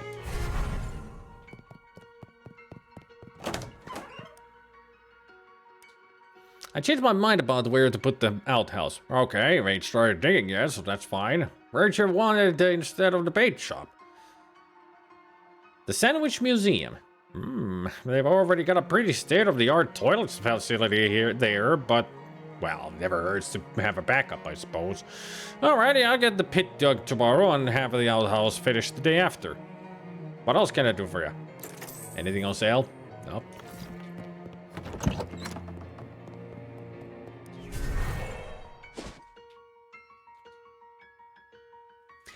Oh boy. 3 figures approach you, their faces obscured by the shadows of the trees. Whoa. Excuse me, what? Who are you?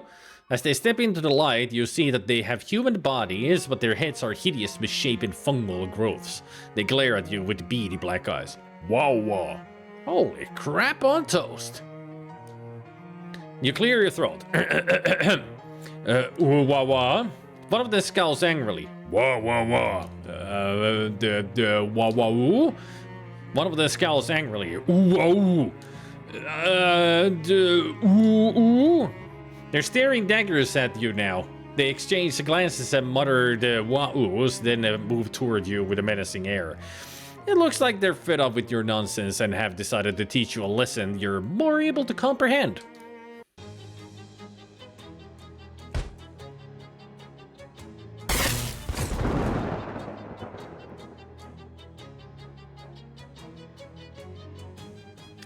Suggs is huge! I forgot that he's that big. It's like a size of a child. Jeez.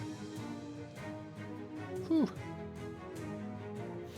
Manmushmagus is preparing to cast a devastating spell. Not today.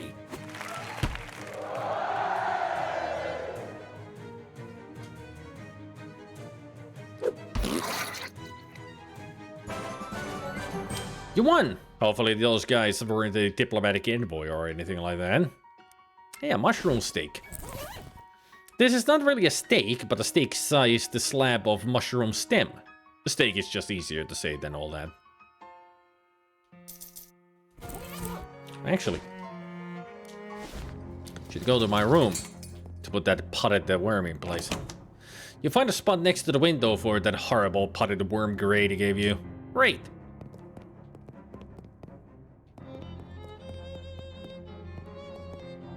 Someone has given you a nightstand. There's a briefcase and a note on top. Take one and read the other. The note reads, Abe, the quality of your work at the distillery has been noted as excellent. We will contact you in telephonular manner with further opportunities. Honest work for dishonest pay. Like a cow, this briefcase is flesh surrounded by leather. Unlike a cow, it has brass latches and a handle. You open the case. Now that's a lot of gabagool. Gabagoo. Good old nightstand.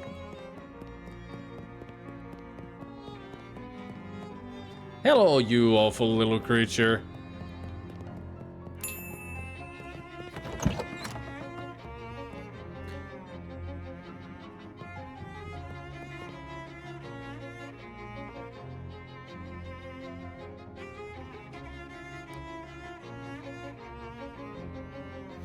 Nestled upon the books and papers is a book of old, but still valid, postage stamps, with a few missing.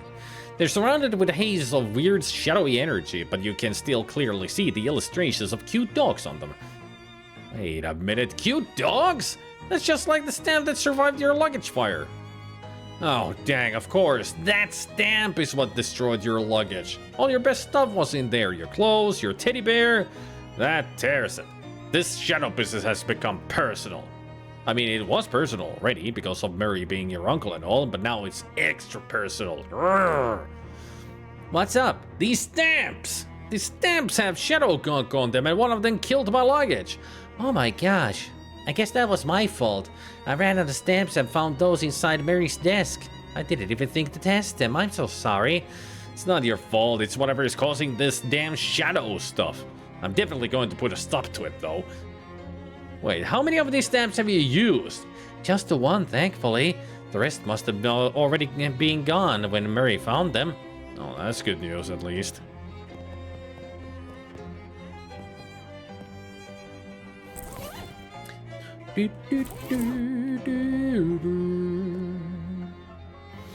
It's Mary's desk piled with books and papers. That horrible book of stamps is still there. Yeah, pretty much the worm is just a worm. Hey, a message. Thumped up Larone verbalizing. Hey Don, it's me. Splendiferous. Kudos on your triumphal completion of my previous assignation. Assignation, yeah. You're welcome. Is that all? In fact, I have another item of business to be attenuated, which I believe to be suited marvelously to one of your skills. Which one? No, I mean, well, regardlessly, we require that you proceed apace to Crystal Dream Lake, wherein is located purveyor of tools and implements of construction. Say again? You might vernacularize it as a hardware store. Alright, you guys run out of cement or something? We have a necessitude that you will perform upon this place of business what we categorize a shakedown. They owe you meat? No, we are merely desirous that the local commercialist retail emporia feel a measure of intimidation. Okay, I guess I can handle that.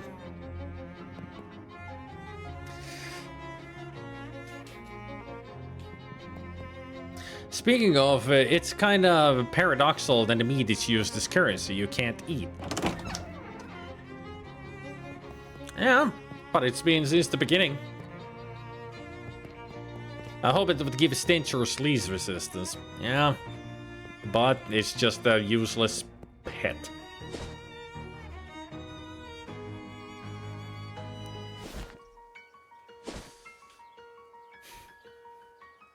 And there's a nice slimy pit at the window. The squirrel chitters angrily at you from a nearby hollow tree, presumably trying to scare you away from its stash.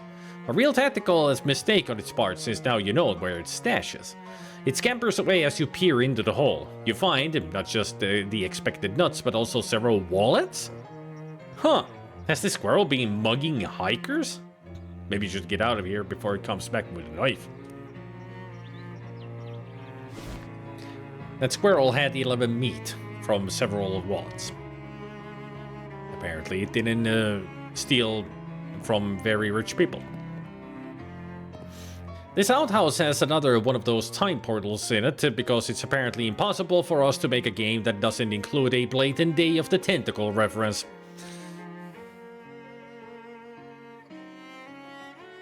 Flush yourself through. The village of Sandwich. Don't break the law, please.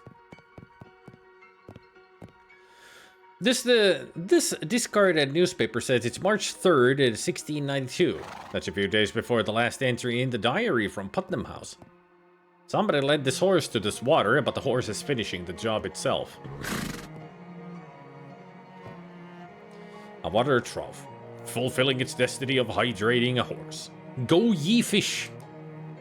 Better not. You might accidentally give the horse a lip piercing, and who even knows how long it'll be before those are fashionable. Hey, Mr. Eridan. Well, well. Fish and well.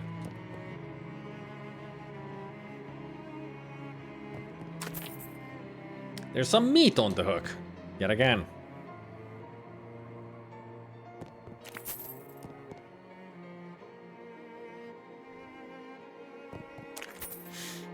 It looks like you've caught everything that was here. 9 meat in total. The sign reads Sandwich Gazebo. Vagrants not welcome. That's not very friendly. You look around to make sure nobody's watching and scratch the nut off of the sign. Take that, authority. Sandwich Gazebo. Vagrants welcome. Thanks to you, it now reads. If you like this tub of daisies, I have good news. There are 2 others just like it. This leads down into a root cellar, presumably. The doors are locked with an expensive German combination lock, requiring a 5-letter word. A state-of-the-art toilet facility. You poke your head inside. There's some graffiti scratched on the wall. Peter Proctor is a stinky duty head.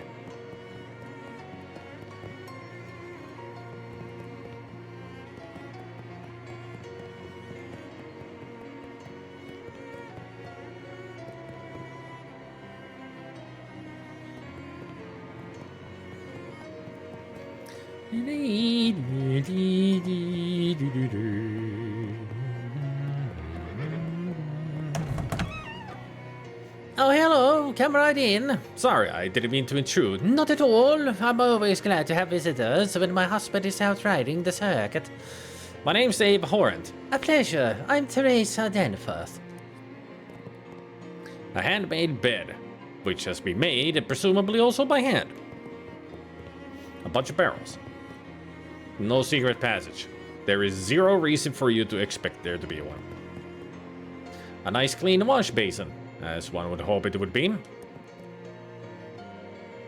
Don't mind me fishing from your wash basin, lady. Handful of clean water. Not much sign of potion brewing here, unless tea counts. This kid's a real reader. All the titles look pretty boring, though. What an unusual outfit. Whereabouts are you from? I guess you could say I'm from Ocean City. Oh, the big city. Then it must be much more exciting than our little village. I don't sell this place short. The city's more modern, that's all. You said your husband's riding the circuit? What's that mean? He's a judge for the county.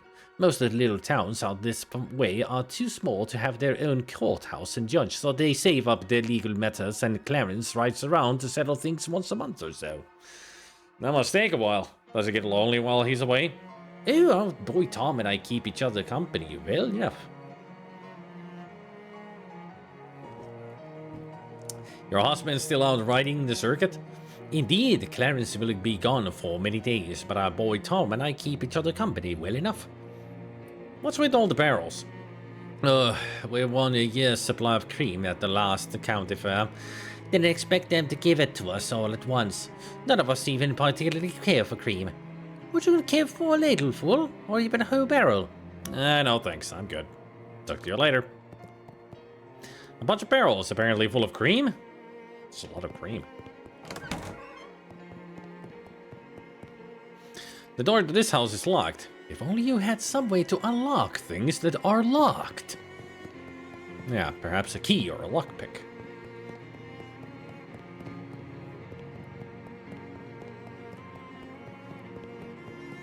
And also...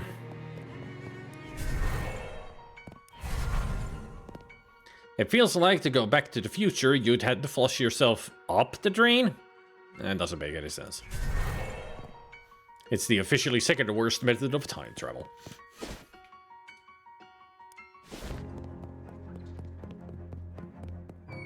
I've totally forgot to check those headlines for the dates that we have found so far.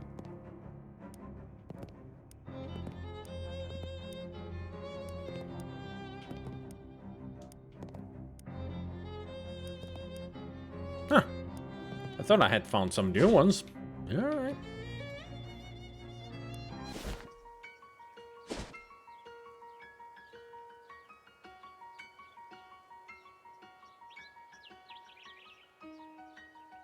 More fragrant spores.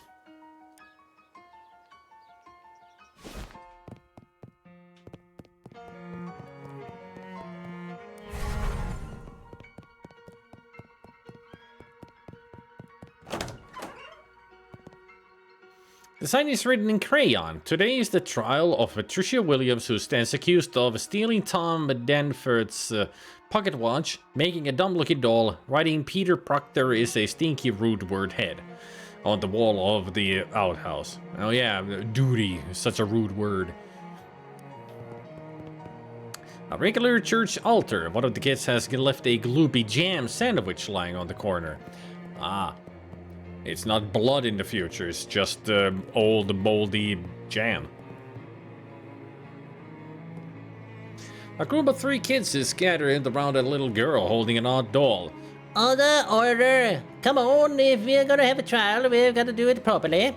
I don't see why we gotta have a dumb old trial anyway. We all know she's guilty. I didn't do anything. Why are you so mean to me? 'Cause you're weird and an outsider. I only live half a mile down the road. I was born here. Yeah, but your family's outsiders. Your father wasn't born here. My family's been here for like 60 generations. Closer to 4 actually, but the larger point stands. The little girl bursts into tears. Hey, you kids! What's going on here? Huh? Who are you? I've never seen you around here before. My name's Abe. I'm a traveler? Well, we're having a trial for that crybaby Patricia. I'm Tom, the judge, and that's Delia, the jury, and Peter's the executioner. Executioner? Holy jeez, kid. Well, we're not gonna literally execute her. Probably. My pa says you shouldn't decide on the punishment till after conviction. Uh-huh. Well, how's it going? Not great. Patricia just keeps crying instead of presenting any kind of proper defense. I see.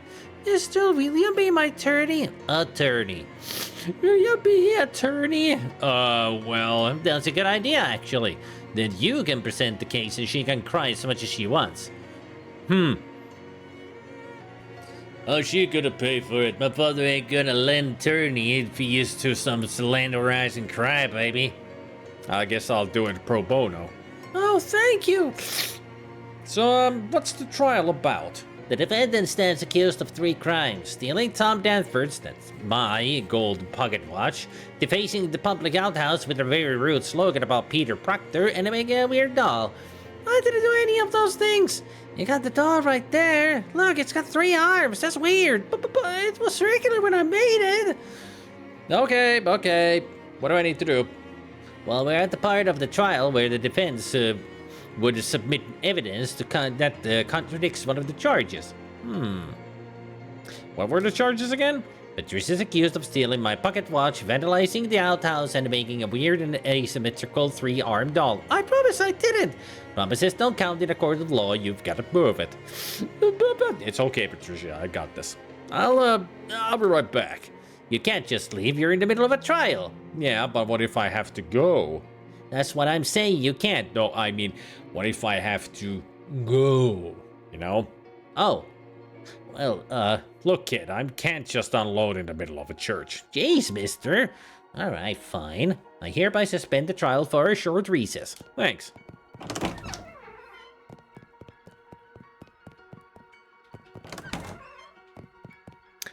Looks like this chessboard was abandoned mid-game. You consider the board for a moment, then make a move. Now white is winning. Too bad, black. It's an heiress depicting several heiresses. Excuse me, can I help you with something? No, thanks, I'm fine. What I'm getting at is, why are you in my house? Oh, I'm just, looking around. Look, I am not one of the to be inhospitable to uninvited guests, even total strangers, but I have company at the moment. So, if you'll excuse me. Oh, sure, no problem. You hide behind the heiress, hoping the Proctors are genealogically Danish. If they are, would Zelda be a Proctor? Fortunately, Mrs. Proctor doesn't seem to have noticed your move. Her conversation gradually returns to a less hushed and more easily eavesdroppable volume. Drop those eaves. Did I mention that we've been picking out some new furniture for the bedrooms? Oh, really? Yes, bureaus and armoires and such. I found a delightful little nightstand for Peter's room. It even has a secret compartment in it for when he's older and needs to hide sinful lithographs from us. How charming. How interesting.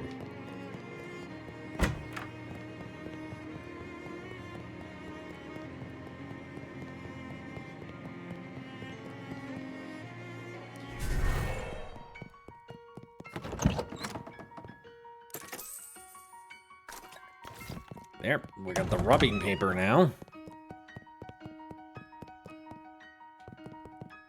Nice gazebo. Looks like that change you made to the sign had an effect. There's a hobo hanging out here eating sandwich cream right out of the jar. Hi there. Enjoying that sandwich cream? Sure am. I can't get enough of this stuff. That's probably why everyone calls me Creamy Steve. Probably, yeah. Best sandwich cream in the tri-state area right here. It's a traditional recipe. You know, there's a hobo camp over by Ocean City. I bet they'd be interested in this cream. Oh, huh. You think so? I'd love to share this with other like-minded individuals. Sure, you could set up an extremely specific raid route. Sold! Creamy Steve runs into the gift shop to get some more cream for the road.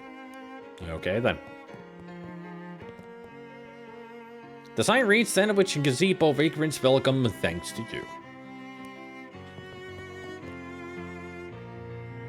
He was a duty head until the very end.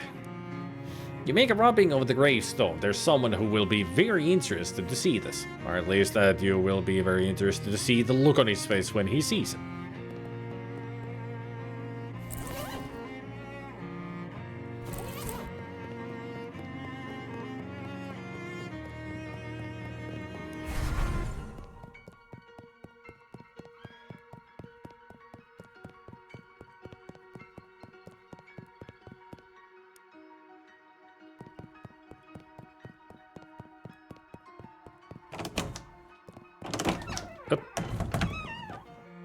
Okay, I'm back. Where were we? Patricia is accused of stealing my pocket watch, vandalizing the outhouse, and making a weird and asymmetrical three-armed doll. I'll be right back. What? Again? Do you have some kind of guts problem? Yeah, I must have been in some bad, whatever people in the late 17th century. Okay, well, try and get it all out this time. I hereby suspend the trial for a short recess. Thanks.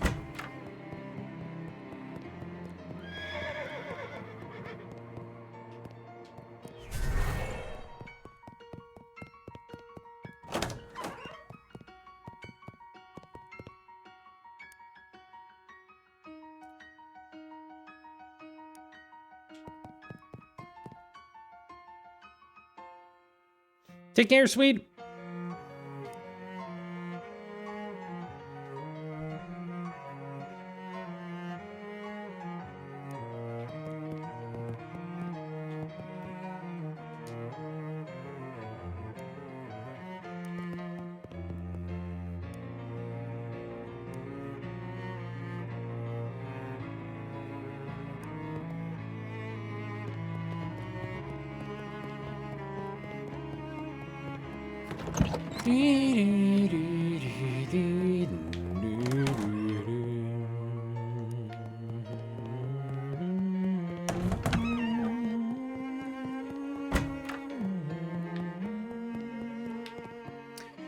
This chessboard has clearly been left out on display as an allegory for the battle between good and evil. White is winning, representing the triumph of the witch hunters over the town's terrifying witch cult.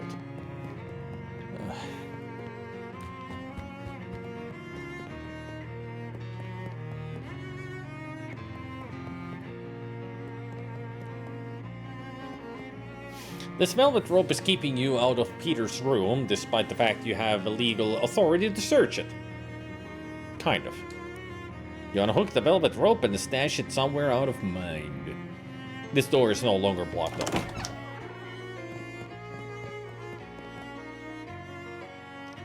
What a weirdly designed room.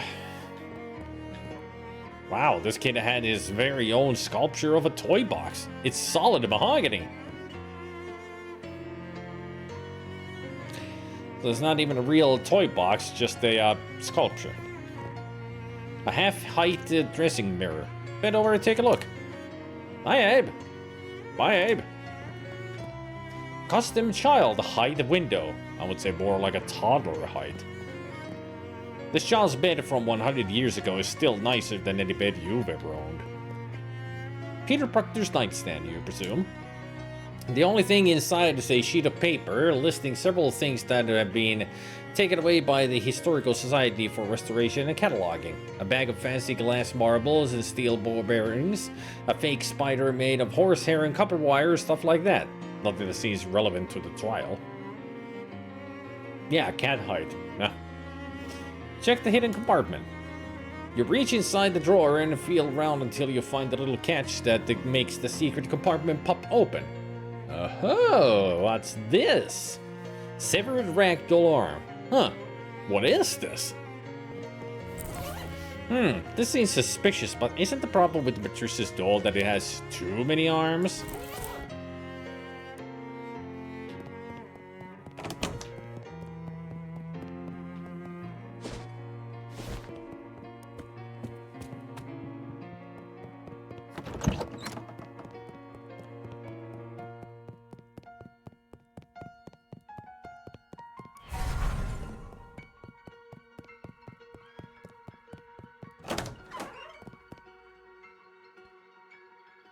I have evidence concerning the doll, I guess?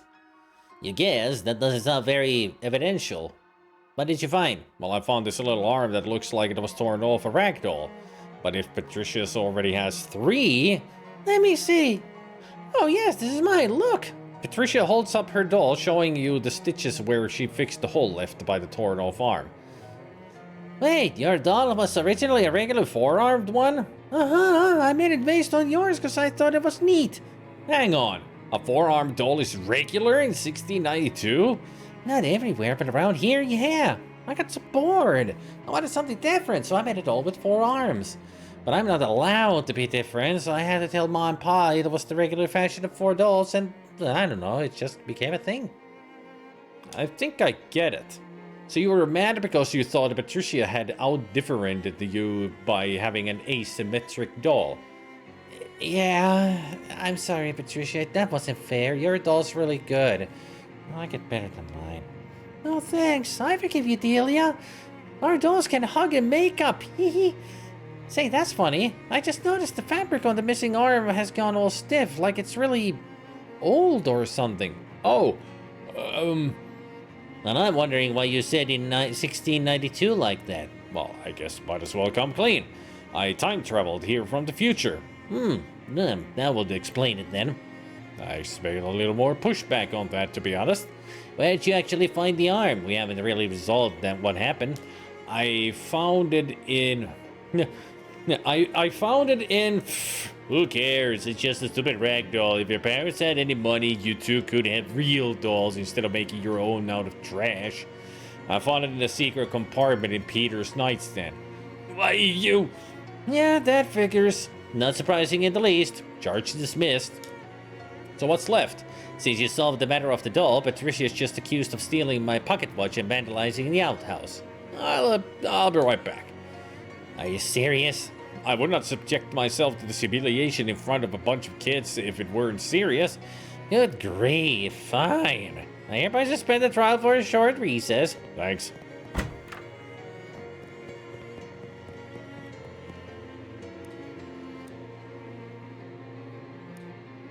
Oh well, those roots are probably sour anyway.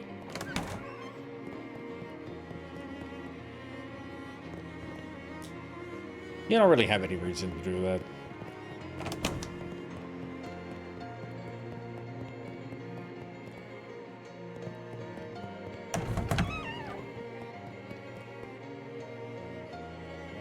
I ran into Tom at the church playing with the other kids. He seems like a real smart cookie.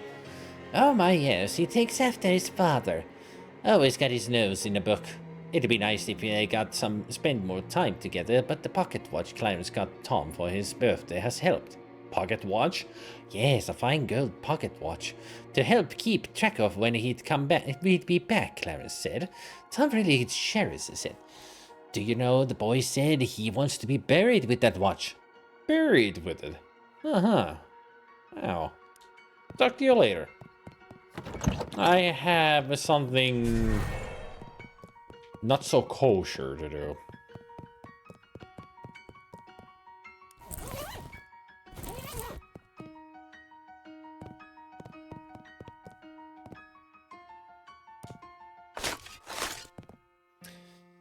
Well, look at that. Tom got his wish after all. This gold pocket watch has "To my son Tom on his 12th birthday" engraved on the inside of the lid.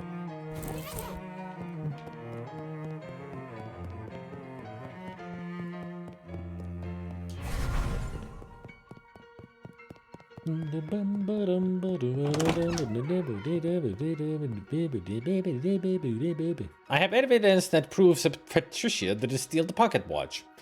Well, then present it to the court. Here it is. This is your pocket watch, right? Hey, yeah, it is. Wow, thanks. Where did you find it? I'd rather not say. It isn't evidence if you don't tell us where you found it. It might have been in her house or something. Alright, well, I found it in your grave. What? I'm a time traveler from the future, remember? I heard your mom say you love the pocket watch so much you want to be buried with it when you die. So I went back to my time and dug up your grave to see if you were. And you were. And there it is. That's crazy. You're crazy. Possibly, but it's true. And the fact that you were buried with that watch, Tom, means that you eventually would have found it wherever you lost it, so Patricia didn't steal it. Tom squints at the watch in thought, then winds it and holds it up to his ear. It still works. The finest craftsmanship, still working after 236 years. They won't make him like that anymore. Okay, but this doesn't prove Patricia didn't take it. Maybe I found it in her house, or she will give it back to me or something.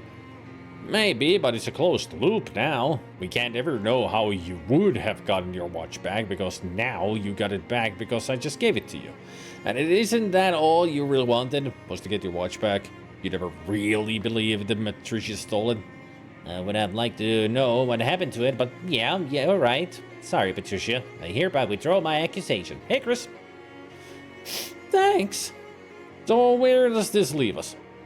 You clear Patricia on most of the charges, but she's still accused of vandalizing the outhouse. Does it still count as vandalism if it's true? Hey! Yeah, it's vandalism either way. Just checking. An infinitely old watch. I'll be right back. What the heck, mister? Is your butt just totally broken? I bet everyone's butt is broken in the future. I bet nobody can afford good working butts anymore. Stop making fun of my broken butt. It's a tragedy. Order in the butt. I mean court. Short recess, go. Thanks. Order in the butt.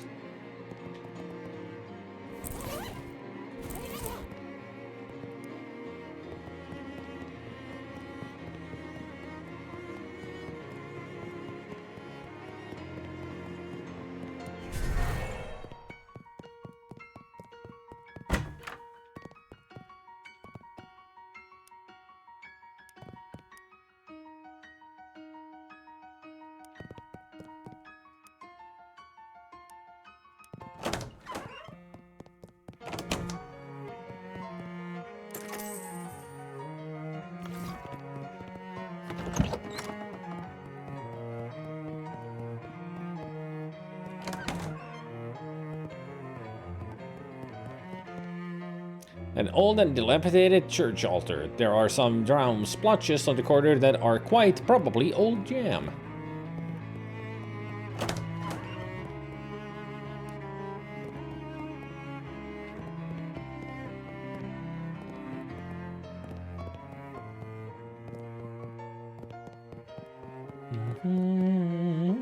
Wait a minute, didn't this house have a cellar? You dig, revealing a crumbling set of stairs leading downward.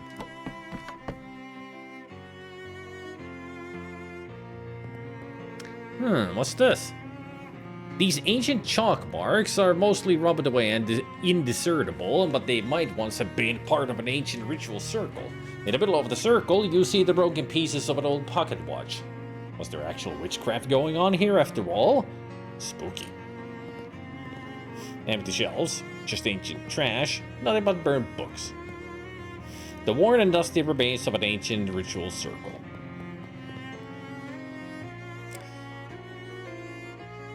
Well, I'll step through the Shadow Rift.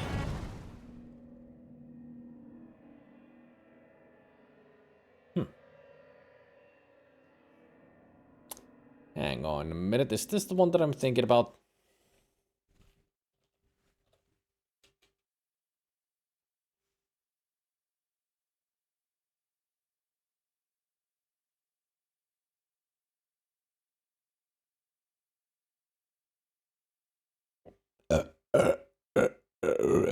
Excuse me.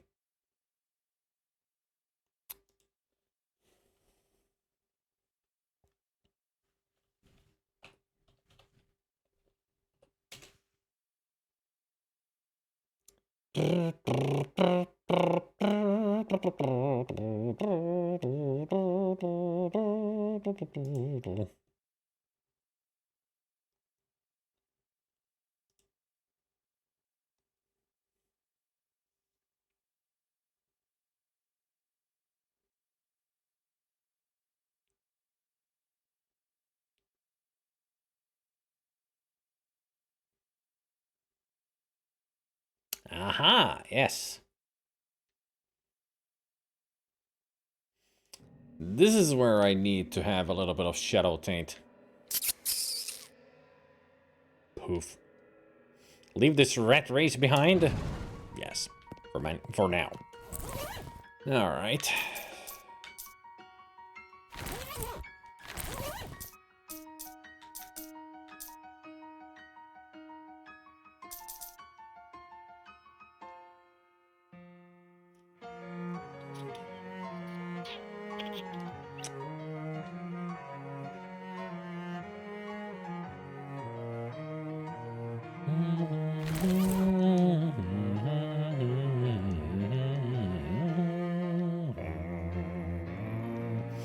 Yeah, I do have muscles from food. You're doughy, but in a good way. Alright. Let's eat a shadow hot dog, shall we? Consuming this item will replace this effect. Are you sure you want to do that? I've got a shadow hot dog and a shadow beer. I'm gonna eat the hot dog. You consume the shadow hot dog, which is both inside and outside the bun. The shadow is now inside you as well as outside you. A pleasant numbness spreads within you. Soothing darkness. Comprehensive. Dog Star. What kind of creature eats shadow hot dogs? The kind that you are.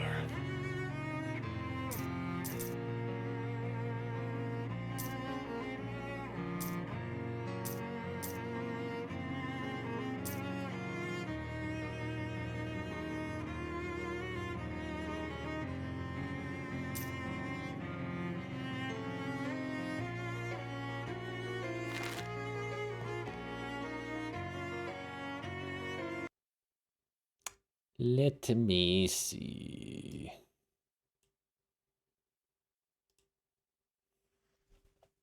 Oh.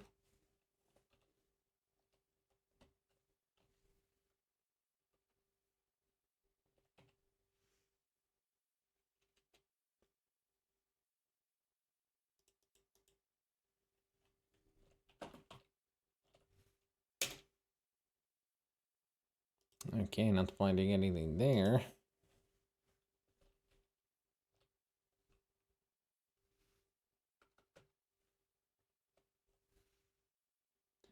Shadow Taint.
Starting to wonder if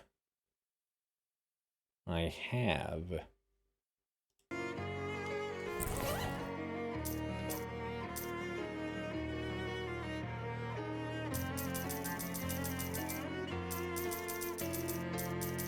I have this and I just ate.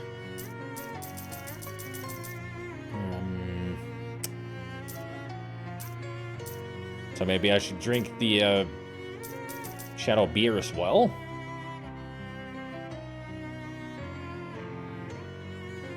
Getting corrupted was easy in the West of Loathing.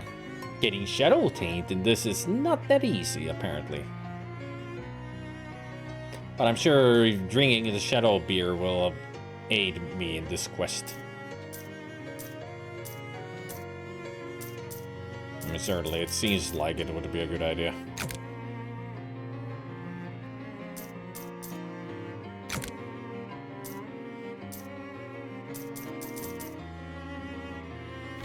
I've been reading here, but it's I'm getting just mixed information around everywhere.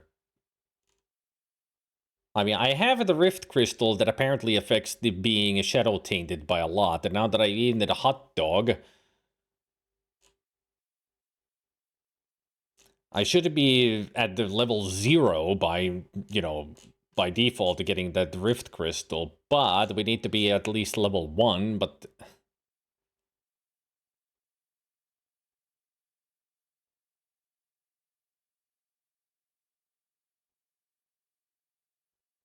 I mean, it doesn't really clearly explain how this thing works, exactly. So I'm a bit confused.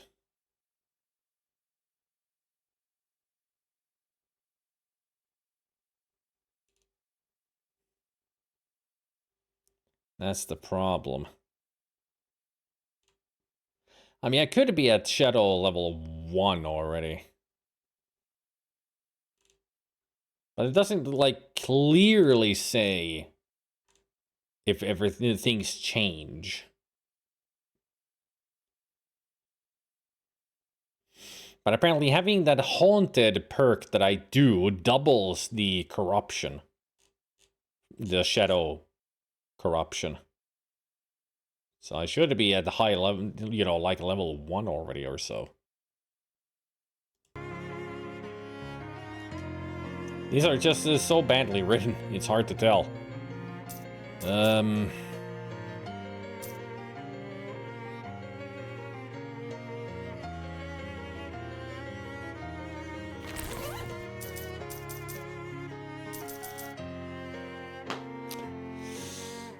Darker than the darkest stout.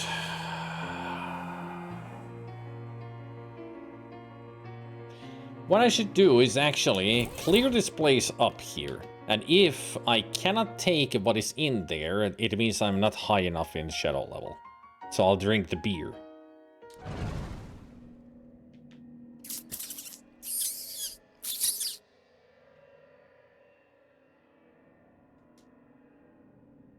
Do a cat thing.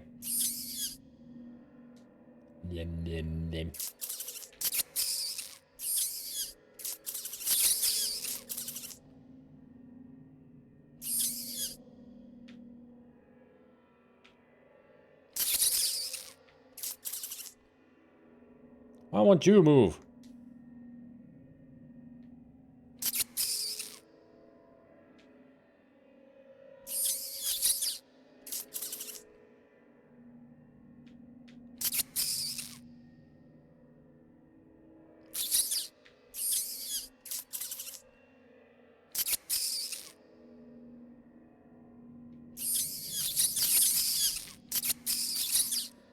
Jeez.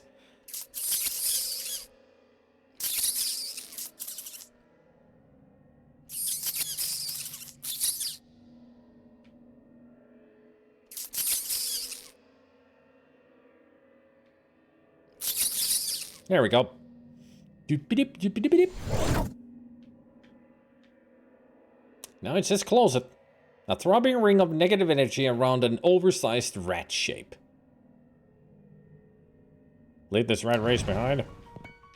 Okay, let's see what happens if I drink that. Drink the potion of shadow beer.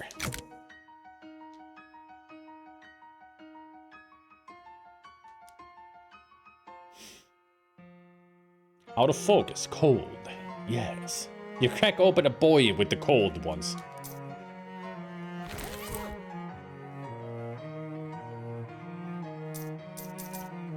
You've got one foot in the shadow, and it's making you care less about the slings and arrows of the physical world.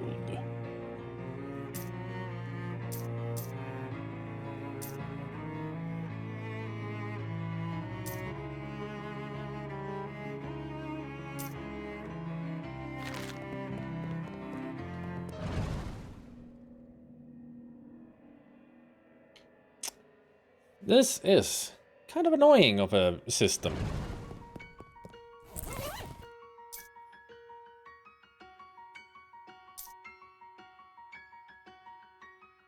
I don't have any kind of shadowy...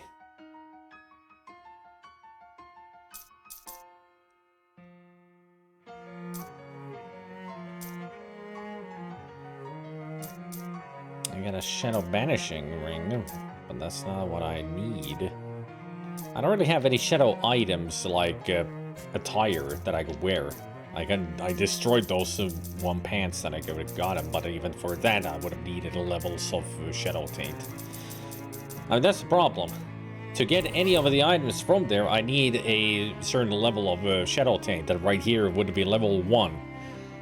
I'm sure I'm at the level 0, but I don't know what I need to get to level 1.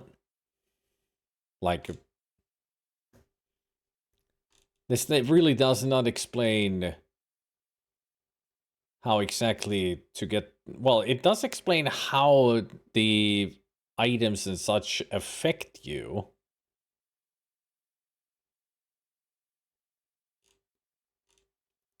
I mean, it does say, depending on how corrupted the world is, it takes 2 to 4 consumables to gain your first level of shadow taint. I've eaten 2 items now. I have the crystal, which should be a boost in the points, but apparently I still am not at level 1.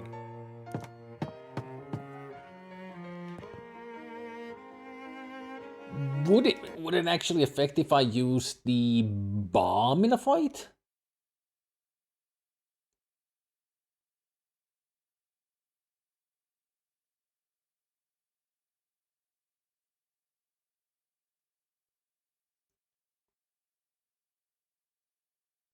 Because it is a shadow item. I'm gonna go test. Let's go to the Beppo's hole.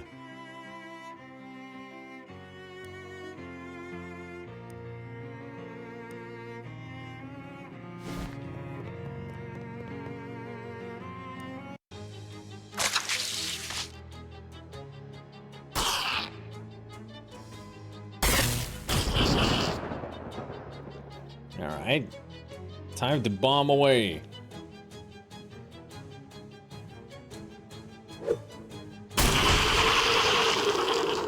Dang.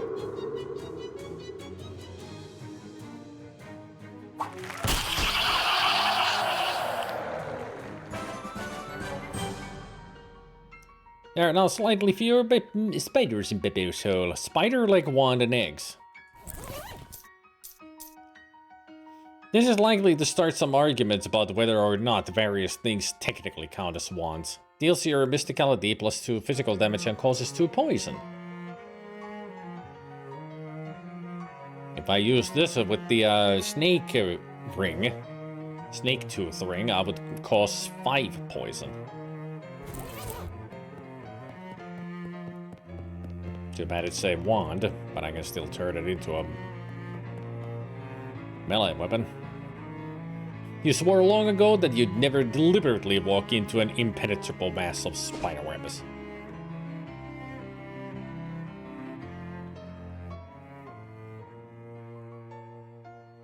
You discover a ring of mushrooms growing in a strange pattern. Identify. Using your training and intellect, you identified the pattern as a circle.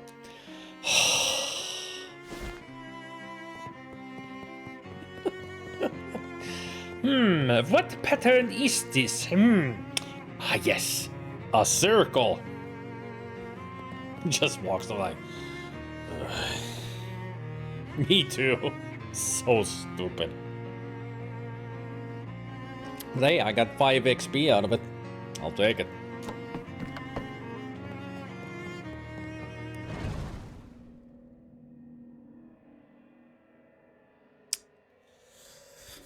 Won't let me.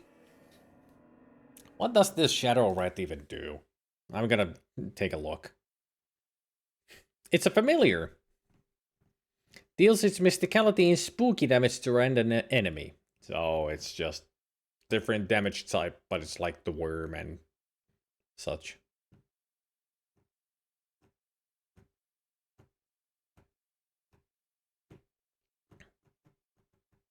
But it's pretty strong.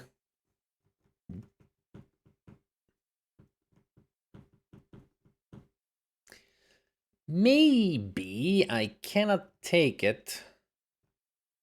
Yeah, it says Shadow Rift in Proctor Cellar in Sandwich Museum requires Shadow Taint level 1. But apparently I'm not even at level 1 after using shadow items and food.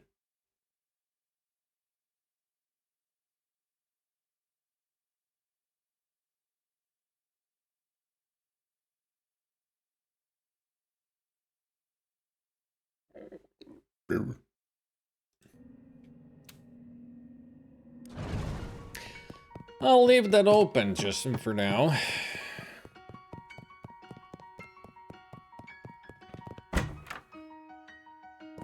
You know, just in case opportunity strikes that I can actually get the rat.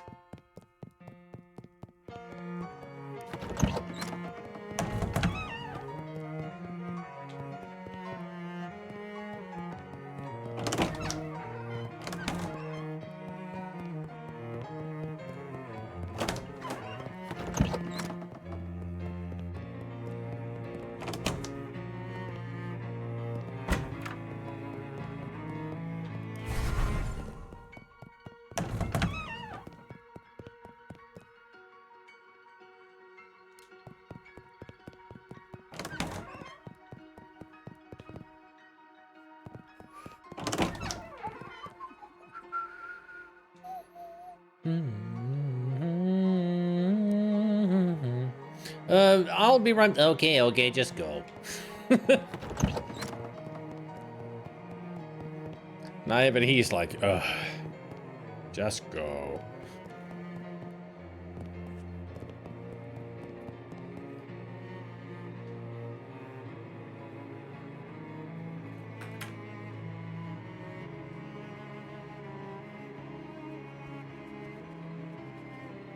Would be usually a good idea not to jam your finger onto the glasses, leaving a fingerprint.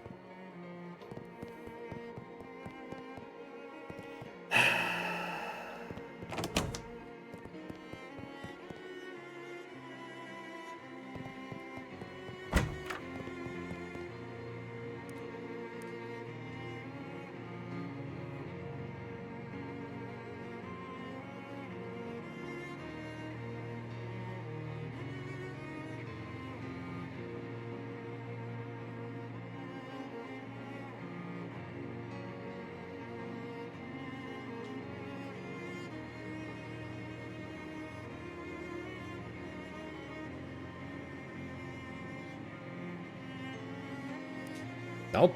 Alright. And it wasn't little, eh? Little means toy and finish.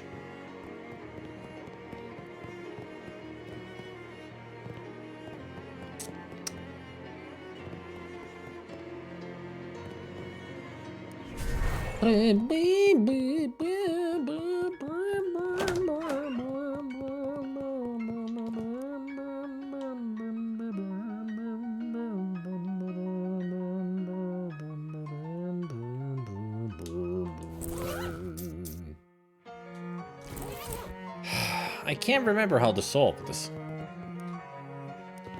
About the vandalism.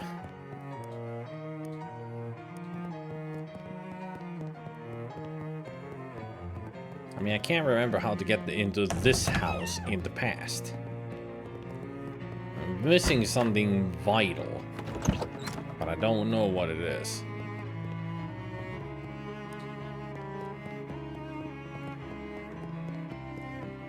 Was there another grave to dig?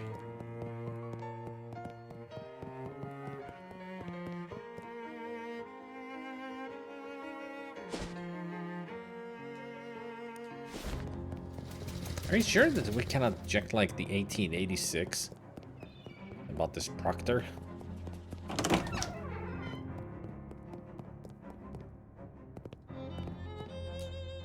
Yeah, there's something there.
I keep trying to think that it had something to do with the diary, but...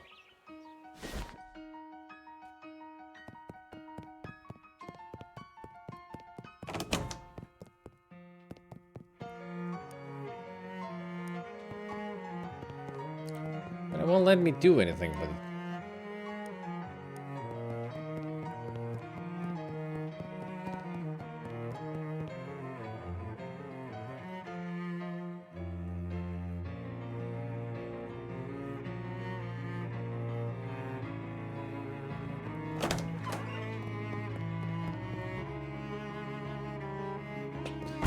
Wait a minute.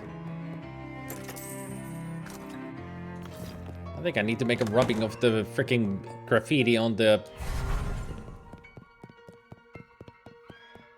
graffiti over here. Yeah. There. Make a copy of the graffito for your records. Peter Proctor is a stinky duty head. So I got a grave rubbing, and now the outhouse graffiti. Do I now compare it to the diary now? Maybe now I can do it?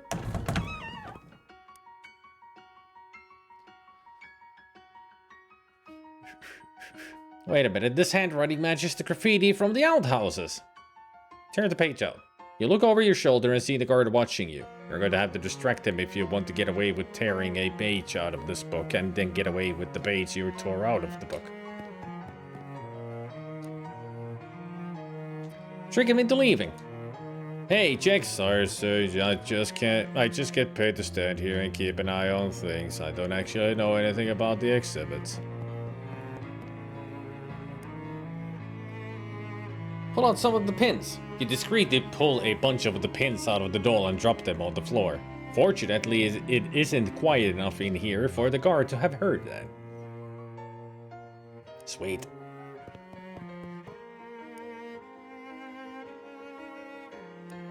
Hey, a bunch of pins fell out of that doll. Sorry, sir, I just get paid to...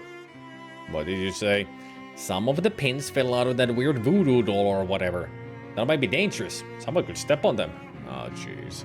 He goes over to the display and starts picking pins off the floor. Nice. You clear your throat loudly to cover the sound of the paper tearing and stuff it up your sleeve while flipping back to the front end of the book. Easy up.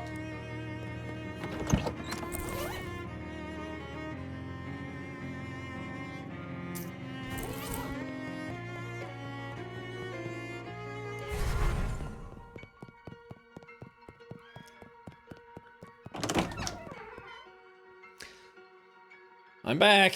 Where were we? I have evidence that proves Patricia didn't write the graffiti.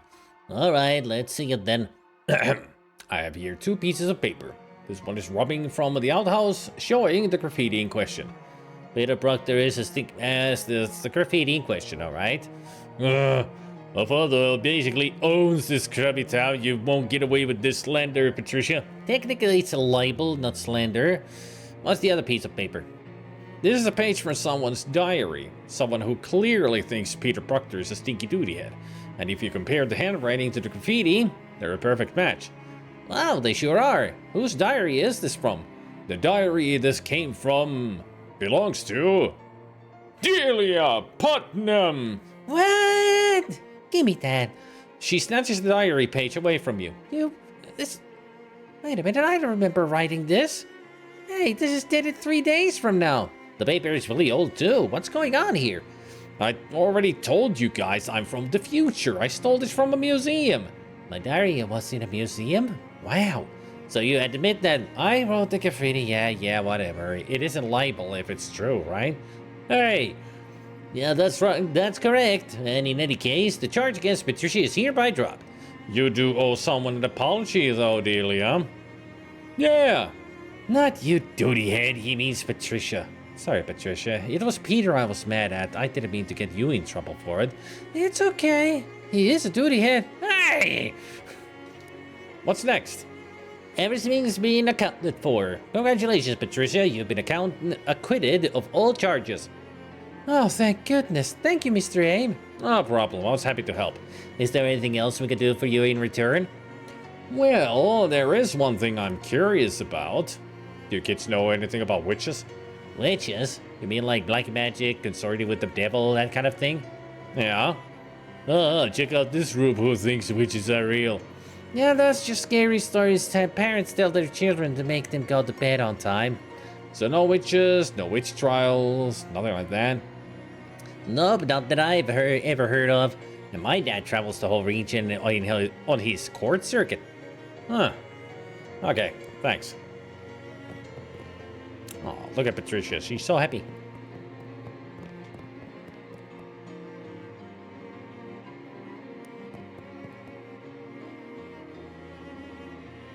The kids are hanging around and chatting amicably.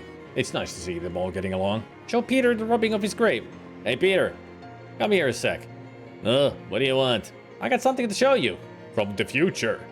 Like I'd care about anything you'd have to show me from your dumb, poor future. Oh, I think you'll be interested in this. You hold up the rubbing of his tombstone and waggle it in front of his face. Hello, I'm Peter's grave. Peter grabs the rubbing and stares at it. What? That's right, kid. Duty head. Right there on your own gravestone. That's what happens when nobody respects you because you're an arrogant jerk to everybody all of the time. But you're young and you've still got time to change. See what I'm saying? Okay, fine.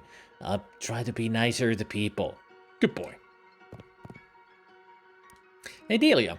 Can I borrow the key to your house? Excuse me? I need it for a time travel thing.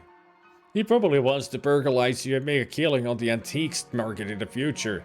That wouldn't work. If it took something from now into the future, it would still be new. Antiques aren't valuable unless they go the long way around. Look, why actually do you want my house key? Well, I'm not exactly sure, but apparently your house catches fire sometime in the future, and I think it might be a good idea to prevent that.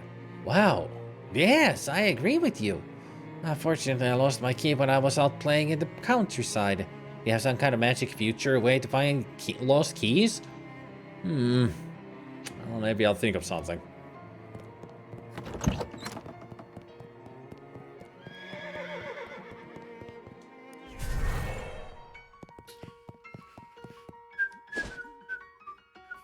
Oh, hey, Gabe, by the way. Chris is trying to get Gabriel's attention. Spend a little time poking around in the woods near Sandwich Village, hoping to find Delia's lost house key. You give up quickly, though, as finding a 230-year-old needle in a haystack miles wide seems unlikely. Maybe you'll come across something later that will help, some kind of lost metal finding device. Until then, this is clearly a wild goose chase. You did manage to find some funky fungus spores, at least. Yeah, we'll have to come back to this later. The item that we need to solve the sandwich problem is on the next chapter. That I do know.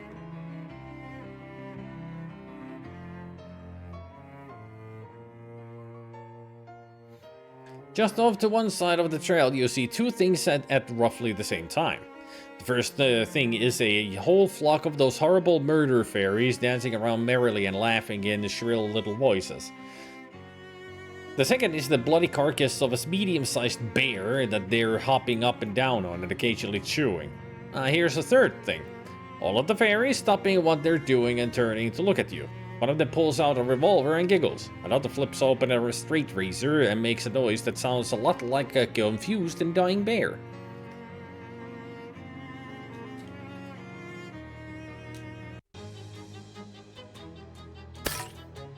Ow.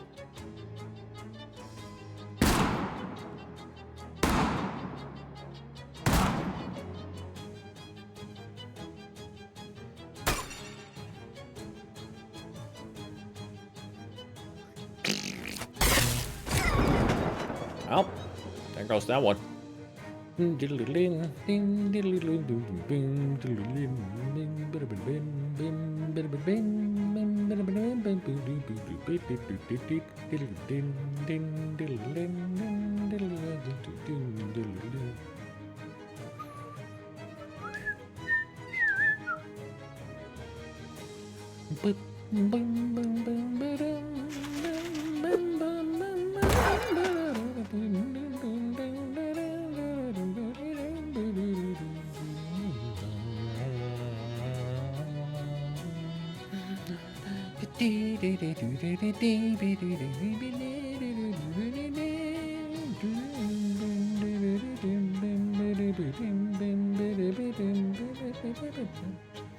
Take care of yep. And I'll take care of yep.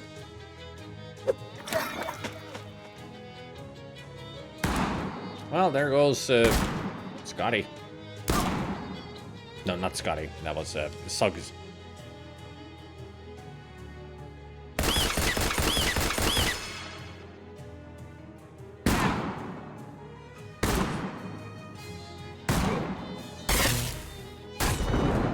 Ow! My thunder ring backfired. Caused damage to me. Probably eating. Or hanging out with his wife. Yay, maximum HP for Suggs.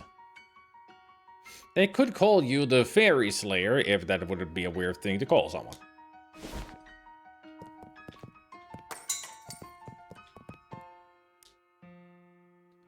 Hello again. What can I do for you? Propose a shaking. I've been asked to shake up some of your merchandise. Come again? There's some mob guys who want me to intimidate you for some reason. So they sent me here to shake things up. Or down. Something like that. Oh. Well, those cans of paint over there could use a good shaking. I ain't got around to it for a while. Okay, so that's good. Can't say I feel particularly intimidated, though. Shake him up. You give all the paint cans a vigorous shaking. The proprietor nods his thanks.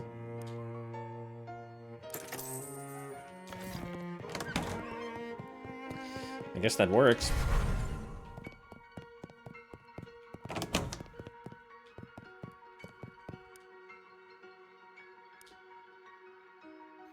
Let's put that outhouse with a cave full of mushrooms. The mushroom cave? That's an odd choice. Nobody goes mushroom picking there anymore on account of the monsters. Monsters? Ah, well, that's the rule. You ask me, someone's just ate the wrong kind of mushroom and got a bad case of the giblies. Anyway, I'll get the pit dug tomorrow and I'll have the outhouse finished the day after.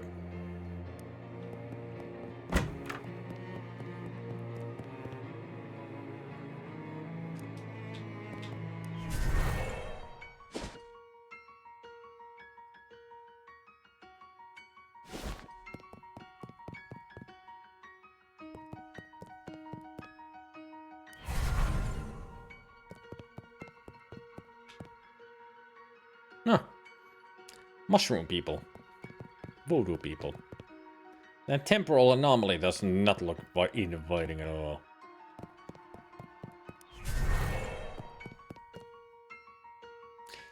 So, in 20 years, this whole place gets blocked because of what happened in the past. Mushroom. Ooh. These are tough. I mean, maybe not so tough. Mushman Poisoner. Great name. You reduce the amount of fungus in the mountain by a small amount. There's still a lot of fungus remaining. It's another grinding spot. We don't go to the future, we go to the past. It's between the present day and the past. And the past is like... I think we go about 20 years into the past. Well, maybe not that far. It kind of depends on the outhouse. Because in the sandwich, we go 230 years into the past. Here, who knows how long. In one of the other places, it's just a few years. So, the whole woods here, the Crystal Dream Lake, is filled with time paradoxes. I mean, we constantly meet the past self or the future self, causing a kind of a loop that is happening with us.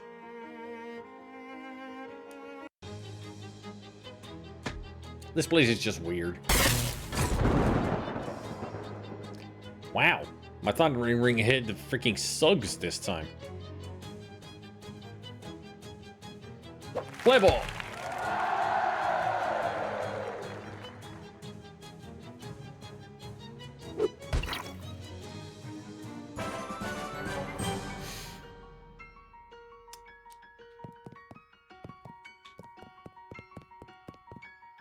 Want to go look for a fun guy somewhere else? Fun guy.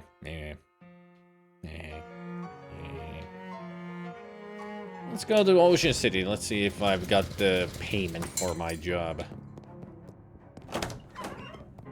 Yep.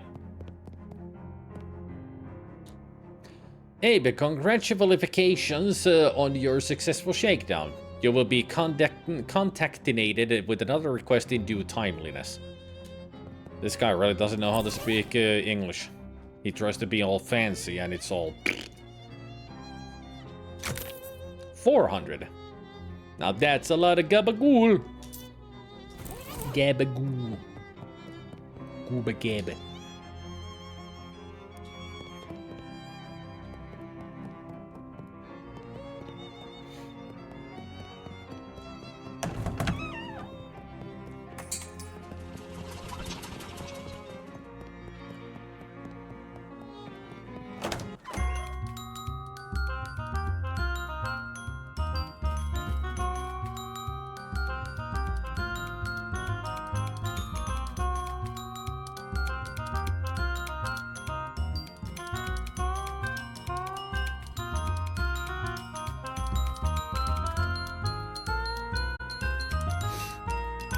I just came to the speakeasy because I'm gonna end the stream here. Good place to stop.